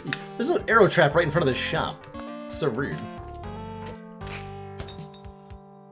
So rude. So, opening up this chest gives us a thing called the Ujat Eye, which lets us see... lets us see treasure hidden away in walls, and will allow us to discover a special area later in the game if we survive long enough. Yeah, spider milk. Straight from the spider. Just like Mom used to make.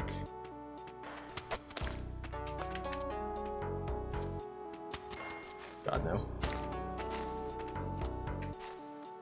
Sometimes it's just easiest to run and hope that the enemies die to the traps instead of me.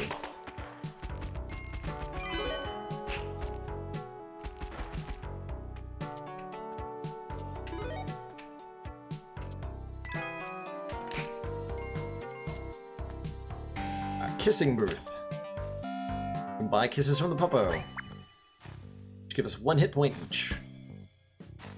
Although, sir, such an establishment I find morally reprehensible, so I will not be doing business with you today. Thank you, and good day.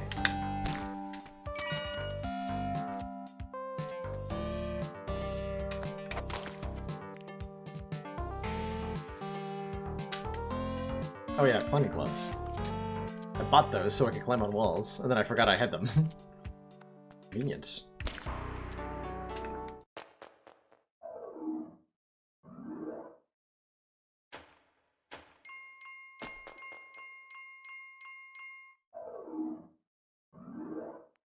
Convenient, I say.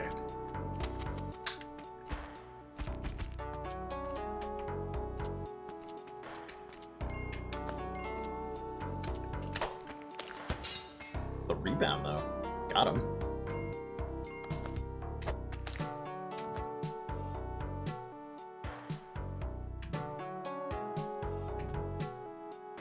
Close. Oh, God. I should have taken fall damage there. I'm not really sure why I didn't.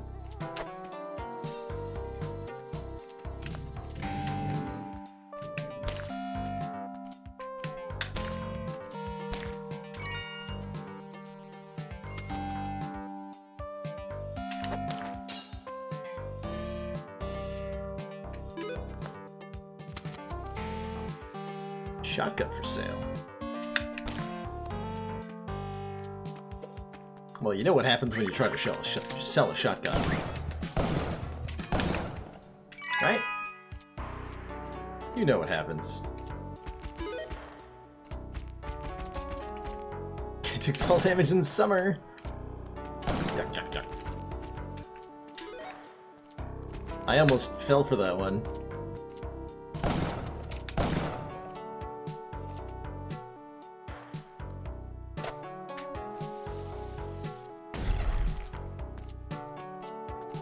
Doggo!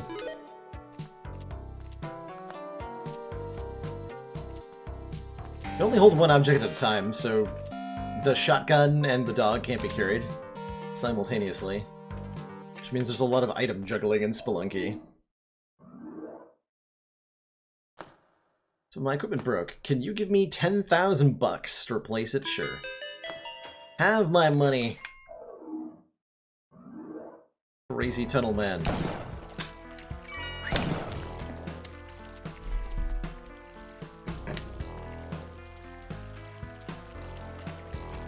For your crimes. That's what they all say. But if crime didn't pay, then why did I do it? That's the question you should be asking yourself, old man.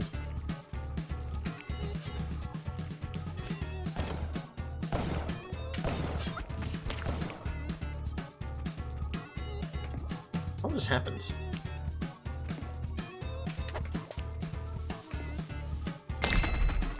Monkey threw my shotgun into the lake.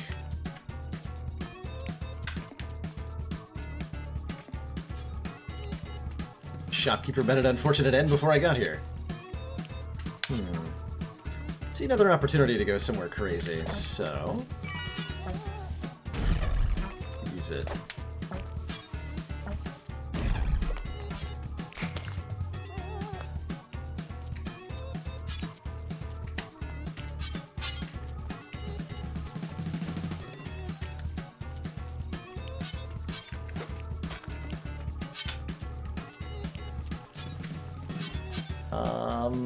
Safe place I can put the doggo here. I gotta put the shotgun nearby.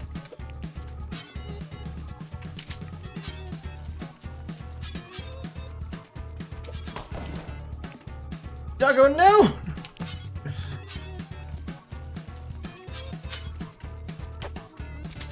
Don't think it works with a dead dog. Oh, it totally does. Missed my chance.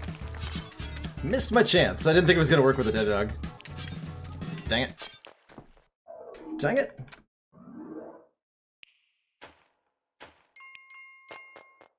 If you are sitting on the pink blob when that worm does that, then you'll be transported into the belly of the worm. Ah! Oh shit. Okay, good. I was worried that was going to blow up this altar. But it did not. Sure like some health back, though.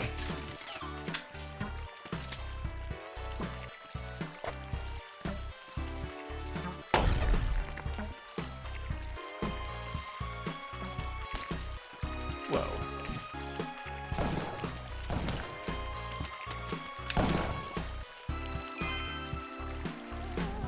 Puppo. Crap.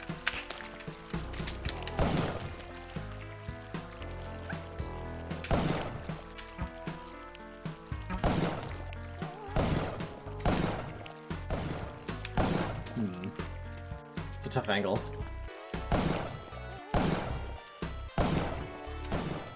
Got him. Whoa!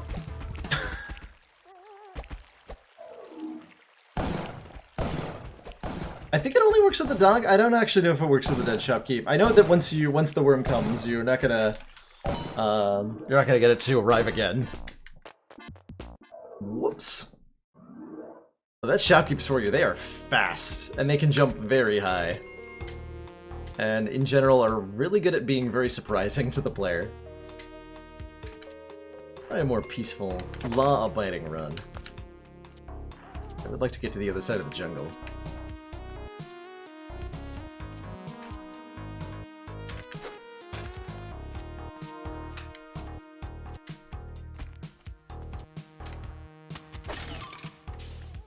Booms.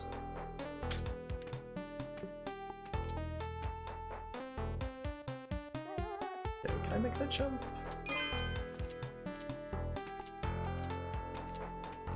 Make that one, though.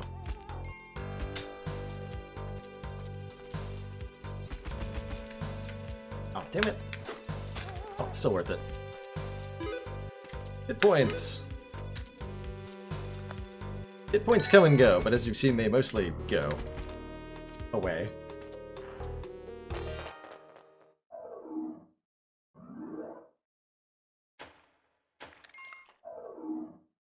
Sloppy puppy kiss. Okay, I'm gonna whip... Since, for lack of anything better, I'm gonna whip this gold bar to trigger the... Oh, damn it. Alright, well, we're using a bomb then. There's ways to trigger these traps safely without an object, but they are not easy to do.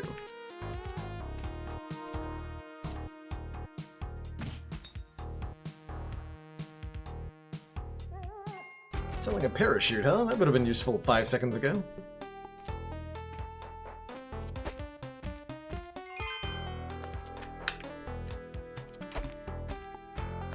Come on. Get in there.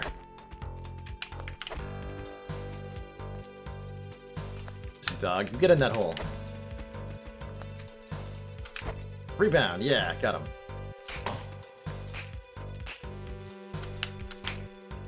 Get down there. Good dog.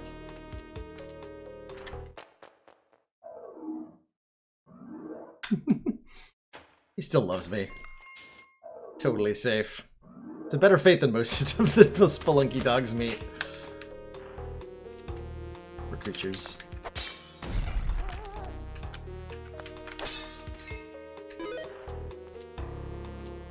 Alright, Doggo, it's you and me.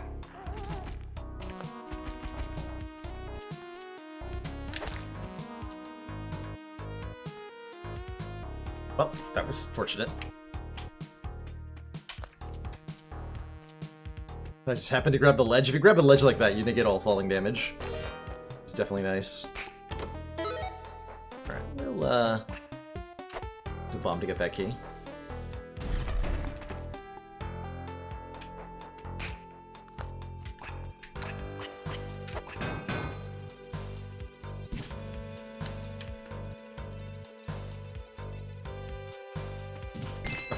Timed that so wrong.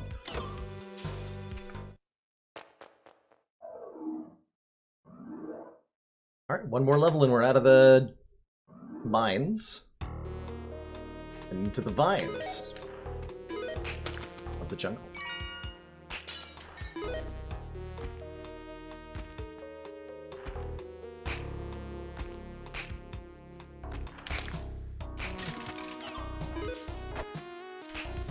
Ah! Parachute. First I've gotten this game, I have beaten this game. Well, I've beaten Olmec in this game before, but that was a really long time ago. Hopefully I'll be able to recreate that tonight. I'd like to be able to at least get an Olmec win in. I think that's manageable.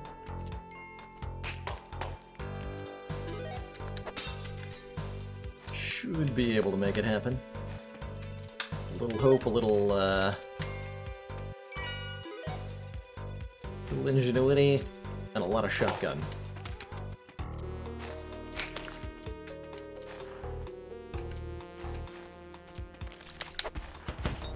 Oh god, I'm sorry. Oh no! There's 2 arrow traps down there. Well, rest in pieces, doggo. Shouldn't have thrown you so callously.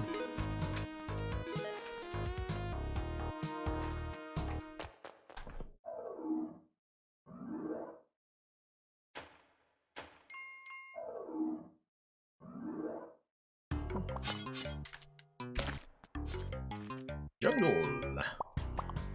Ooh, spring shoes are over there. I like that.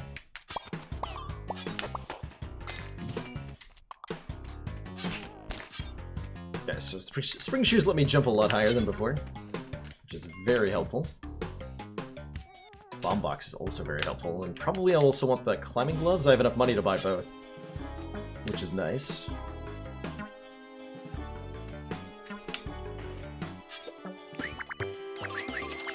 Thanks.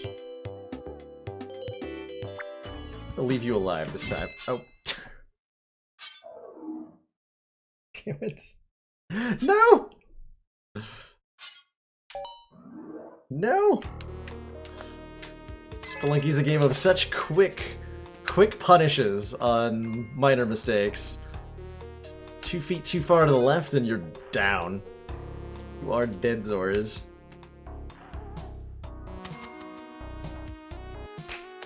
That's what's so great about Spelunky is the absolute chaos that can occur during a run and just how quickly things can go south. There's no such thing as a one run of Spelunky. Something can always go wrong. And usually does. In spectacular fashion.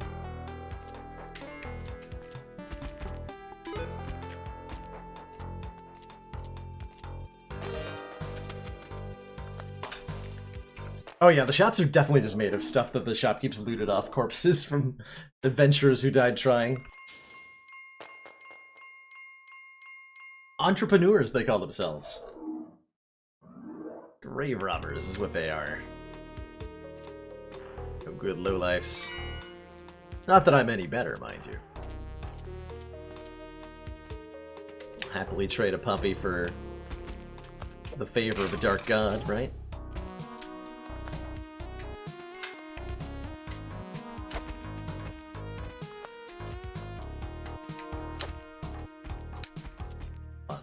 Sure I can make that.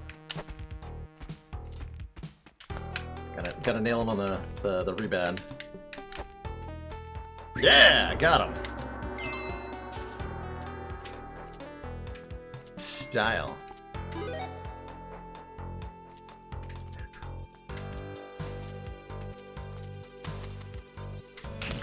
Oh, damn it. Yeah, I can hold down to drop him, but that's not as much swag as bouncing him off the wall. Not nearly as much swag.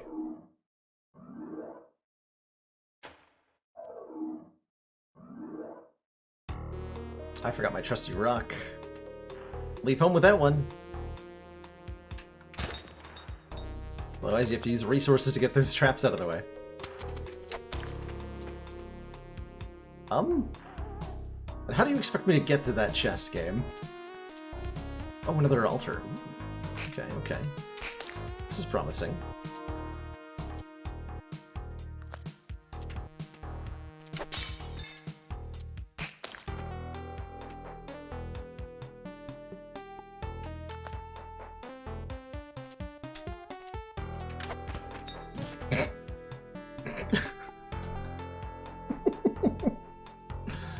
Okay. Let's just pretend that never happened. Right, Doggo, there you are. That's gonna take a bomb no matter what. Or a rope.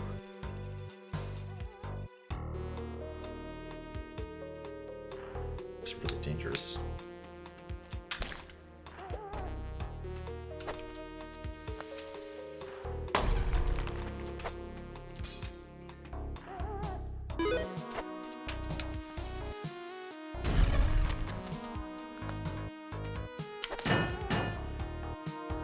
The second time we sacrifice a pupper to Kali, she grants us a special gift.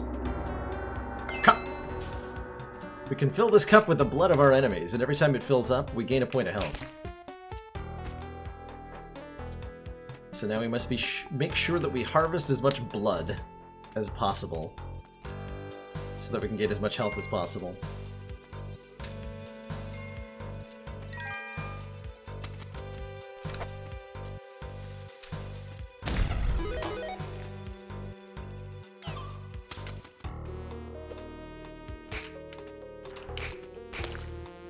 So I want to make sure I run over and collect the little blood droplets that enemies drop now.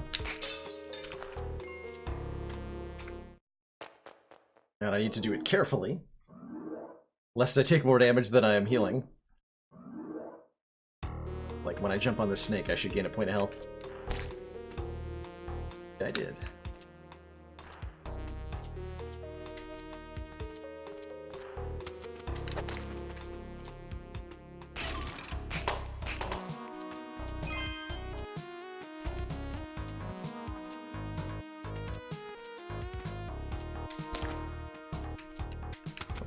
Thought I could jump higher than that for some reason.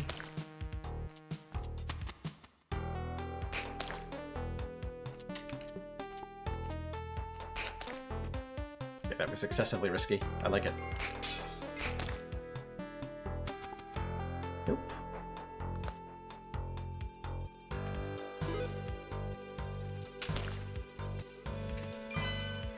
So we're back up to 4 health already from that blood goblet. So you can see it's well worth sacrificing the dogs, usually. Especially if I have a captive caveman I can whip.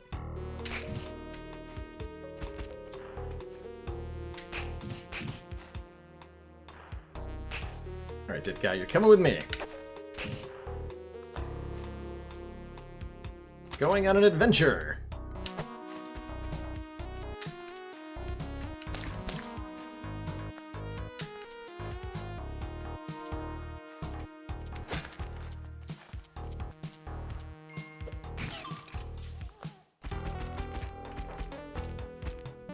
Said I'm saving doggos. I'm saving them from the horrors of the caves by sending them to the big kennel in the sky / the underworld or wherever they end up. You know, you do.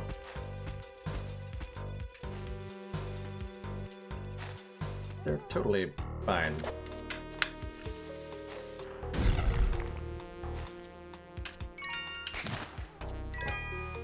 First thing I can afford to make a lot more mistakes now that I have the blood goblet.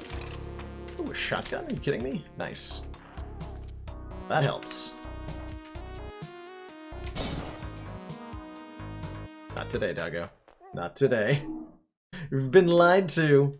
It does work on Mummy Vomit, yeah. If I get a chance to... Oh god. Oh no. Dark level in the jungle. It's terrifying.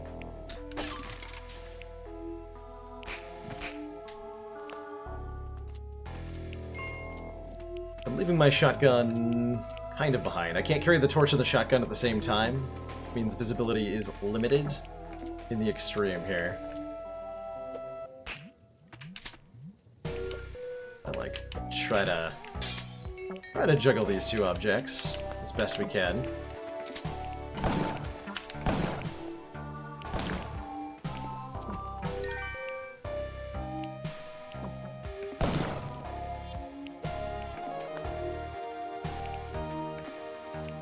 Grab the torch.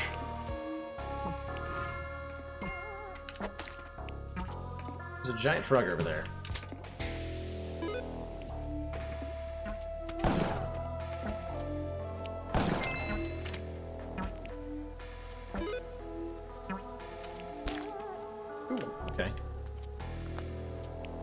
There's bees, though.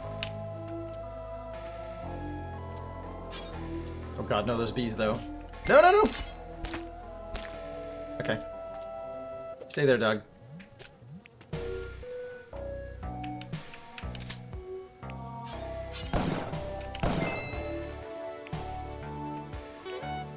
Okay, bees drop jelly, which gives you a bunch of health. And then from here...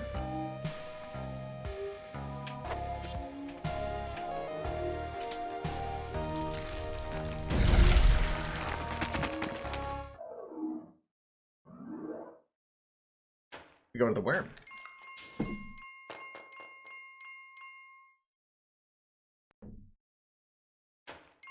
2-1 completed. Where the heck am I? I'm in a place suitably called a worm. And this place is horrifying. It's full of spiny things and disgusting creatures.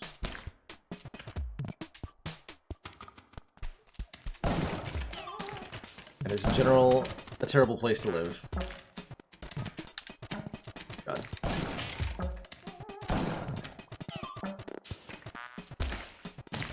Ow. Okay, I can just break this with my face.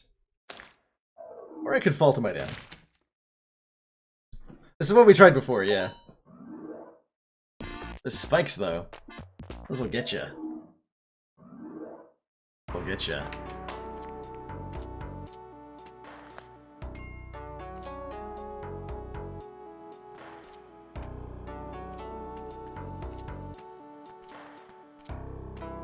I went a little too fast in that worm. But I got panicked because the ball things kept coming towards me. It's freaking me out, man. Totally freaking me out.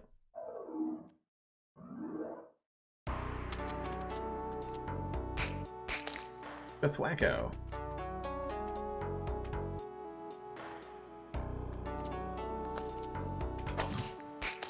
Damn it.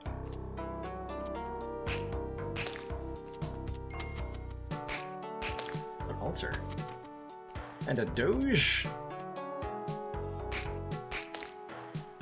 Well then.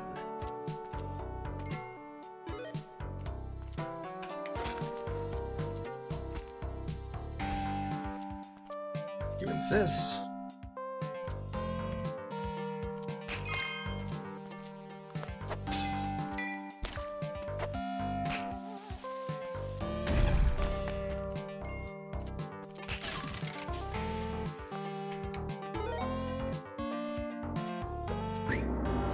Got ourselves climbing gloves. When you make your first doge sacrifice to Kali, you get a random item. For a cape. 12,000. I can. I get a little bit more money.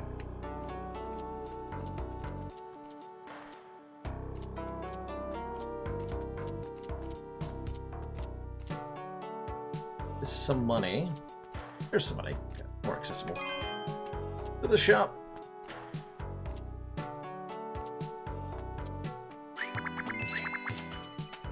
Cape lets me float down slowly. Oh, I didn't even see that arrow trap. God. Cape lets me float down slowly, and I can do that to lower myself onto spikes without harm. Or otherwise, buy time to assess the situation.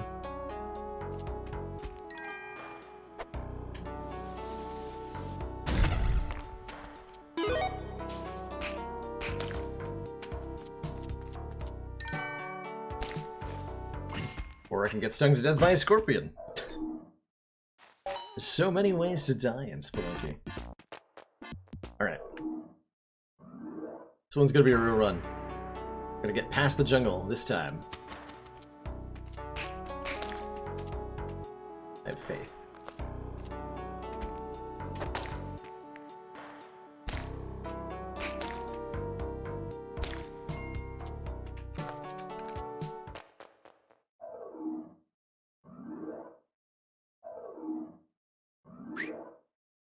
Speedruns of this game are insanely fast, by the way. It's like 2 minutes for a complete run.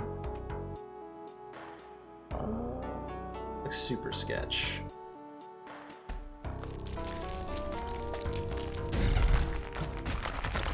That was super sketch. I don't even know how I survived the first 2 seconds of that.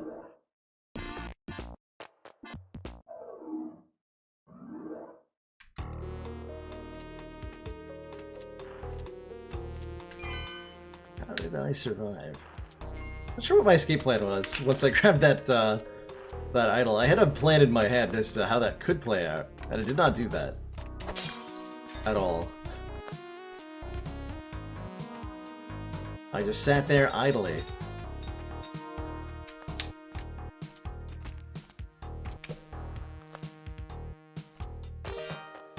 Alright, I'm not leaving without my trusty rock this time.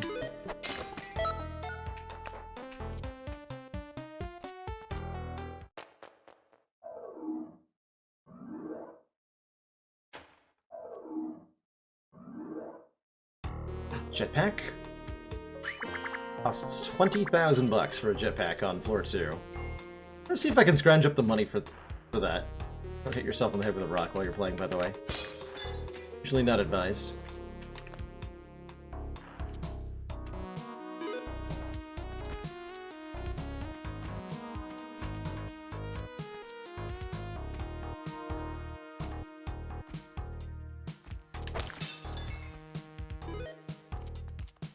.4K. Web gun.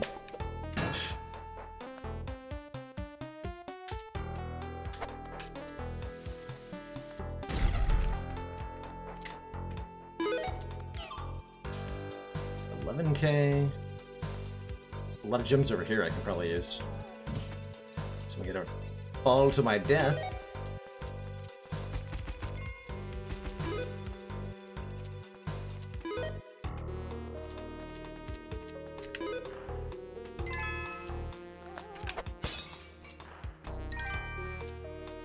$17,900? That's not enough.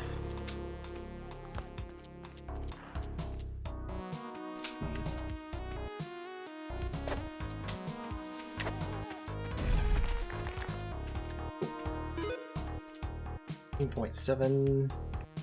Alright, I'm doing it.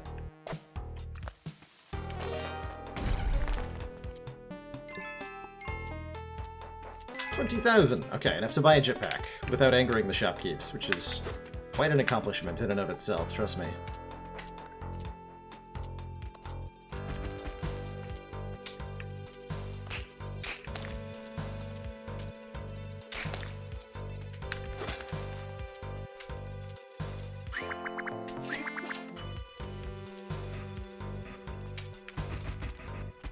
Jetpack is the item in the game that gives you the most mobility. You can go really high up vertically now. And I'm sure we won't die at all. Ever.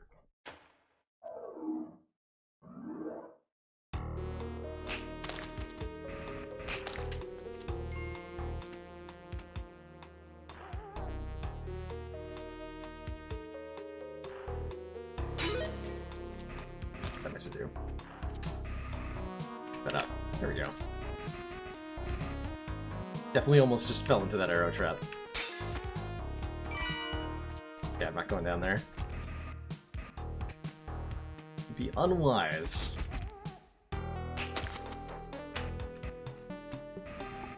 That could have killed me if it hadn't been triggered previously. So many ways to die.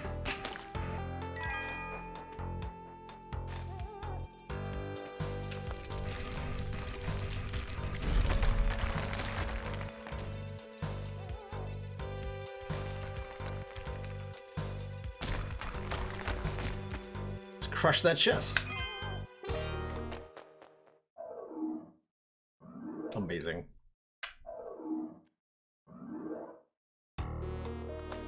I just keep getting bolder and bolder as I go further into this game, huh?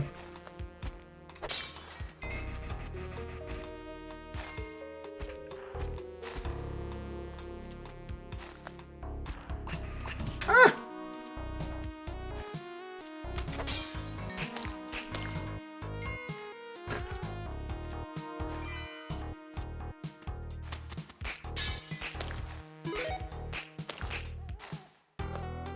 It's a good pun when I'm the only one laughing.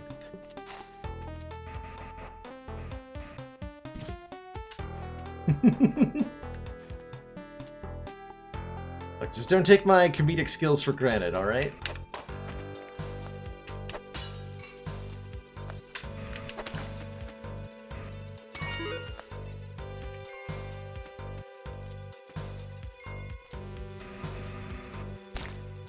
Or can afford a shotgun? Beautiful. What's all this? Anyway, over there?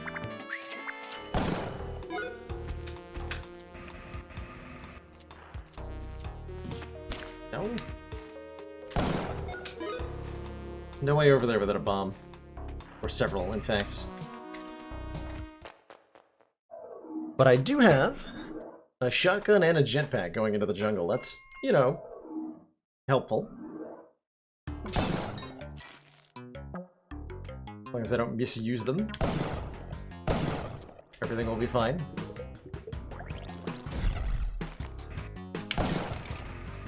Whoa. Which I almost just did. The shotgun has quite a bit of recoil, by the way. As you can see, if I fire it, my character gets blasted back like an entire tile. Really bad.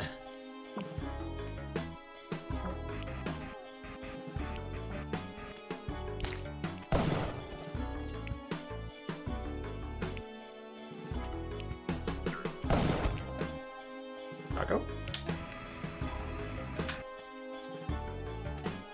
Hear him. There he is. It's just sealed away behind a wall. Guess I can go get him.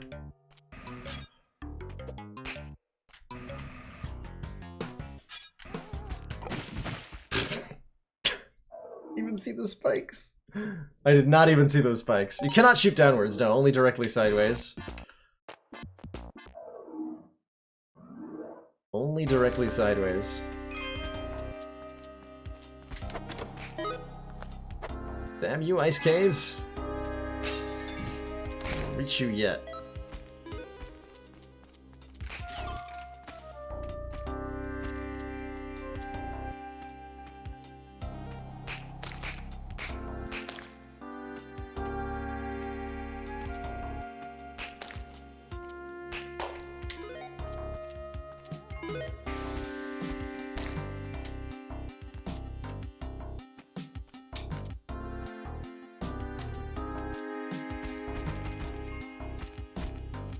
Do I ever consider the ecological impact of my endless mass slaughter? Sometimes, but then I consider the monetary value to me of my endless mass slaughter, and it helps me fall asleep at night.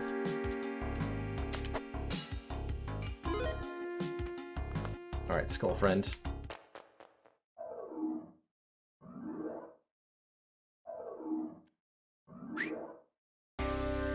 I hear snakes. Another jetpack. All I need is 12,000 bucks. Could have the redemption arc here.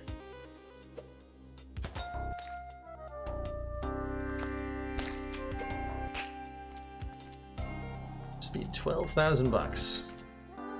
I can find at the bottom of this giant pit.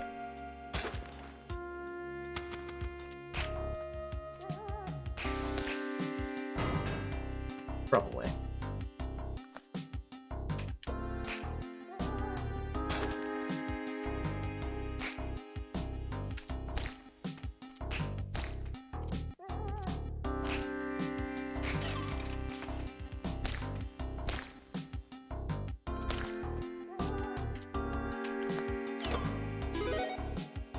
So there's a mattock, a pickaxe, here at the bottom of the pit. We can use to mine stuff and get all the money we require for that jetpack. Out of the way, dog.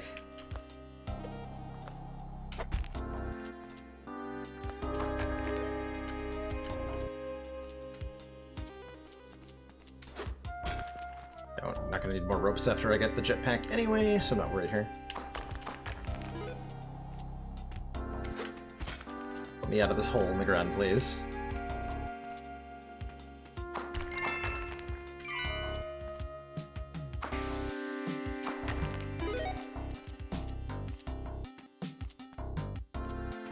Paste? Alright. It's unusual to see items embedded in walls, but it sometimes happens.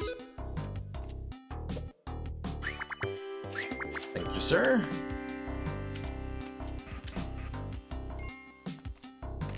Ah! Skeletons. Alright, Pupper. Need your hit point.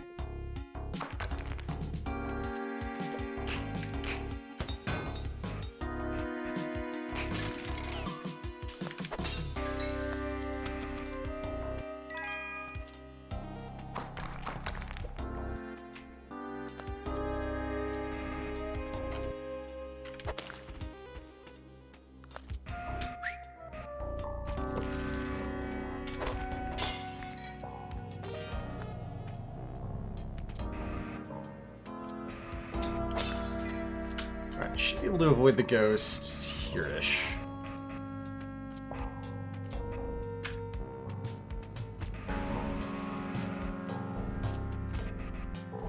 I'm just gonna leave that medic behind. I don't want to dodge a spooky ghost. We'll try to get it.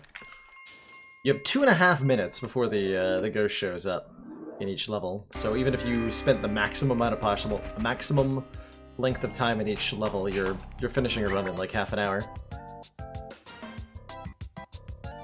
Max's Wheel of Prizes. Like Wheel of Disappointment, probably. Oh, I did it! I whipped the frickin' arrow! That's so sweet! I've never done that successfully before.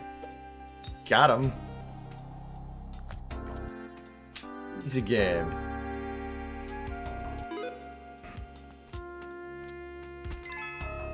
I'll probably never be able to do that again. Full disclosure.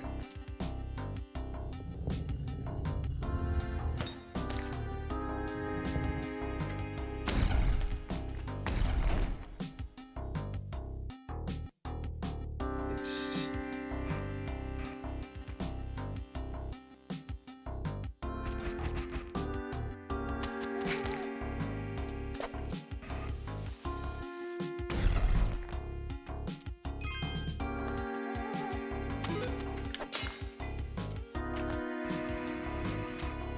Coming with me, Daggo.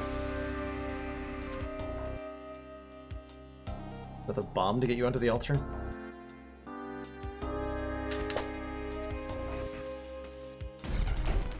Super worth it.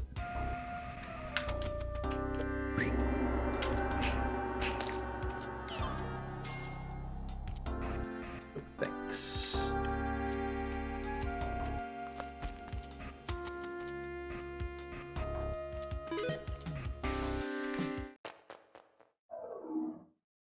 Is there another sudden death beyond the ghost? No, if you manage to avoid that ghost, you can spend an infinite amount of time in the level.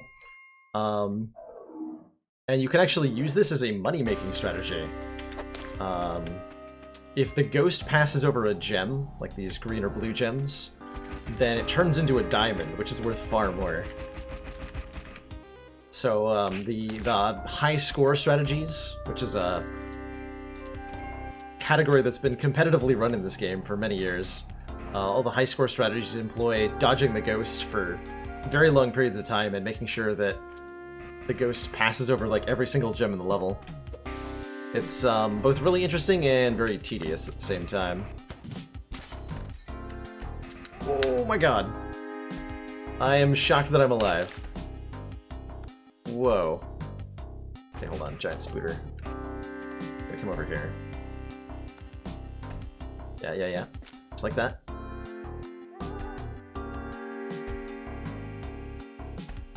On the spikes. There we go.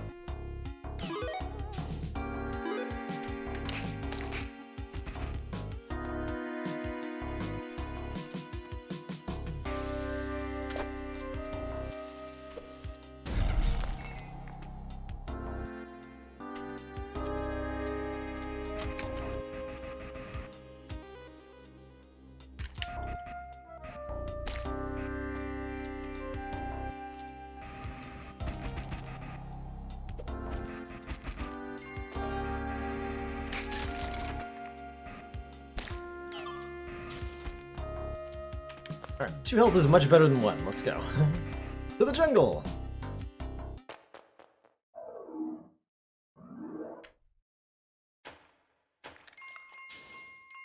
I love you too, Peppers. And I love your kisses when they're purchased with fair money. Excellent.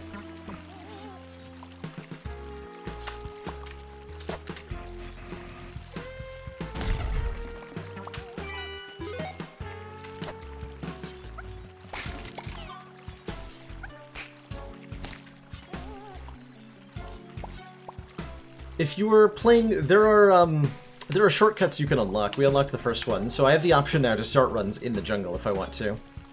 Prefer not to, but I might do that if we find ourselves repeatedly stuck. So those kind of work like checkpoints, but for the most part this operates like a proper roguelike where you're back to the beginning if you die.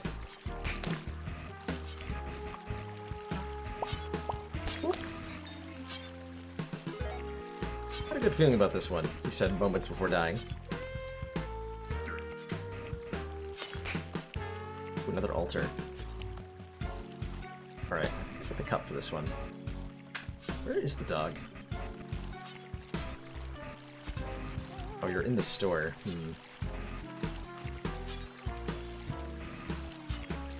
Which is the cost to buy the dog entirely? 15k, okay. 1 dog, please.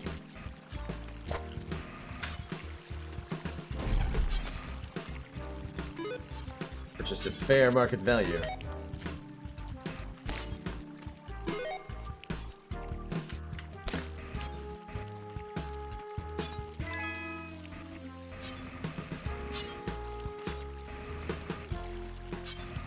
Jetpack needs to be... The jetpack's fuel replenishes every single time we touch the ground. You must be in love!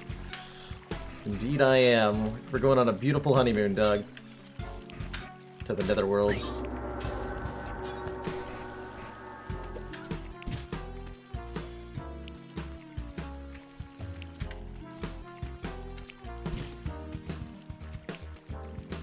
Get some blood out of this dude.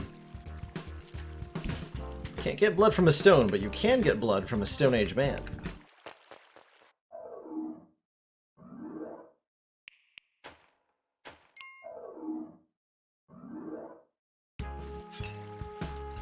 Oh yeah, we have the thingy too, so I could go to the black market. I'm that ambitious with my run.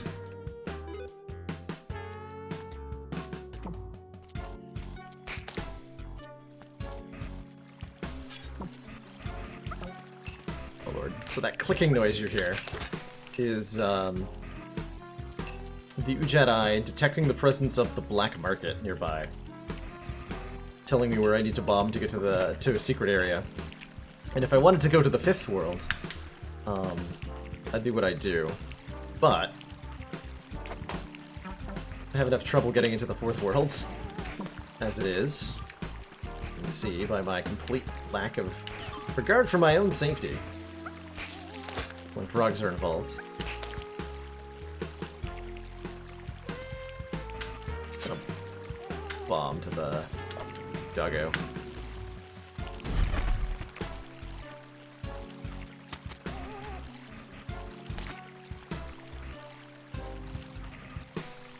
Look at that puppy juice.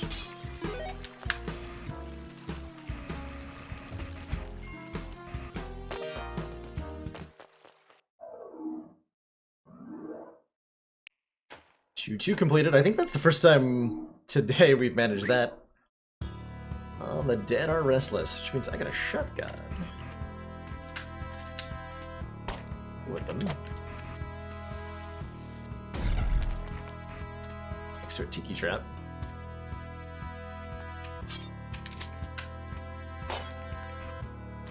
So I could go back and get my revenge. I'm considering on the shield murderer guy. I have a jetpack this time. I want my revenge. Revenge is going to be had. Oh jeez, that's a vampire. A vampire.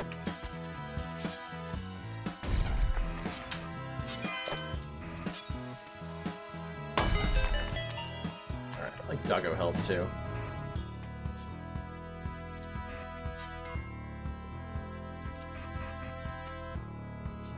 You are. Oh!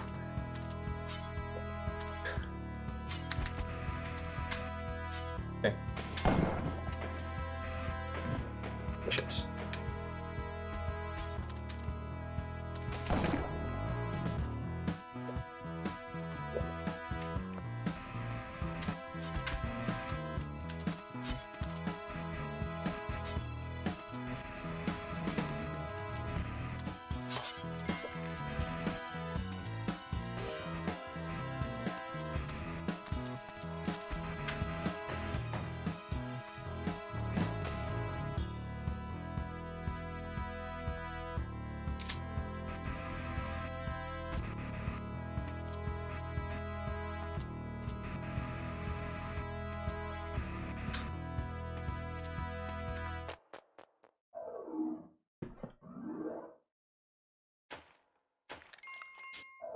Time for revenge! You cannot drown, no. There's no breath timer or anything like that.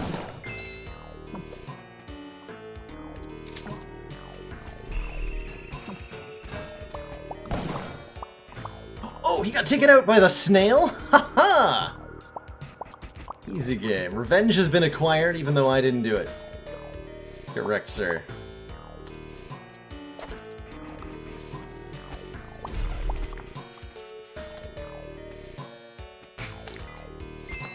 Pick up this shield and I can use this to crush enemies. It's also a very dangerous object to use.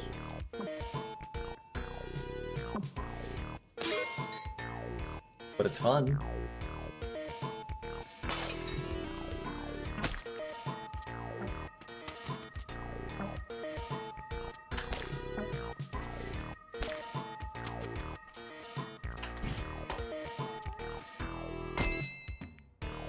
Squish.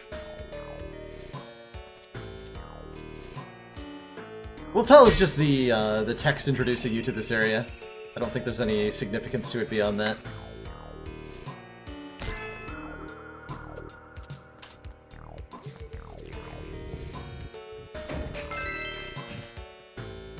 No. See you, lad. Unlocked a new character. And make sure he stays nice and dead, as I don't want him to pick up the shield and crush me with it accidentally. The AI helpers that you can encounter in this game are notoriously dangerous when given access to any kind of object.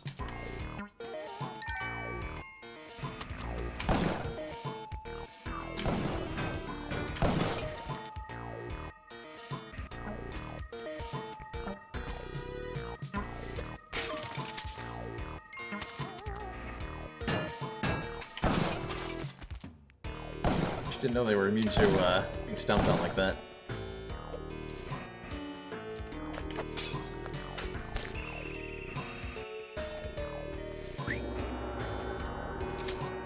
Alright, revenge acquired. And now we're through the jungle. Hey there, I'm the Tunnel Man. I was digging a shortcut, but a large boulder is blocking my path. Can you give me 2 bombs? So I can blow it up. Sure, you can have 2 bombs. You can have all the bombs you want.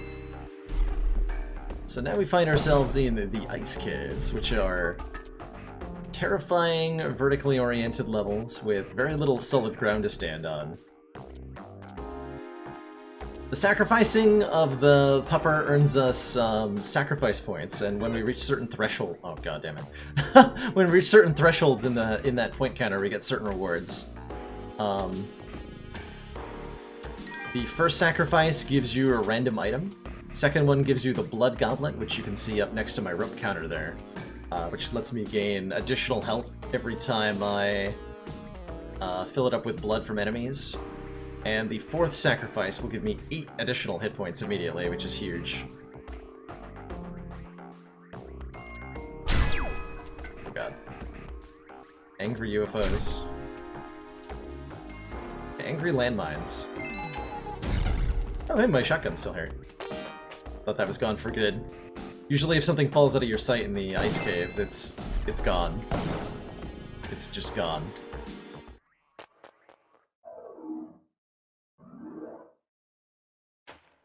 Barini. Ice caves too. Cute little penguin. Nope. Little dead penguin.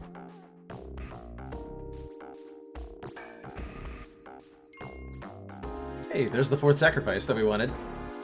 So I should gain 8 health if I sacrifice the dog that's on this level. Wherever it might be.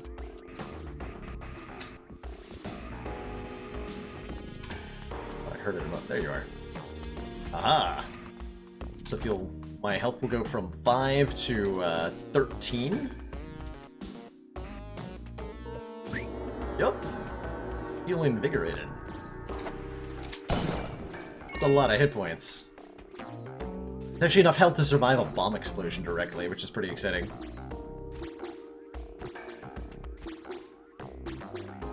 Jiggling away on that bounce pad, no problem, no problem.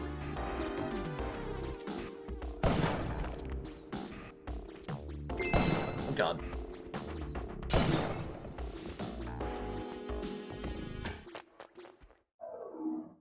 Ice caves are kind of looking easy, but trust me, it's only because we have a jetpack that this is at all not horrifying.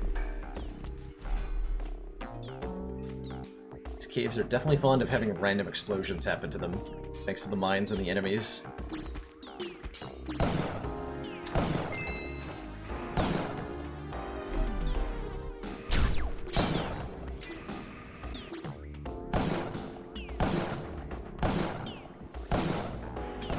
Come on. Ah! Gonna be a lot of tries to hit that alien.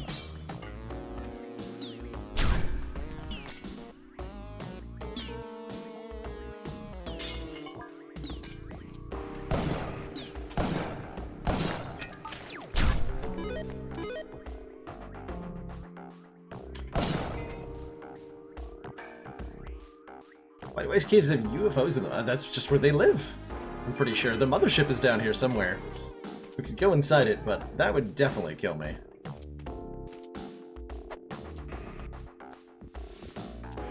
I mean, don't your ice caves have UFOs in them?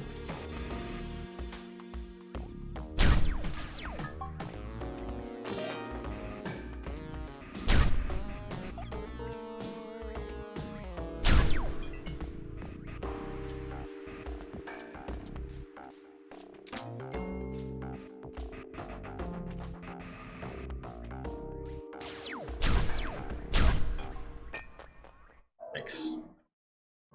The Hold of Outer Space, or Inner Tunnel.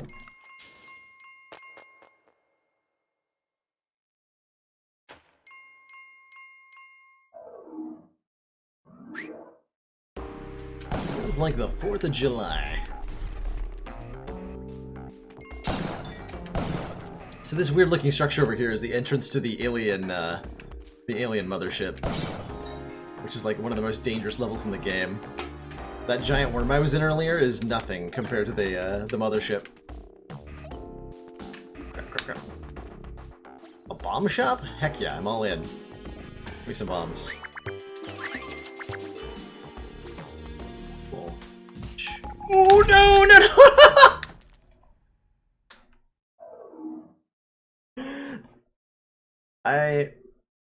Oh. Whoops. It was all going so well. It was all going so well. I fell a little bit too far without using the jetpack to break me, so I took falling damage, which stunned me.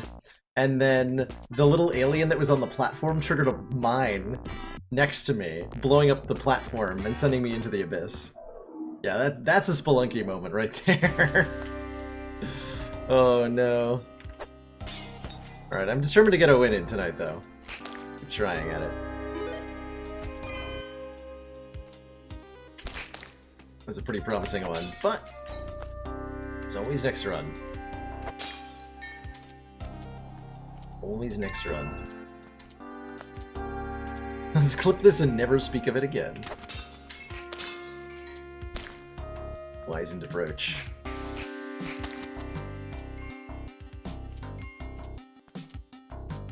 Does go to show that health is, well, it's a useful resource in Spelunky. There's a lot of ways to die very quickly in Spelunky, no matter how much health you have. Like, probably more than a dozen different ways to be instantly killed. From like, maximum health.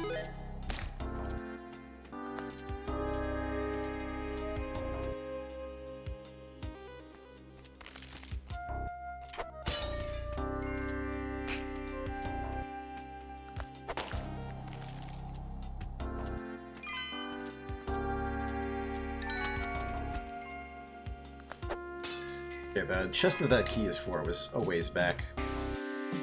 So I'll not fuss over it. The control scheme of this makes my hands hurt after I play for like 2 hours. Which is interesting.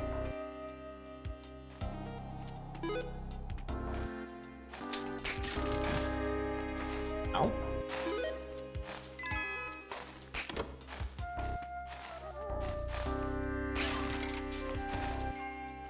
A lot of spinning cobras down there.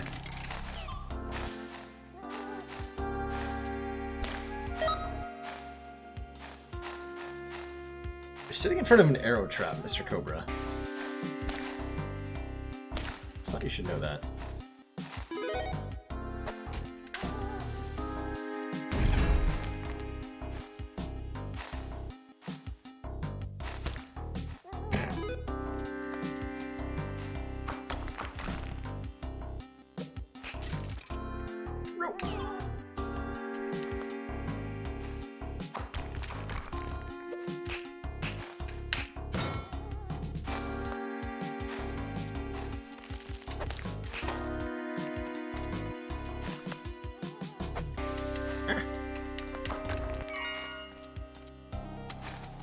Bombs? Don't want those. Got climbing gloves for sale too. Probably want that. Give me your items, shopkeep. For I have a need. For adventure. I have a ton of ropes.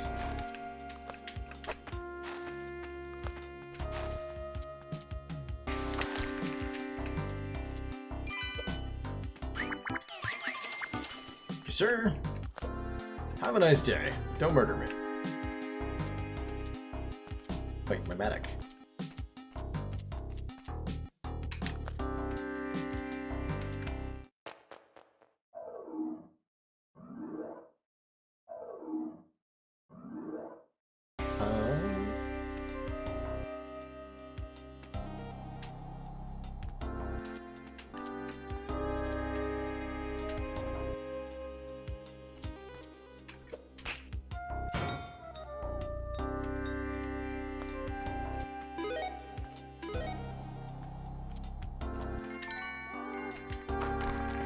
Fast level. Let's straight to the exit.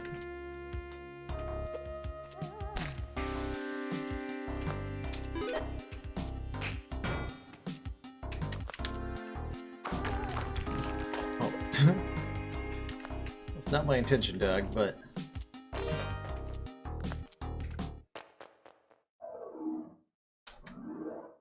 Sorry, puppy, I didn't mean it.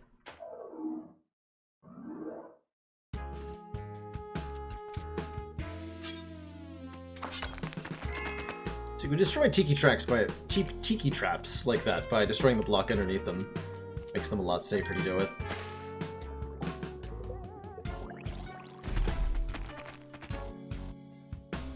That frog just revealed.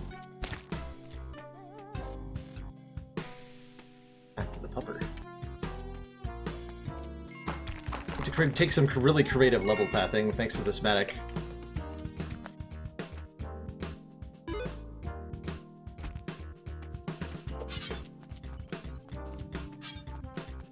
And the climbing gloves.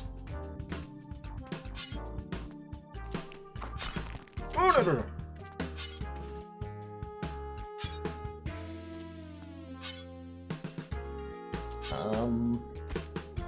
Feel that comfortable with that. Let's just stay away from that thing.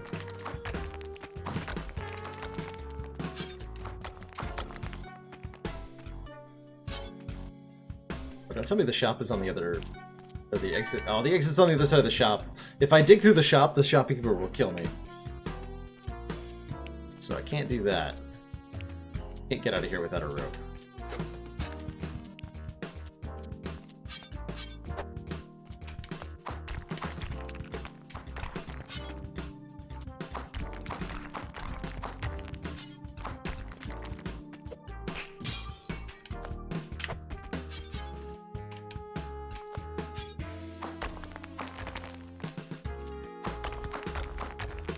Okay.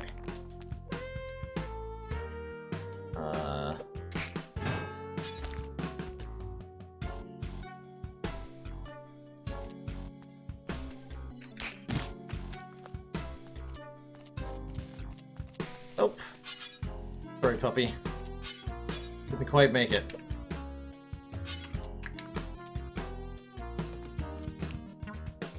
Ah!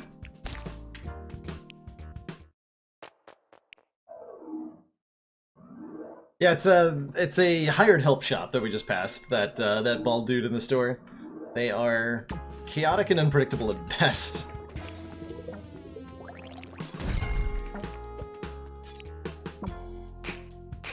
The man trap on the altar? It's fun. I'm just gonna stay away from that. That's so dangerous.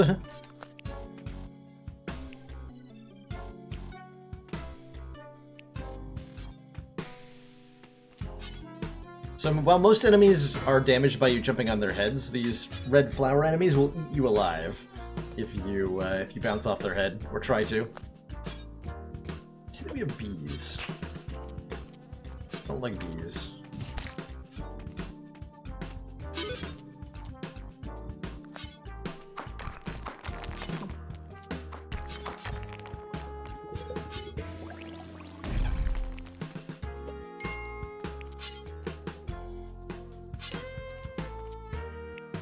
That's a whole lot of yikes.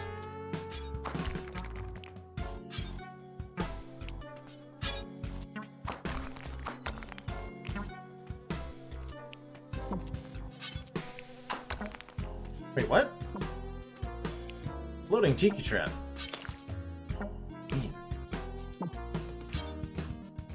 I might be able to get some health here if I can lure the big...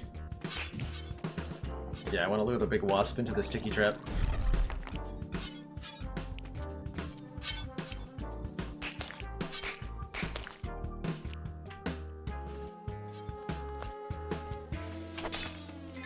There you are. Ah!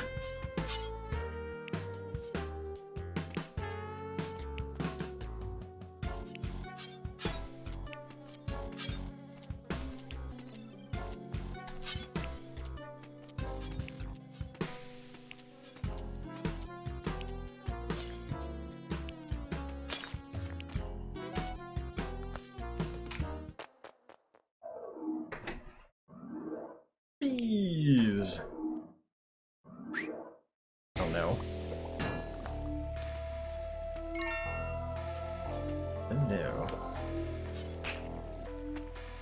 There's spikes down there.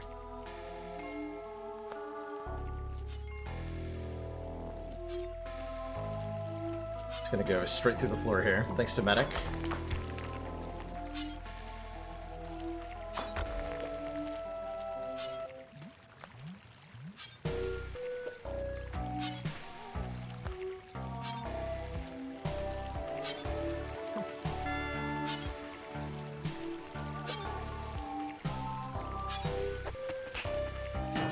Damn it.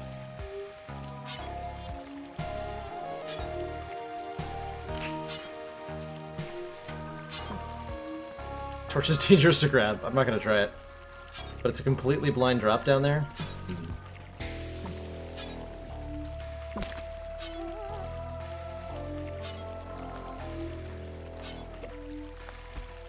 Okay.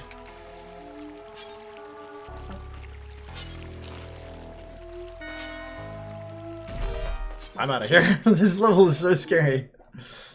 No, thank you. No, thank you. You like jazz? You like smooth jazz? Even some amazing smooth jazz. Some of the level music.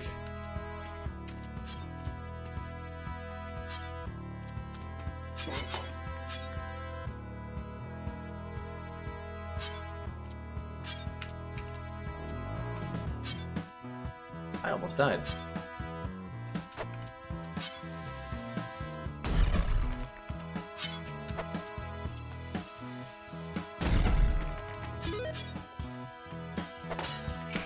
Not the most efficient use of resources ever, but man, this is a lot safer than what I was gonna do otherwise.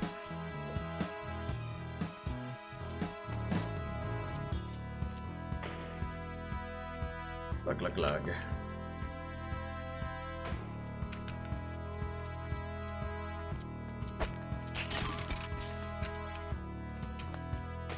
We're almost back into the ice caves. I have the climbing gloves, which will help, but it's not gonna be the cakewalk it was last time.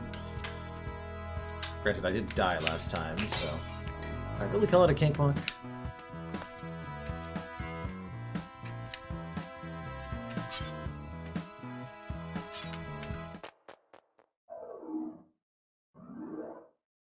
Tiki traps do 3 damage. The bee has, I want to say, 10 hit points? So it took 3 or 4 stabs from the tiki trap. I have 2 ropes, sir.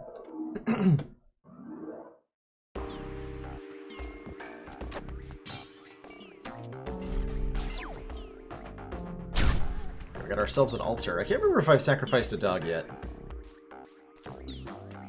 Doesn't really look like an environment I want to sacrifice in, although it's right next to it. That mammoth is quite dangerous. Shit, no, that UFO is also very dangerous. I should just leave. Compass is definitely nice here in the caves.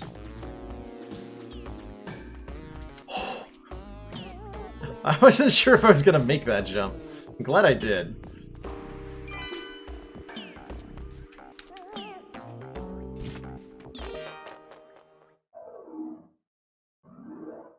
Holy moly.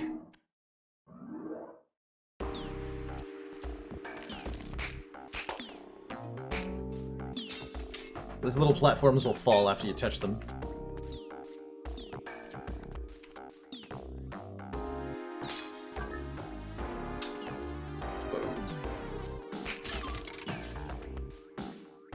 Yeah, ice caves are super annoying.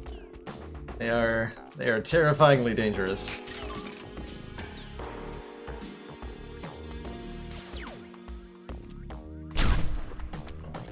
Or shoot. That's fine. The vault chests, so the chests in the vault that the guy is guarding don't need a key. There's a lot of gems in there, and sometimes even like super valuable gems. Generally speaking, not something you're interested in unless you're going for a high score. This UFO is dangerous because it can like explode the shop and make the shopkeeper angry at me. I do it wrong. Where's the exit to the 4th and final ice cave level? It's almost exactly how I died last time. Just landed in a better place this time. I'll take it.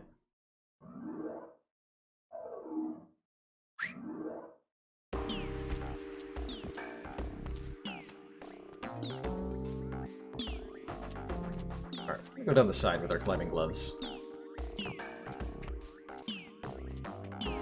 Definitely safer.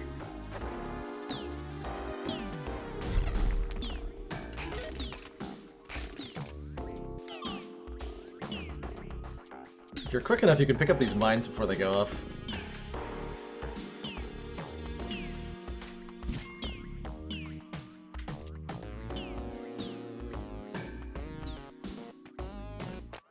Alright.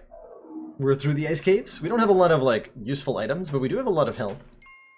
And a lot of bombs and ropes, and that's sometimes all you need. Oh god. And the first level of the final area of the temple is a dark area. That's Anubis over there, and that's a mummy.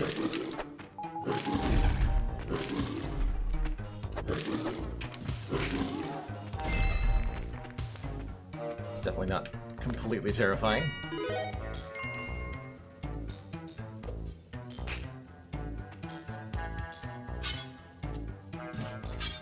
Okay. Hoping to grab that ledge, but I was off by a little bit. So that little square thing with the flaming eye is basically a thwomp. I'm not sure what they're actually called, but when they sense your presence in a direction, they'll fling themselves that way, and they'll try to crush you. Very dangerous.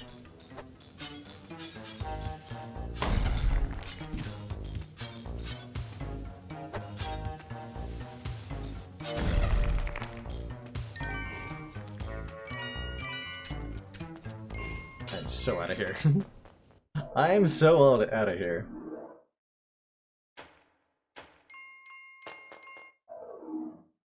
Game calls them crush traps. He already calls them thwomps, because that's what they are. Oh! No, no, no, no, no! No Hawkman could throw you like that. Yeah, get dunked into lava, nerds. Ow. You speedrun this game? That's awesome, Jake. This is... I've watched quite a few speedruns of this, and it looks like a really fun game to speedrun.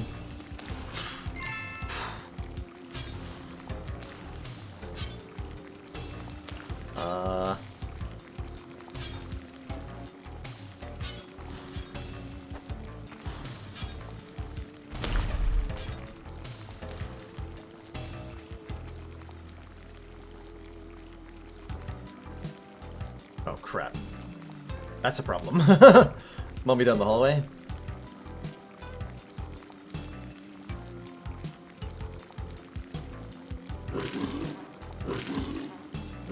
Mummies like to vomit at you.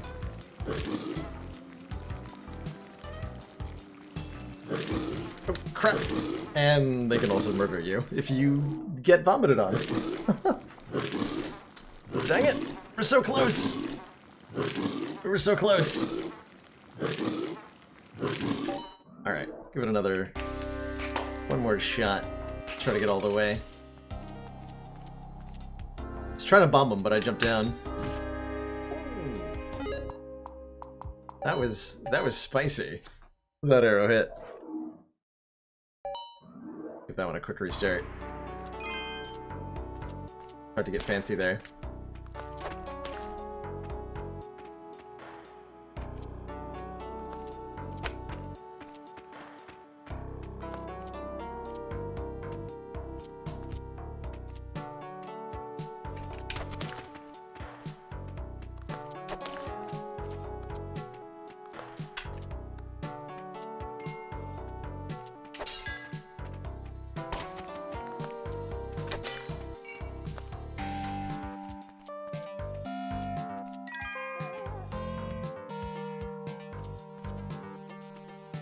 Well, I can't safely bomb you now, so I'm out of here. Yeah, arrow whipping would be... if I was to play this game a lot, I would definitely try to practice arrow whipping. Because it is a very useful skill. Not dying to fall damage is also a very useful skill. Someday I'll learn that one. But today is not that day.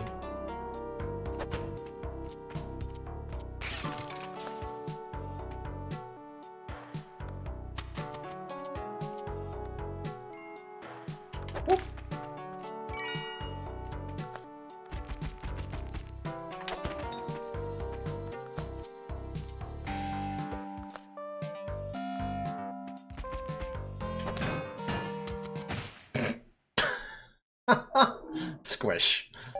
The sound effect when you jump onto spikes.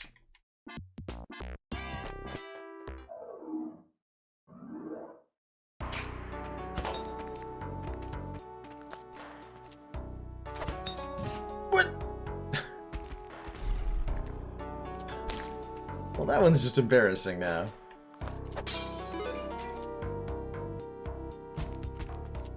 That one's just embarrassing. I got the puppy to hit me? I don't think so, right? Can die from falling damage easily enough, though. Alright. Actual attempts.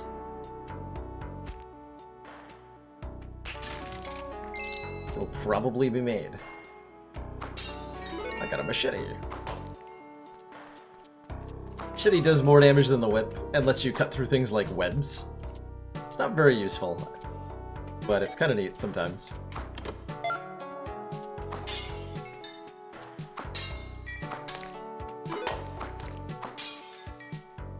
Just knife everything in sight. It's usually the correct approach.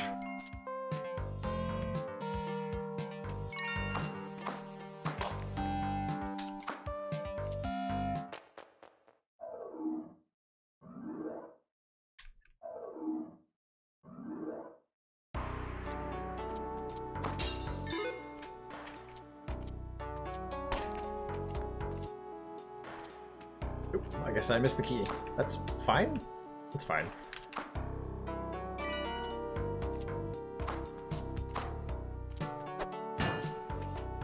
Got here.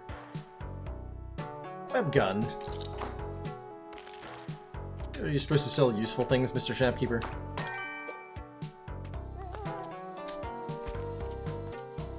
Only weapon that does 2 damage if dropped on an enemy or player. I actually did not know that.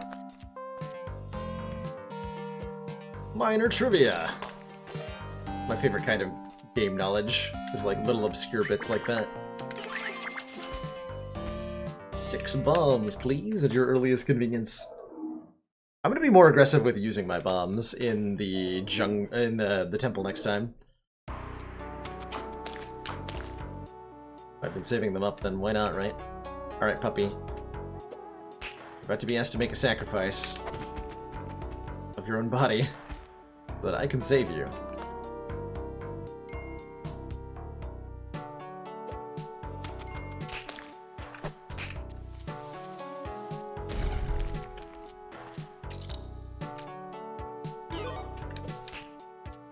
It's coming along.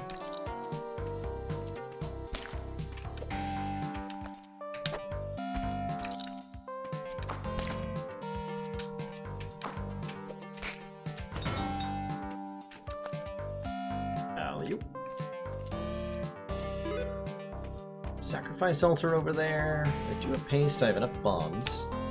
This is probably worth doing.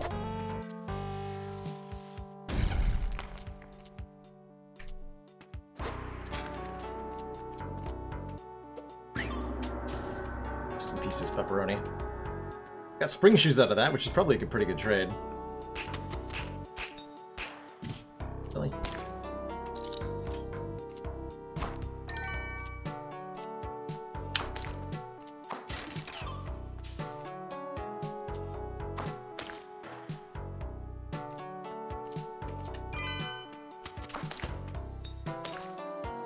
Did I just hit that with my machete? I'm not actually sure what saved me from that arrow.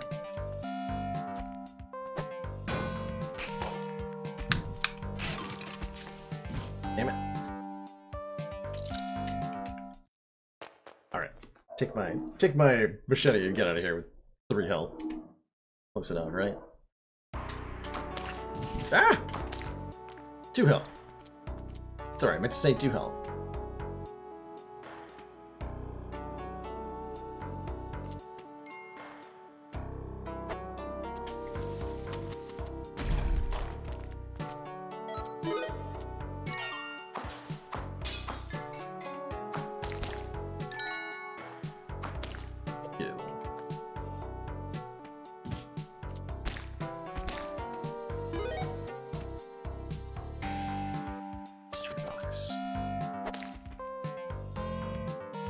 Puppy, no!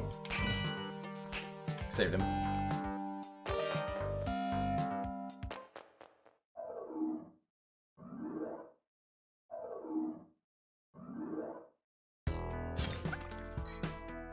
Alright, the jungle is a strange and chaotic place.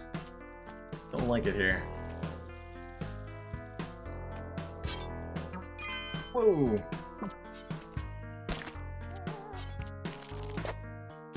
See you, puppers.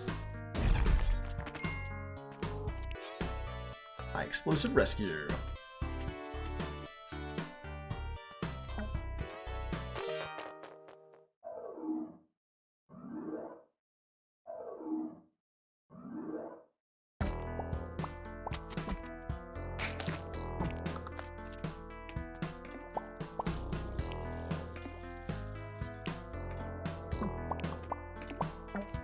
Snail bubbles are a little annoying.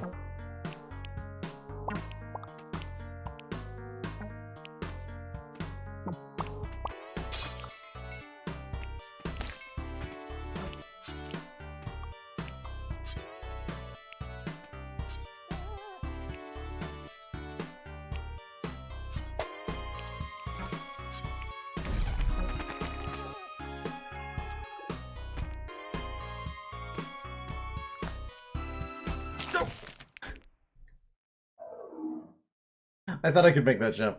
Damn it! Devoured by a man trap. Devoured. Alright, we'll call this one more run to the jungle before I call it an evening here. Still determined to get my Olmec win tonight.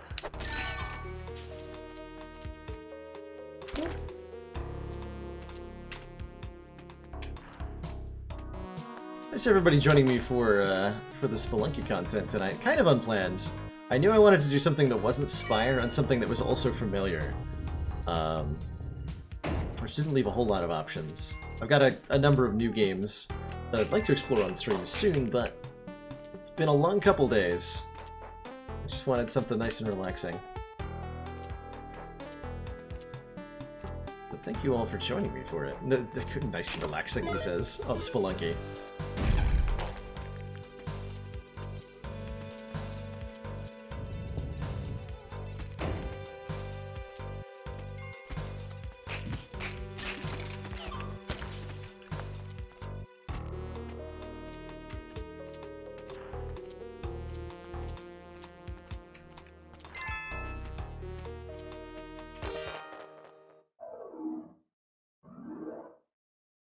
How's it going, Sleepy Windows? Welcome.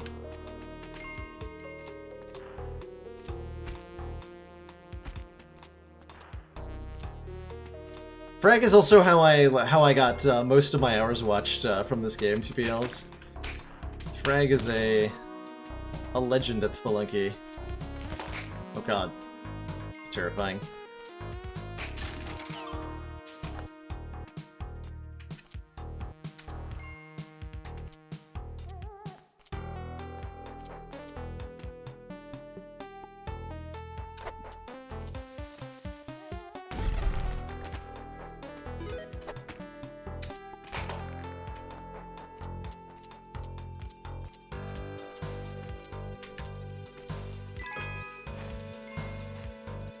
Has a cape? I've almost enough. I know I do have enough money for a cape. Cool. Buying a cape. Cape will help a lot if, not when, but if we get to the ice caves. Having a way to safely descend will do us wonders.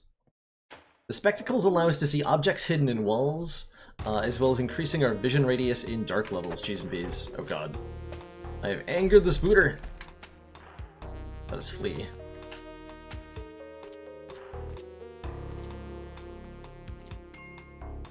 Which is, it would be nice to have paste. Paste. Spooter milk.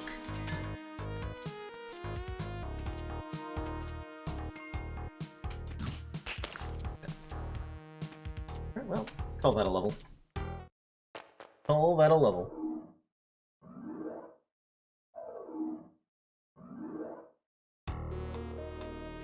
So like, so you can see, I can see the gems that are on these walls. I can only see those because I have the spectacles.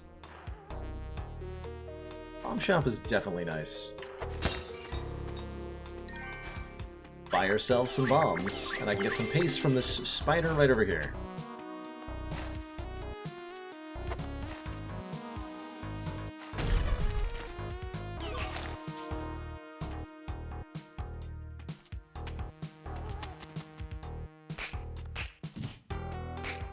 Wow. That was embarrassing.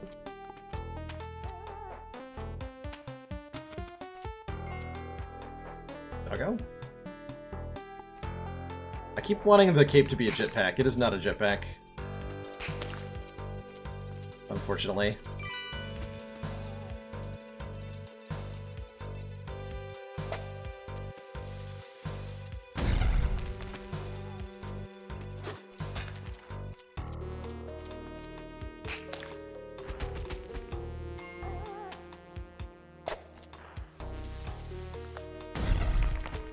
Might as well take the Jedi while I'm here.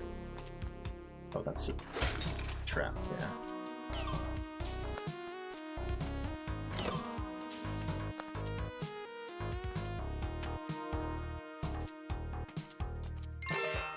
Apo rescue team!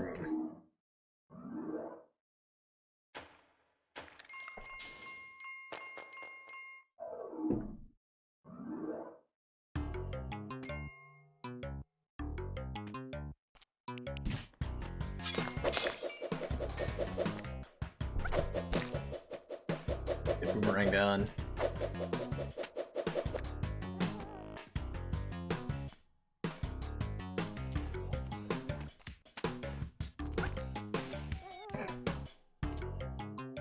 Hope you enjoy your new aquatic life, Monkey. There's a camera on that wall. Doggo in there, too.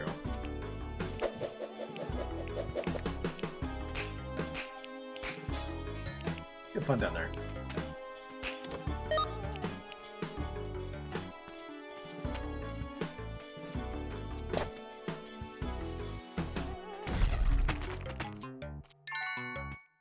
One demolition doggo, safe and sound.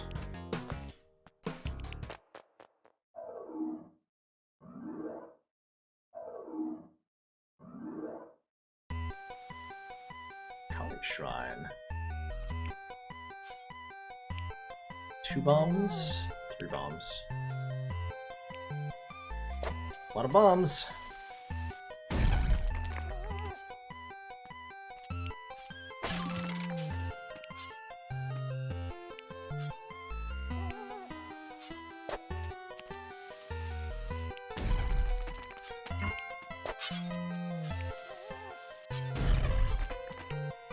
Could have made him a little easier to get.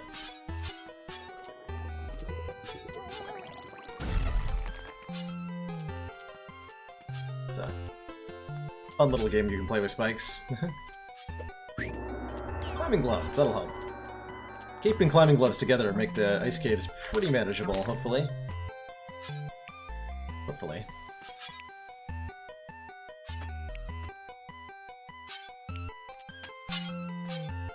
Monkey is gonna mess my day up.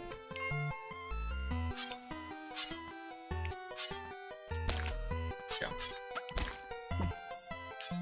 I can get my boomerang back if I want, because I can lower myself onto the spikes with the cape. Get some hair. Okay.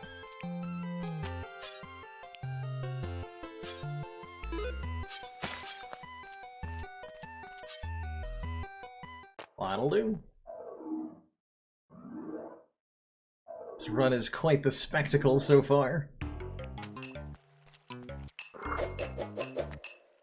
I'm not going anywhere near that.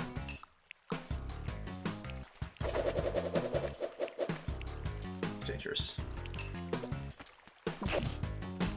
Oh! I fell on some spikes, apparently. Alright, alright, one more. One more. One more.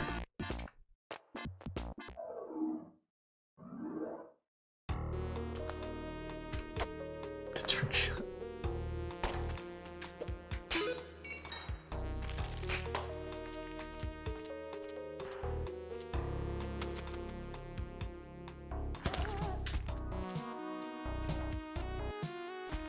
Oh, hello? So the game doesn't require you to spend a resource to, never mind. Oh god. Just, not count that one. That one doesn't count. The old-fashioned uno mas. One more. Just one more, please. Ooh, a Matic on 1/1. That's pretty cool.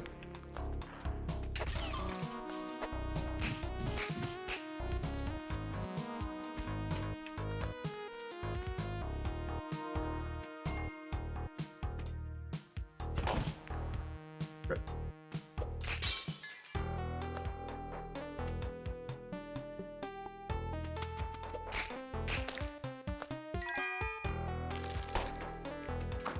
Nice try, Skeleton Man.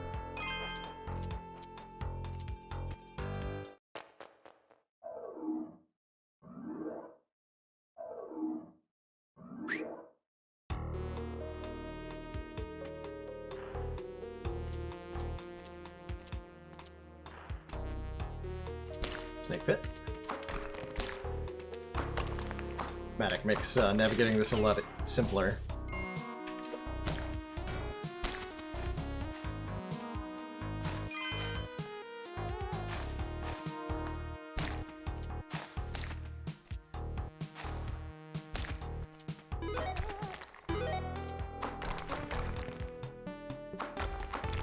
A teleporter? Oh god, those are so dangerous. A little, this blue remote here is a teleporter. Teleporters teleport you a random distance in a particular direction, and if that random distance happens to put you inside solid rock, you die immediately. So teleporters are a very effective way to die, if you're not experienced with using them. I'll buy the mystery box, though. What's in the box? Could be anything. Even a jetpack! PogChamp. Alright, let's go.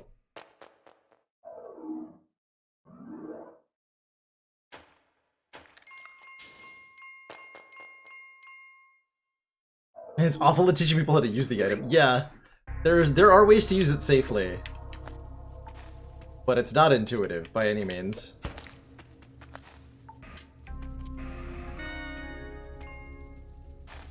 Gonna leave the medic behind, I think. No, I'm not.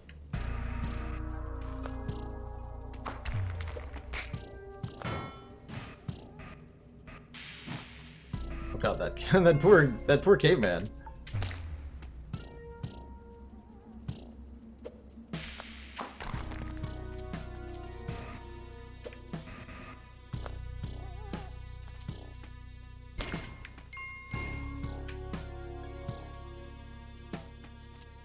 There's the exit. But I really just want to get the medic to the exit.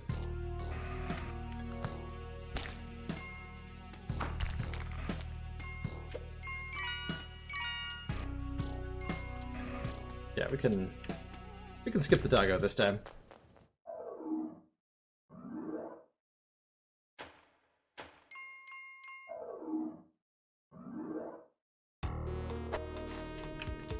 Yeah, the big thing with the teleporter is that it becomes really dangerous to teleport horizontally with it. A lot more so than it is to teleport vertically with it. Which is interesting. Because like you said, it checks for empty tiles above where your destination's at. But it doesn't check left or right, just above or just above.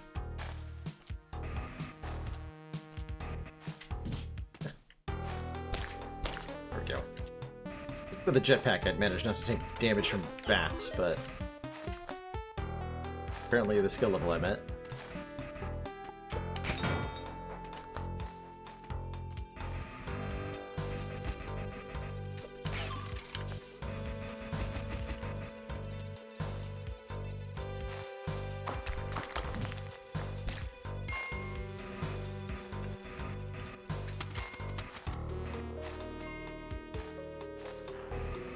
Whoa.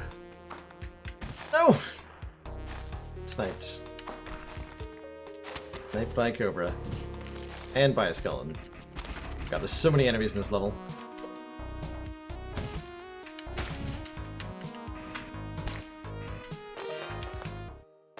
Okay. I'm alive for now. You still have our jetpack.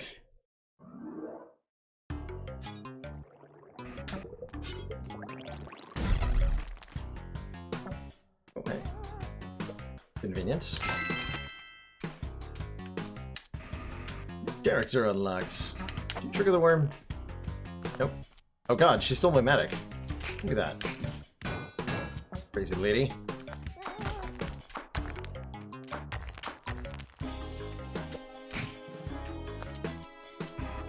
Alright, this counts as dropping off the dog.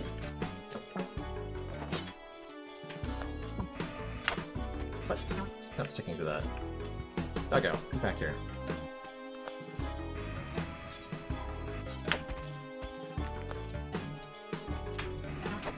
There we go.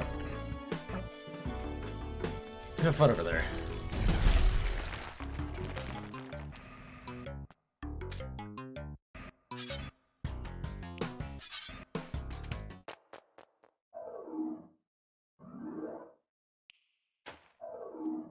She coming with? She's gone. Wherever she is, it's gone.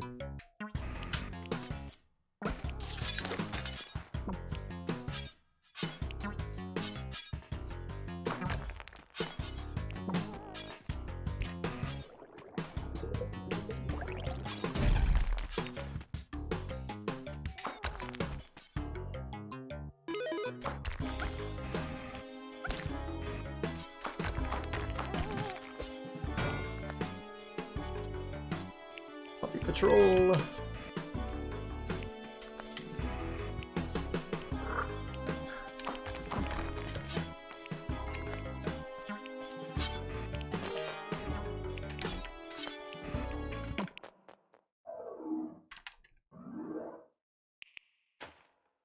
Choo-choo completed. And it's spooky dark in here again. Great.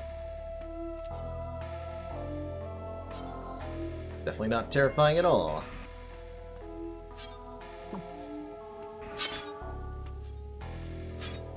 Oh god.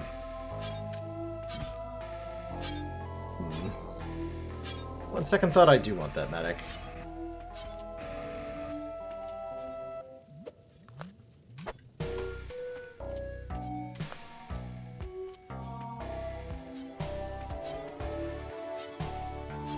Oh, it's so dark.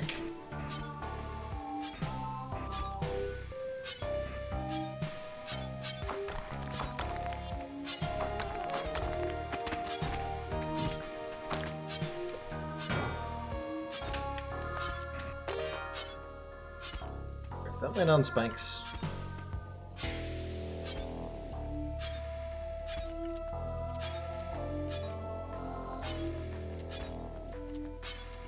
Down. Go.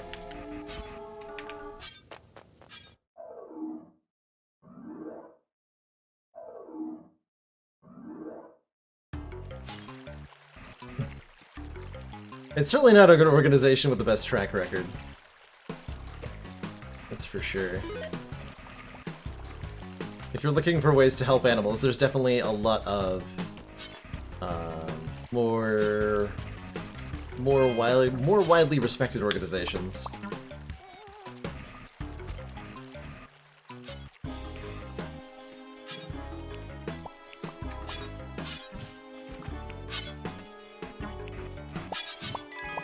Cool. I'm so fine with just being out of this place. See you later, snail.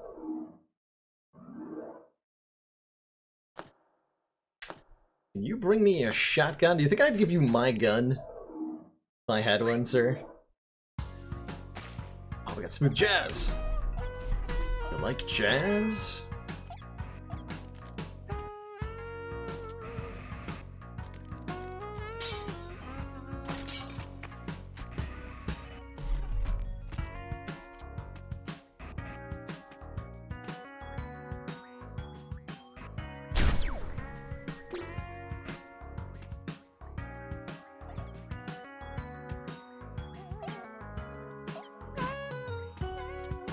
Conveniently located dog. Just clobber him over the head with a static. And my pickaxe. Oh god. There's so many mines. Is Is anywhere safe?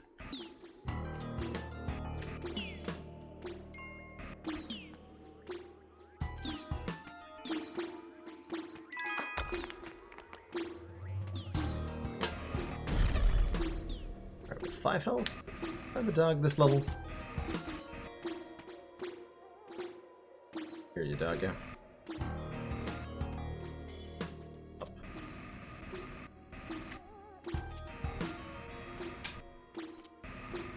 There you are.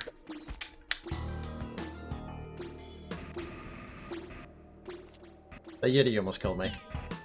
The one that was bouncing. Tried to sneak past him and he almost got me.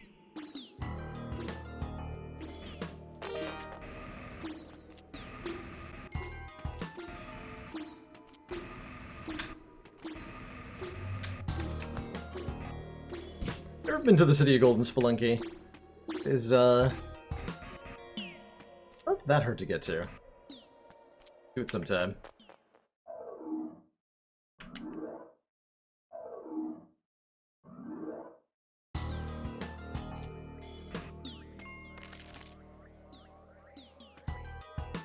See you later, skeleton.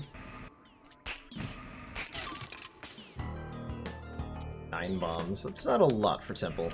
We do have the medic still, though. Should probably hold on to that.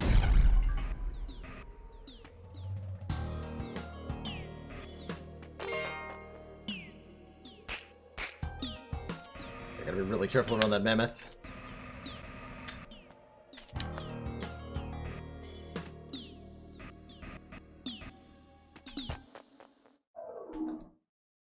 So far, so good.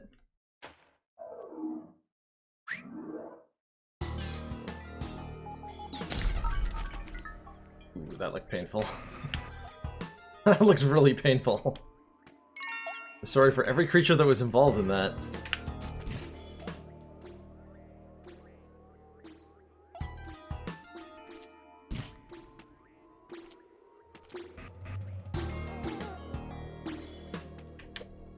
Alright, we can drop Popper off in the mothership. I think is a safe way to deliver the Doge. Ooh, okay. There's a UFO up there. That was not a safe way to deliver the dog. That was terrifying.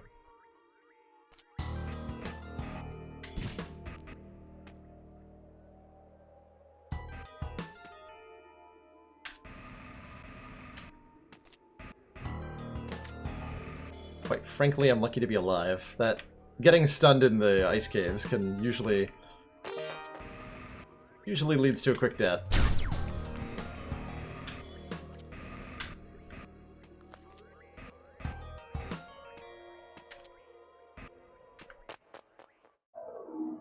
Alrighty.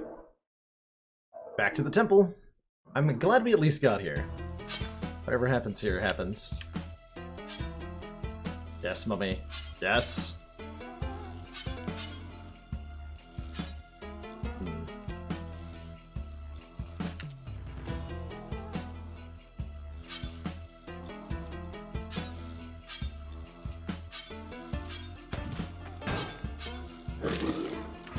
Didn't see that arrow trap. I did not see that arrow trap.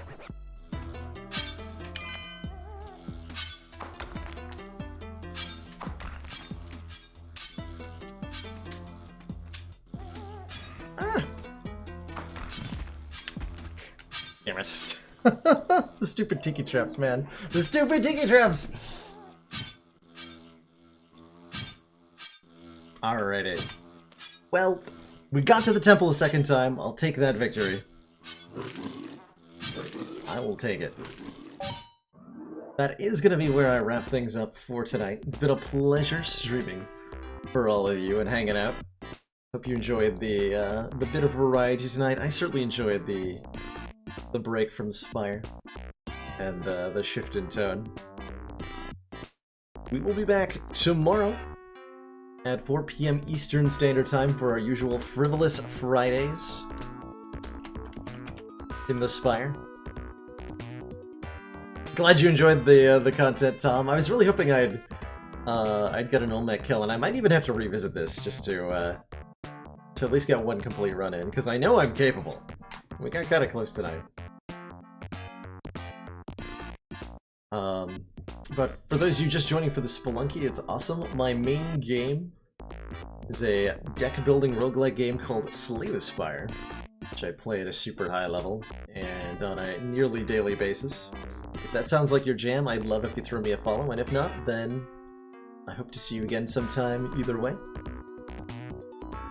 Let's see, is there anybody I can host on up tonight?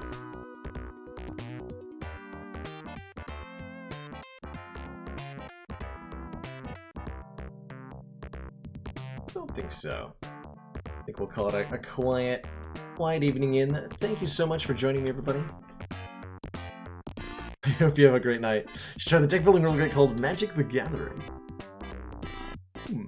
Haven't heard of it. Can't say I've ever heard of such a game.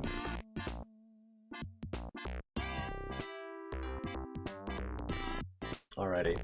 Ta-ta for now, everybody. Hope you sleep well. I look forward to seeing you soon. Ta-ta. I think that's not the right screen.